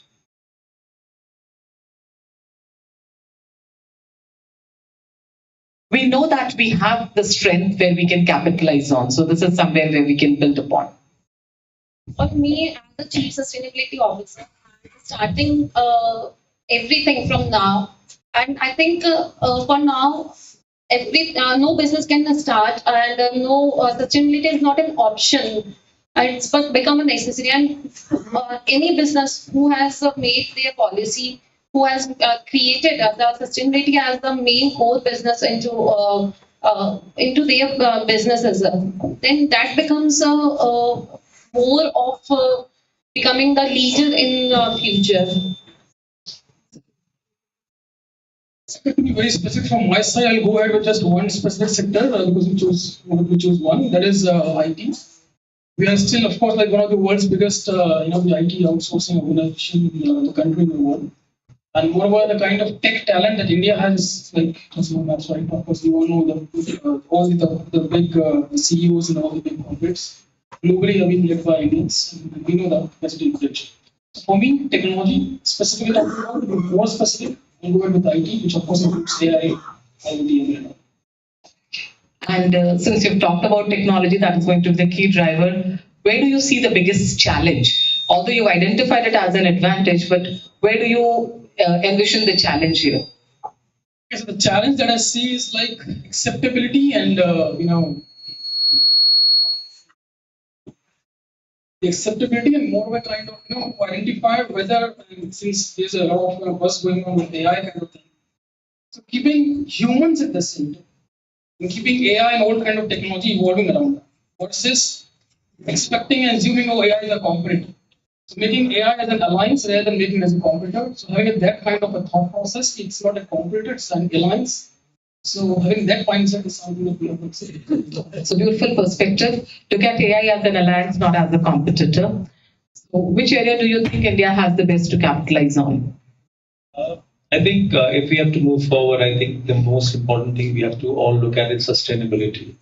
See, I think we Indians are very good learners. We have very good followers, but we always follow what is happening in the other countries and mostly the first world countries. But I think to reach to a level where we need our dream to come true by 2047, I think it's a high time that we should start working on sustainability now. So I think that is one of the most important aspect we all should look at. Your take on this? More than where we'll be good at, I would like to say what we should actually be doing. I think the key is, while there's a lot of education that is happening around, the key is about skills. How skillful people are when they go and work. There is this huge conversation around India having huge advantage over democratic dividend. Numbers suggest that that is going to stop somewhere around 2040. Our average age is actually going to be higher than the global median age, somewhere around 37, 40. So what we have advantage is only for the next 15 odd years. And if we don't skill our people the right way, and they are just educated, I don't want to name professions, but if they're just studied and they don't have the right skill to do things, to get jobs, to work elsewhere, then we would actually be seeing a very staggering social unrest that would take place. So I think skill is the most important. Skill them to take up jobs as quickly as they can.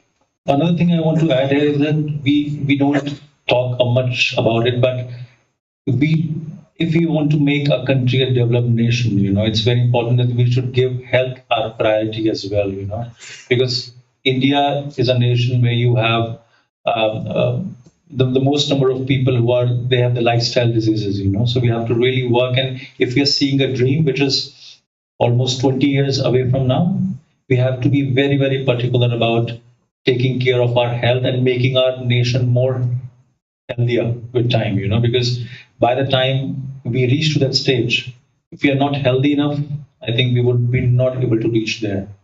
I think health is something we also have to look at. That is very important. I feel that. Well said. So would you like to add something to any other area that you wish to bring into light? The other area that I see is a kind of a green energy.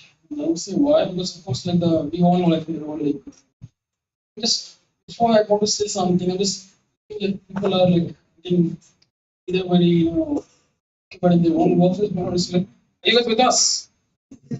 So. Just want to make sure I'm interacting with the people from why I'm very. Okay, so of course, one of them would be the green energy is what I feel. Why? Because of course, nowadays, a lot of research is going on, and we have seen fruitful results of solars. We have seen fruitful results in hydrogens coming on, nitrogen and all. We're talking about 2047. Typically, that is a time the fossil fuel will be, of course, having very limitations. So, of course, that is a huge area where we can look forward to a kind of a business exploration as well. Rajasthan is specifically talking about, of course, we have a good amount of leverage of solars. The southern part of the Rajasthan is a good leverage for windy areas as well. So we have solars as well, not solars. We have wind turbines as well. So I feel like green energy is something is going to be a very important factor because we have already burned a lot in the last century. So that is what I do. In the morning, we had an expert who kind of emphasized on the entire model that China and UAE have been following. So that just amused us and maybe triggered this very radical thought. Do you think that export-led growth, similar to the kind of China model, is the only way to sustain economic development? Export-led, I mean, more focusing towards exports. So you did mention that they've been too much into exports and that's how they've come on this We're one. talking about the exim kind of thing. Of course, exports and imports. See, both, I mean, exports and imports, they do have a good amount of value in the kind of like right now where we are at the moment compared to China, of course, a huge gap. Export will definitely will have a good amount of leverage because at the moment, what I feel almost like 80% of the Indian potential is not being tapped in. Once we start manufacturing something, of course, this is always a vision of India, and it's in our roots as well. We always try to do something better, just not for us, but for the group. Right? So if we are doing something good, I'm very much sure exporting to the global economy would be a good amount of factors. As Dushanji has been traveling a lot, maybe you'll be able to bring a perspective to it. Do you look like China kind of a model would work for us? In what sense? More focusing on exports. I think that is one part of it. We definitely see in the last few years because I come from a family who's into exporting of garments and textiles. So what I've seen in the last 20-25 years, the exports of India, particularly in our sector, the textile, has gone down a lot. And the only reason I see that we don't have ways to save the craftsmanship in our country. And that's why the major exports now has gone to China, Vietnam, Cambodia. So if you see that all the labor intensive work is now going away from India. And every year we see a lot of depression in the exports. So I think that is one part of it. And we if I have to talk about the late 90s, there was no income tax for the exporters. So the government was doing a lot of things to promote them. Right. But now with time, I think you don't have many people who want to get into that kind of work. So I think the government should come up with new plans so how they can promote it better. But yes, it's one of the most important factors I see. Your take on the growth model that India should adopt? Technically, it doesn't matter. The money is much the same. When it comes from abroad, comes from India. India by itself is a very, very, very large market. That's the reason why so many countries are interested in us. But there's also sense in doing a lot of exports because the value addition, the price point that you get is significantly higher when you export rather than the my sense, though it might divert from what you said, my sense is that it is more important to put more disposable income in the hands of people in our country. It is consumption that actually drives. And if you want to drive consumption, people should have more money. And one of the ways of having more money is how the government decides to collect its tax or how much money it decides to collect its tax.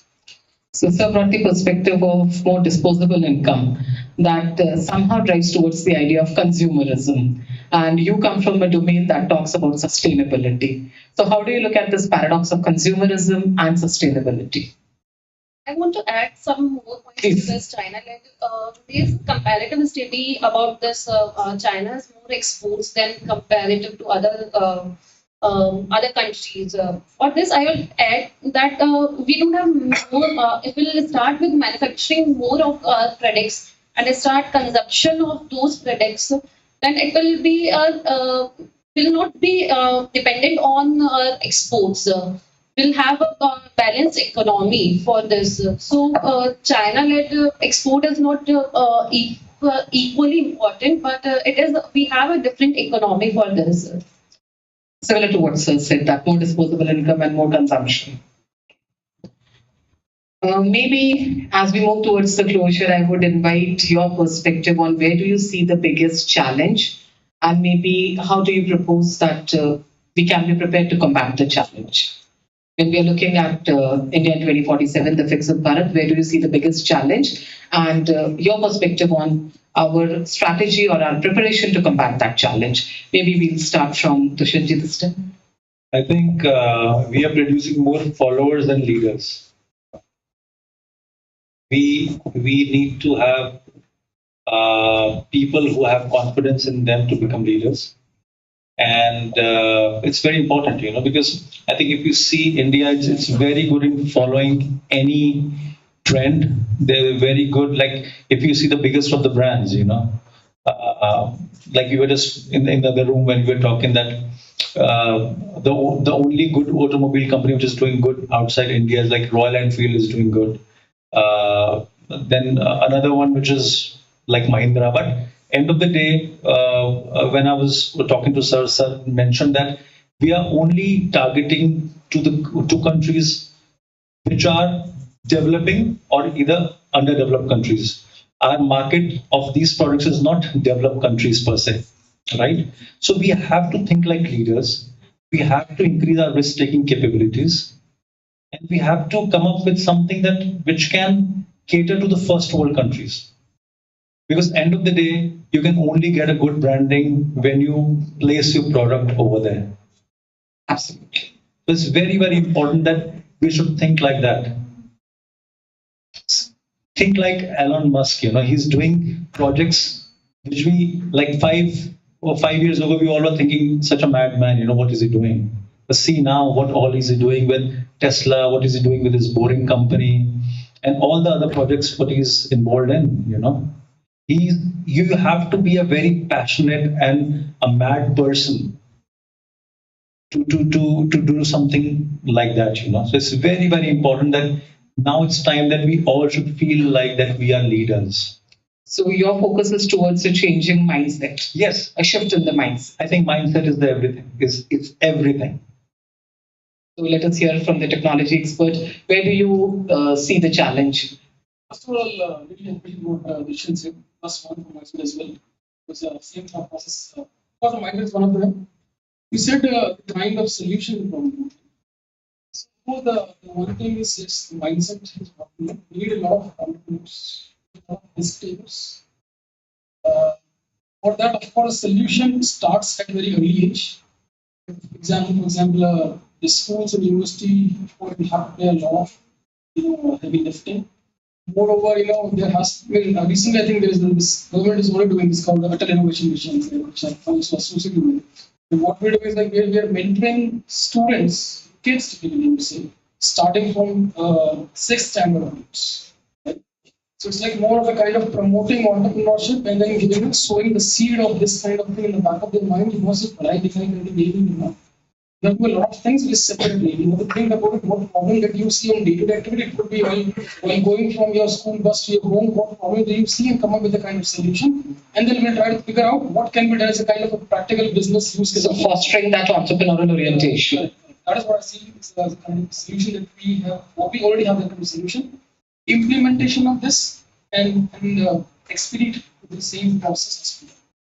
You're taking the challenge and your model to combat. Definitely agree with him also that we have all the solutions. All we need is we have to extract those things which we are not extracted already, and we have to work on these things. And moreover, we should start working on individual aspects, what we have and what resources we have, and so that we can work together to make our India, make the nation a developed nation. So maybe the closing remark from you, the challenge and the strategy. I'll still go back to what I began with. That's going to be the biggest challenge, is skilling of our people. For some odd reason, I might be completely wrong, but for some odd reason, we have this habit of just pumping ourselves as to we are very good, we are this, we are that. But I think if we actually compare with the kind of work or kind of skill set that we have, Pratham is one example of the kind of studies that have been done to show where our different people at different classes are. I think the single most important challenge is that And once you don't have skills, you don't get jobs. Once you don't get jobs, there is going to be social unrest. That's point number one. The second challenge I see, and I'm saying that because there are a lot of young people here, is that we are increasingly seeing a very, very divisive nation where the focus is not on things that actually matter. Today, the world is going through a wave of AI. We should actually be talking about that. We should actually be working towards that. Whereas the focus seems, the large noise focus in media, in elsewhere, seems to be on many other things that are not relevant. So it's also very important that many of these outfits talk about things that are important because whether we like it or not, they are the ones who will create the mindset of the young Indians. So to just put it across, point number one is skill set. That's the biggest challenge. We need to train people. We need to focus on that very, very strongly. And second is that we must cease to be a very argumentative nation. You've said it all. We seem to be a very argumentative nation. And right since the beginning, there's something that has been coming in common. That is, we don't talk about relevant things. That is where the entire challenge lies. Maybe we are also a country that is thinking in information, but shallow on insights. And we perhaps fail to emphasize on the right set of discussions or the more relevant aspects of growth. So thank you so much. And although it was brief and crisp, but I certainly enjoyed being a moderator to all four of you. Maybe some other time we would have an extended discussion and invite your perspectives for the consumption of our students, and we see how we create the future leaders. Less followers, more leaders, better entrepreneurs, more prepared and I would say enthusiastic entrepreneurs, more aspirational entrepreneurs, and people with the right mindset who are adequately skilled, and also looking at discussing the right set of things. So anything, ma'am, you wish to close with? Yeah, it is pleasure to be a part of this panel, and I'm happy to be with this college. And you have an ample amount of opportunities. So start working from now and get the extract whatever you can get. Be knowledgeable, be skillful. You have a great, good future ahead. Thank you so much. And thank you to the audiences for the patient listening. We are now moving closer towards the closure of the event. And we would have the valedictory session shortly, and we'll be announcing the winners of today's events. So just allow us a couple of minutes to set the stage for the valedictory event. Thank you.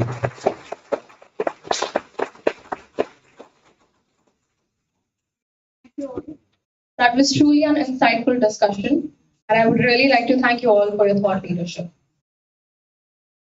Now, I would like to request Dr. Shivangani Rathod to kindly felicitate Mr. Arpit Soni with a memento.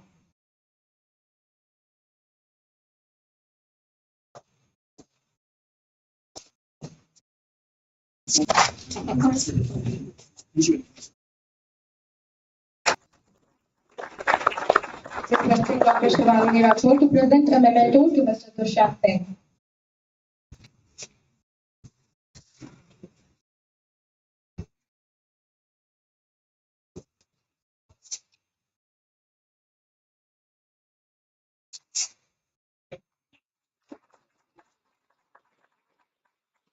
Requesting Dr. Shivangani Rathod to present a memento to Ms. Abhita Soni.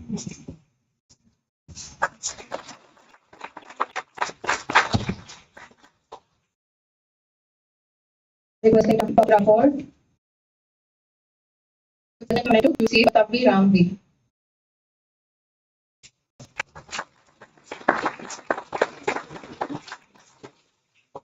Thank you.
We are honored to have with us a true thought leader in marketing and strategy, Mr. Sandeep Dayal.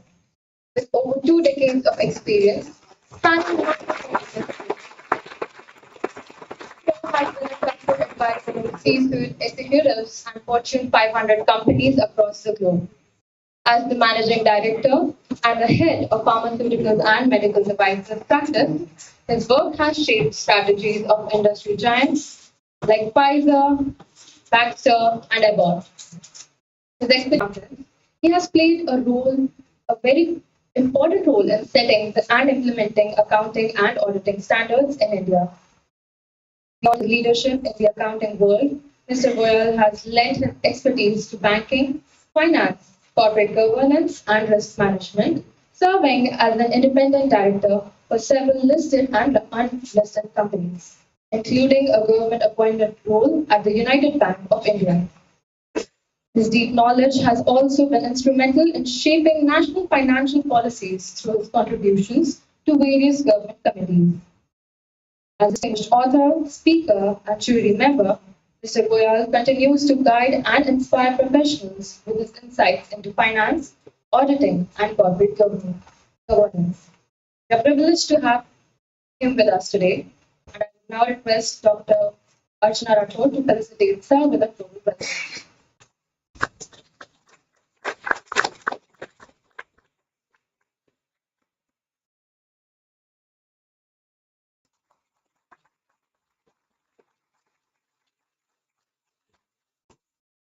Please now over to you, sir.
Yeah, I can use the that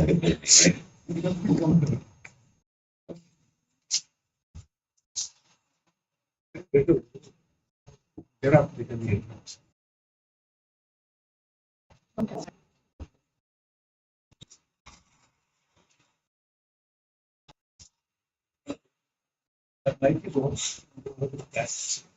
Yeah, that's all.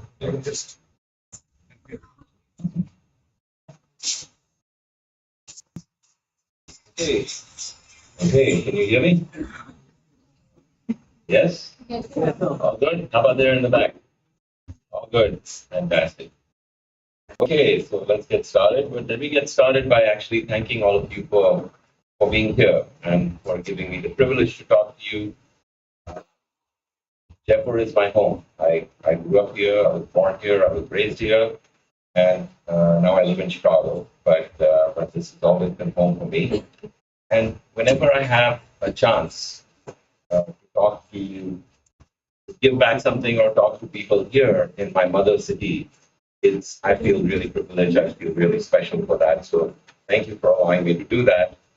And this particular moment, this brief moment that I have with you, is particularly important for me because it gives me a chance to talk to the next generation, which is all of you guys who are going to be changing the world in the future. So that's very special for me. And no doubt, today you guys have heard some very exciting presentations. I was asking Vidhu about those. Okay. And yeah, so he was telling me a little bit about those presentations. You guys have talked about AI, you guys have talked about sustainability, green energy, and all of that stuff. And that's all wonderful. And you heard from some of the most accomplished men and women in business today in those panels. So this is the program, this is the part of the program where things may get a little slow. I'm one of the last people up here, and you might be all tired from all the activities of the day, but just try to stay with it for a little bit more. So let me look at this. So I have spent about half my life in India, and the other half in the United States. And when you spend as much time as you have, as I have abroad, it does change you. You know, I'm not the same person that I was growing up in India. All of that time does change you. You become something else. And so today, what I'm going to do, I'm not going to tell you what India in 2047 is going to be like. You know, I feel very unqualified to do that. I don't even know what in the United States next week is going to look like right now. So it's for me to tell you what India will look like in 2047. That would be something. That would be a big stretch.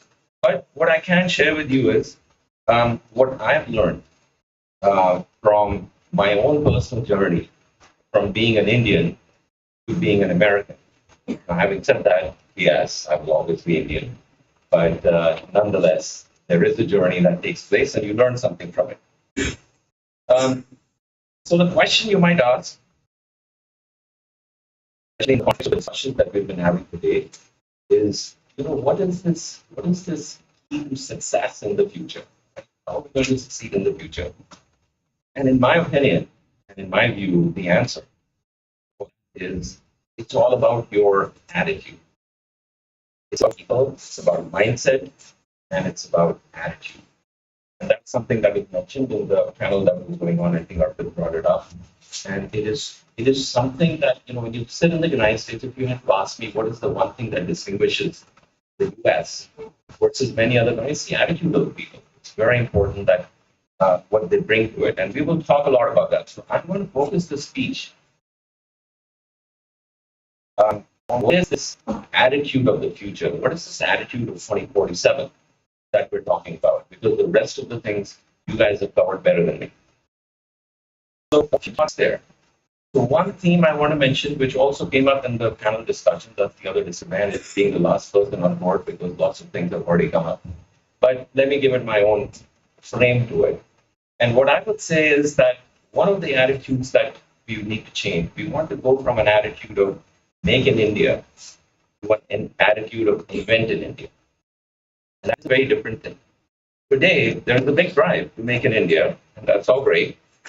But remember that if all we do is to make in India what others have already made abroad today, we will be only living in their past in our future. Right? 2047, you want to be what the US is like today? I mean, that's the past. That'll be the past. You want to be in the future. So what is it that we want to do?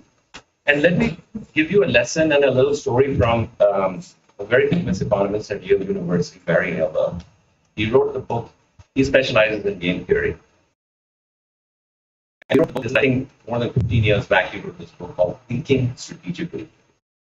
And in this book, he talks about this little example of the America's Cup. America's Cup is actually a race. It's a worldwide race, but it's a sailboat race.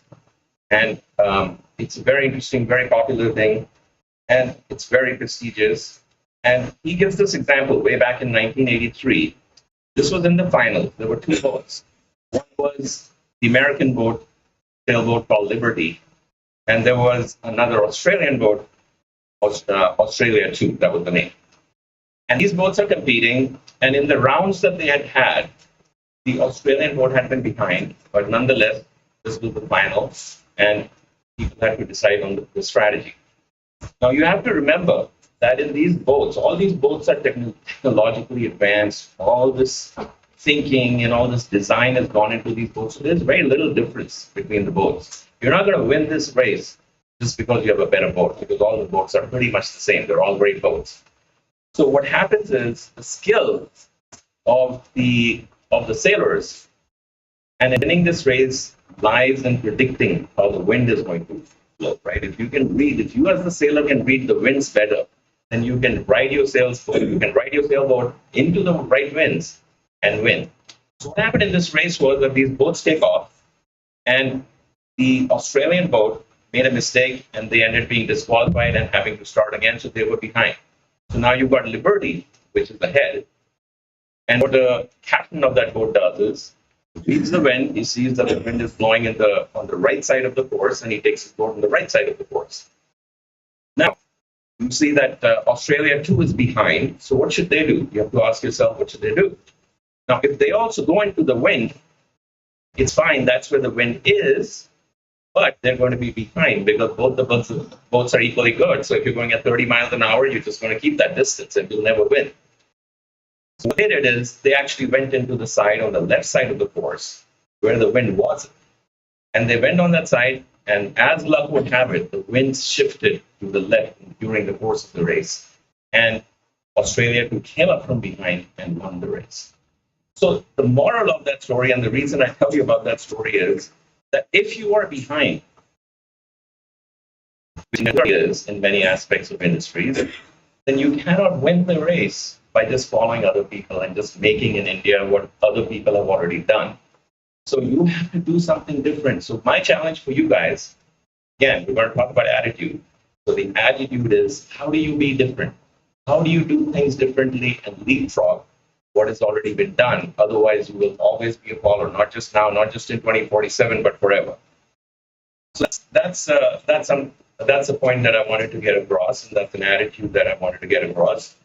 The other thing about US in terms of this winning attitude is they ask the question, literally, what have you done lately?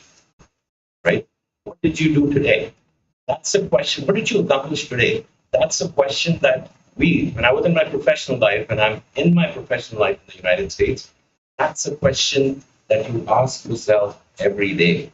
You know, sometimes I get a little frustrated because when I'm in India, people will come and talk about things that were done in the past, and we want to be proud of the past. There's nothing wrong with that. But people will talk about, hey, the concept of zero was invented in India by mathematician and astronomer Aryabhatta in the 5th century. But we're not in the 5th century anymore.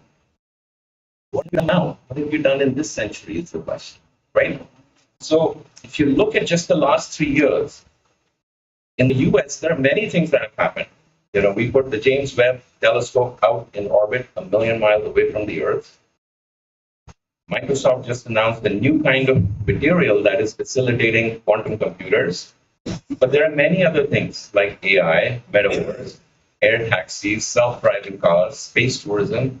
All of these things have happened in the last 3 years. And when you look at any 3-year period, and there are things happening. So this is something that we have to focus on, which is have an attitude of lately. You must be able to ask that question, answer that question positively. The second attitude I want to talk about is an attitude which is going from India in India to India everywhere. That's a different attitude. So despite the current wave of nationalism that is sweeping across many countries, including the United States, which I personally don't appreciate, but nonetheless it's there, greatness really comes from building an environment in which the great can become greater. So you're all familiar with perhaps with the symbolism of the inverted Ashwatthama tree of life that is described in the Bhagavad Gita. It's also described in the Upanishad. And it's the tree which is inverted, and the roots are going into the sky, into the Brahman, where all the wisdom is. And then the human beings are sitting on the branches, feeding on the fruits of the branches and so on. And you can read whatever you want to into this parable. But for me, what is the message? One of the key messages that this parable gives is that these birds that are feeding on those fruits, it's important for them to realize that they're sitting on that same tree. They are part of the same tree with different branches. And when these birds fly as a flock away from the tree and then they come back to the tree, they're not going back to the same fruit. They're going to different fruits on that thing. And this is a reminder. This is a reminder from our culture that we are, no matter who we are as humans in the world, we are all connected. And therefore, we have to start behaving as such. So, having said that, in 2047, I see an India that will be a positive force for good everywhere in the world, through its brands, through its services, and through its culture. Today, you see a lot of US. One of the things that the US has done, and forgive me for talking a lot about the US, but that's where I live. I spent half my life there. So I do need to talk about that. But you see a lot of US presence everywhere in the world. For example, I was in Delhi and I went to the Sundar Nursery Park. But a lot of that revitalization has been funded by the United States government. So you feel the presence. Just a little board there, but you feel the presence. When I was in India and I did my engineering at BITS Pilani was actually at its inception at a time in MIT. So it's in many aspects of life, we feel the presence of the United States. My hope and my aspiration for India is that in the future, people will feel the presence of India everywhere. And to some degree, that's already happening. Bollywood music, right? That is popular actually all around the world. There's a time when I went into this grocery store, which is a Russian grocery store, and I was buying some whatever. I don't even remember what I was buying, and this guy was behind the counter. He looks at me and says, "You Indian?" Asking me, but I said, "Yes, I'm Indian." And then he breaks out into the song, "Mera Juta Hai Japani." So that's an idea of how our culture, in certain aspects for Bollywood music, it has a presence all around the world. Russia, Syria, and all of these places, Indonesia, people sing Indian songs. And likewise, Mr. A.R. Rahman, his music is very popular. As you know, he won some Grammys, and his music is these days played by the Symphony Orchestra at the Berkeley School of Music, which is one of the top schools of music in the world. So this is my example of how our presence is in some ways out in the globe.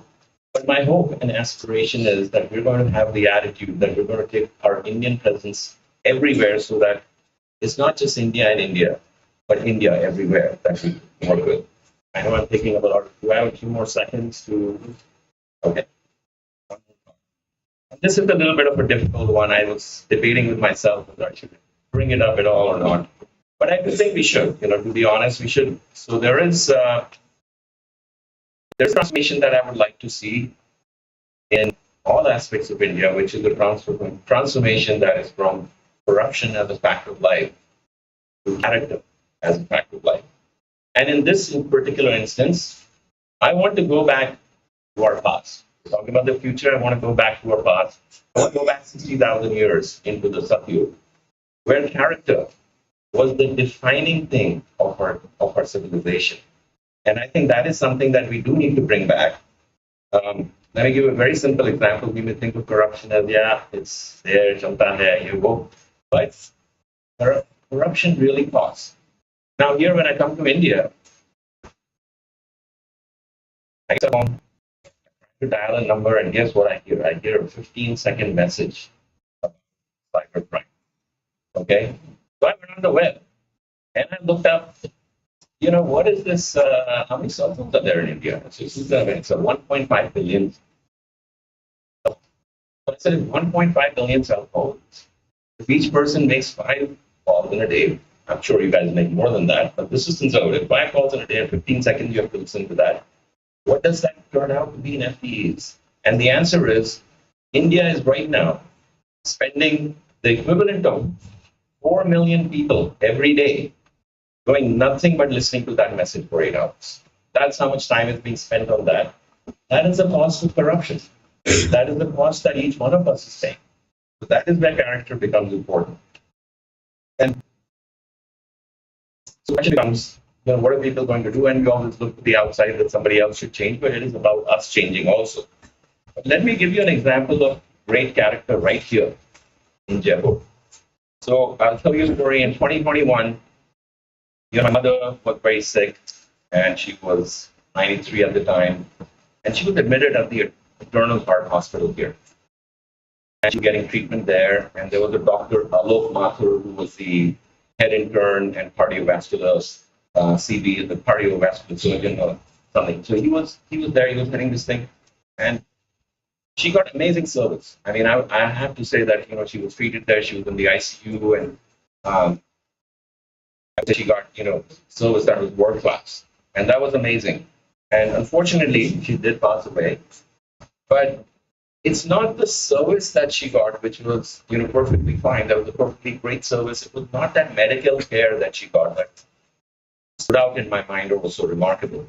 What was remarkable in my mind, stands out for me, is the letter Dr. Alok Mathur sent to my wife. He sent her a WhatsApp. And after my mother passed away, he sent her a WhatsApp, which was actually very personally written. He said that, look, I know this thing is very hard for you. Your mother-in-law spent time with you in Chicago, and she was there with you, and you took good care of her. So it was a very personalized message. It wasn't just, accept my condolences, rest in peace. It was a very personalized message that you wrote, which was about one paragraph long, to my wife, in as his condolences. Now imagine that. Imagine that. What doctor does that? What doctor who's on the ER that is so busy does that? And I'm asking, not just in India, I've never seen a doctor do that anywhere. So it is that kind of character that I'm talking about. And it is that day, Dr. Mathur was a personal inspiration and hero to me. And what I would say in my closing message to all of you, I would say, be a Dr. Rahul. Be a hero to someone today and for every day of the rest of your life. If you do that, I promise you that this will be the greatest country in the world. And with that, thank you very much.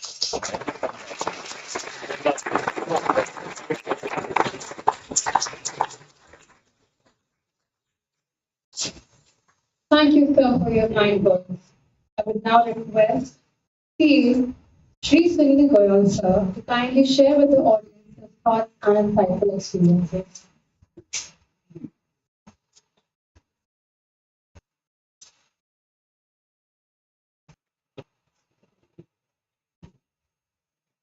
Thank you very much. First of all, two things.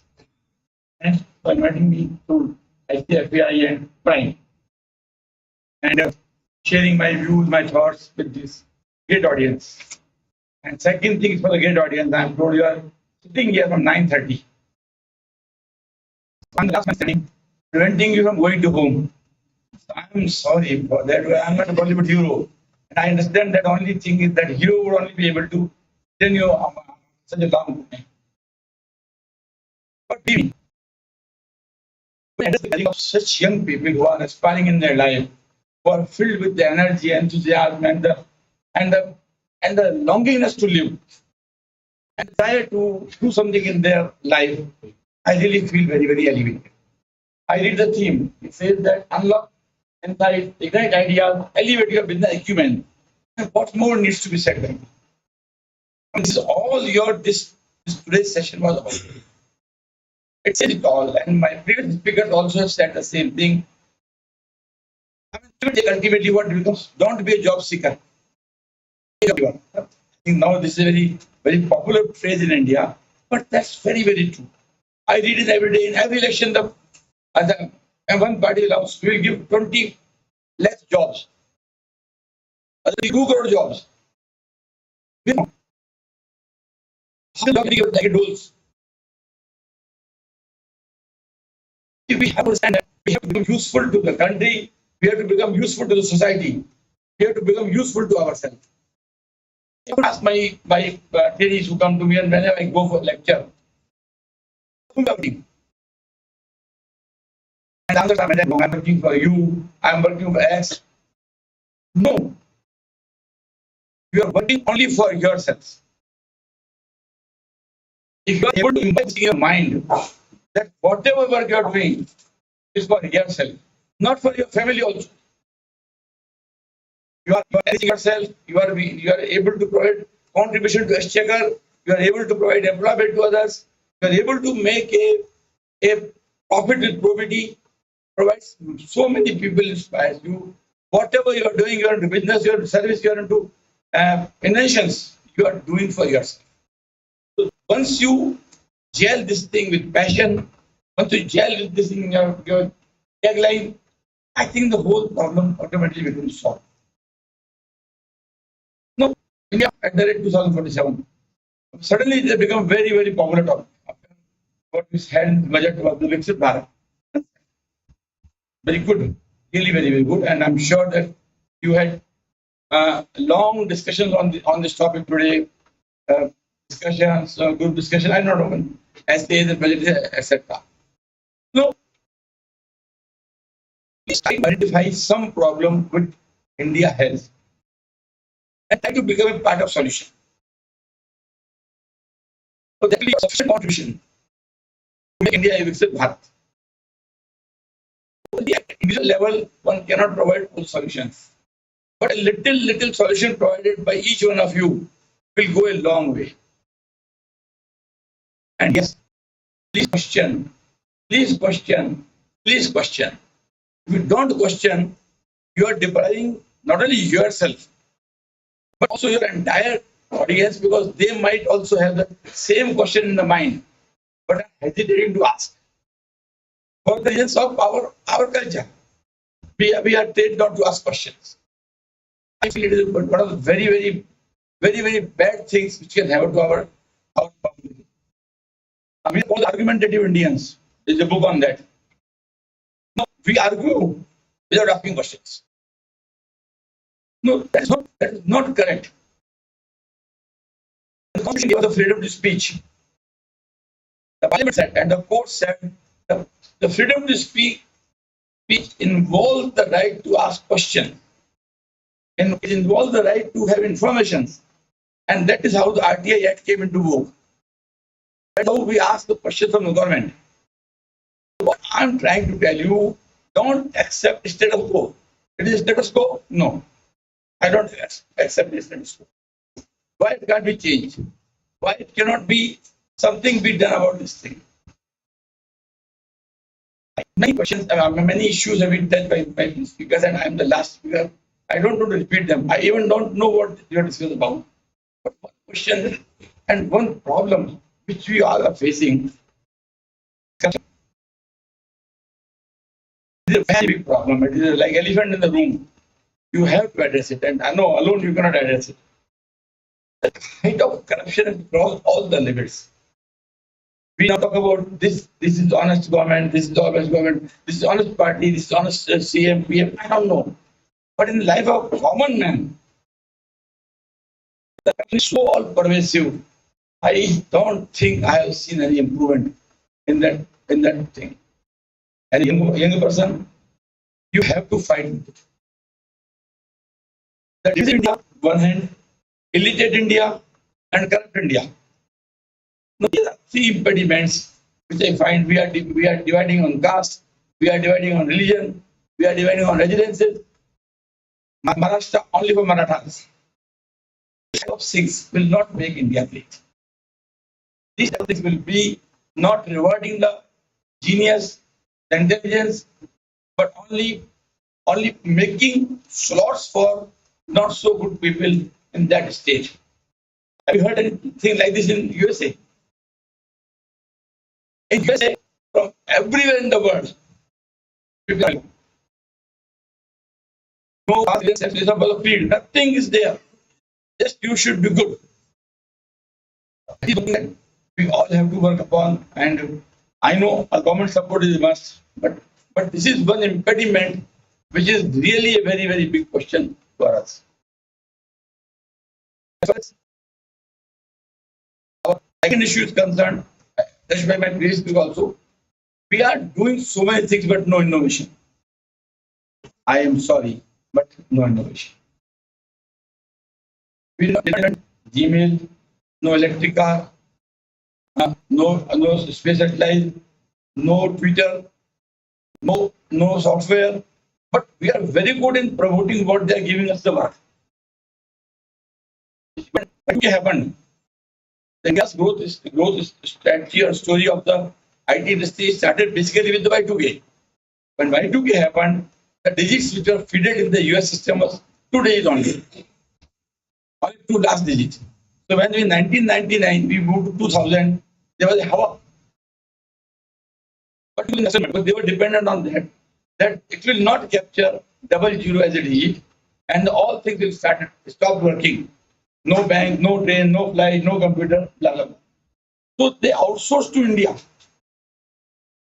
This is coming from 2 digit to 4 digit into their systems. And that is how this Y2K job came to India. And as they say, from thereafter, there have been no looking back. The BPO thing happened, the KPO thing happened, the software thing happened. So, point is that we are good in that. But these jobs can be replaced. Now, I saw the other day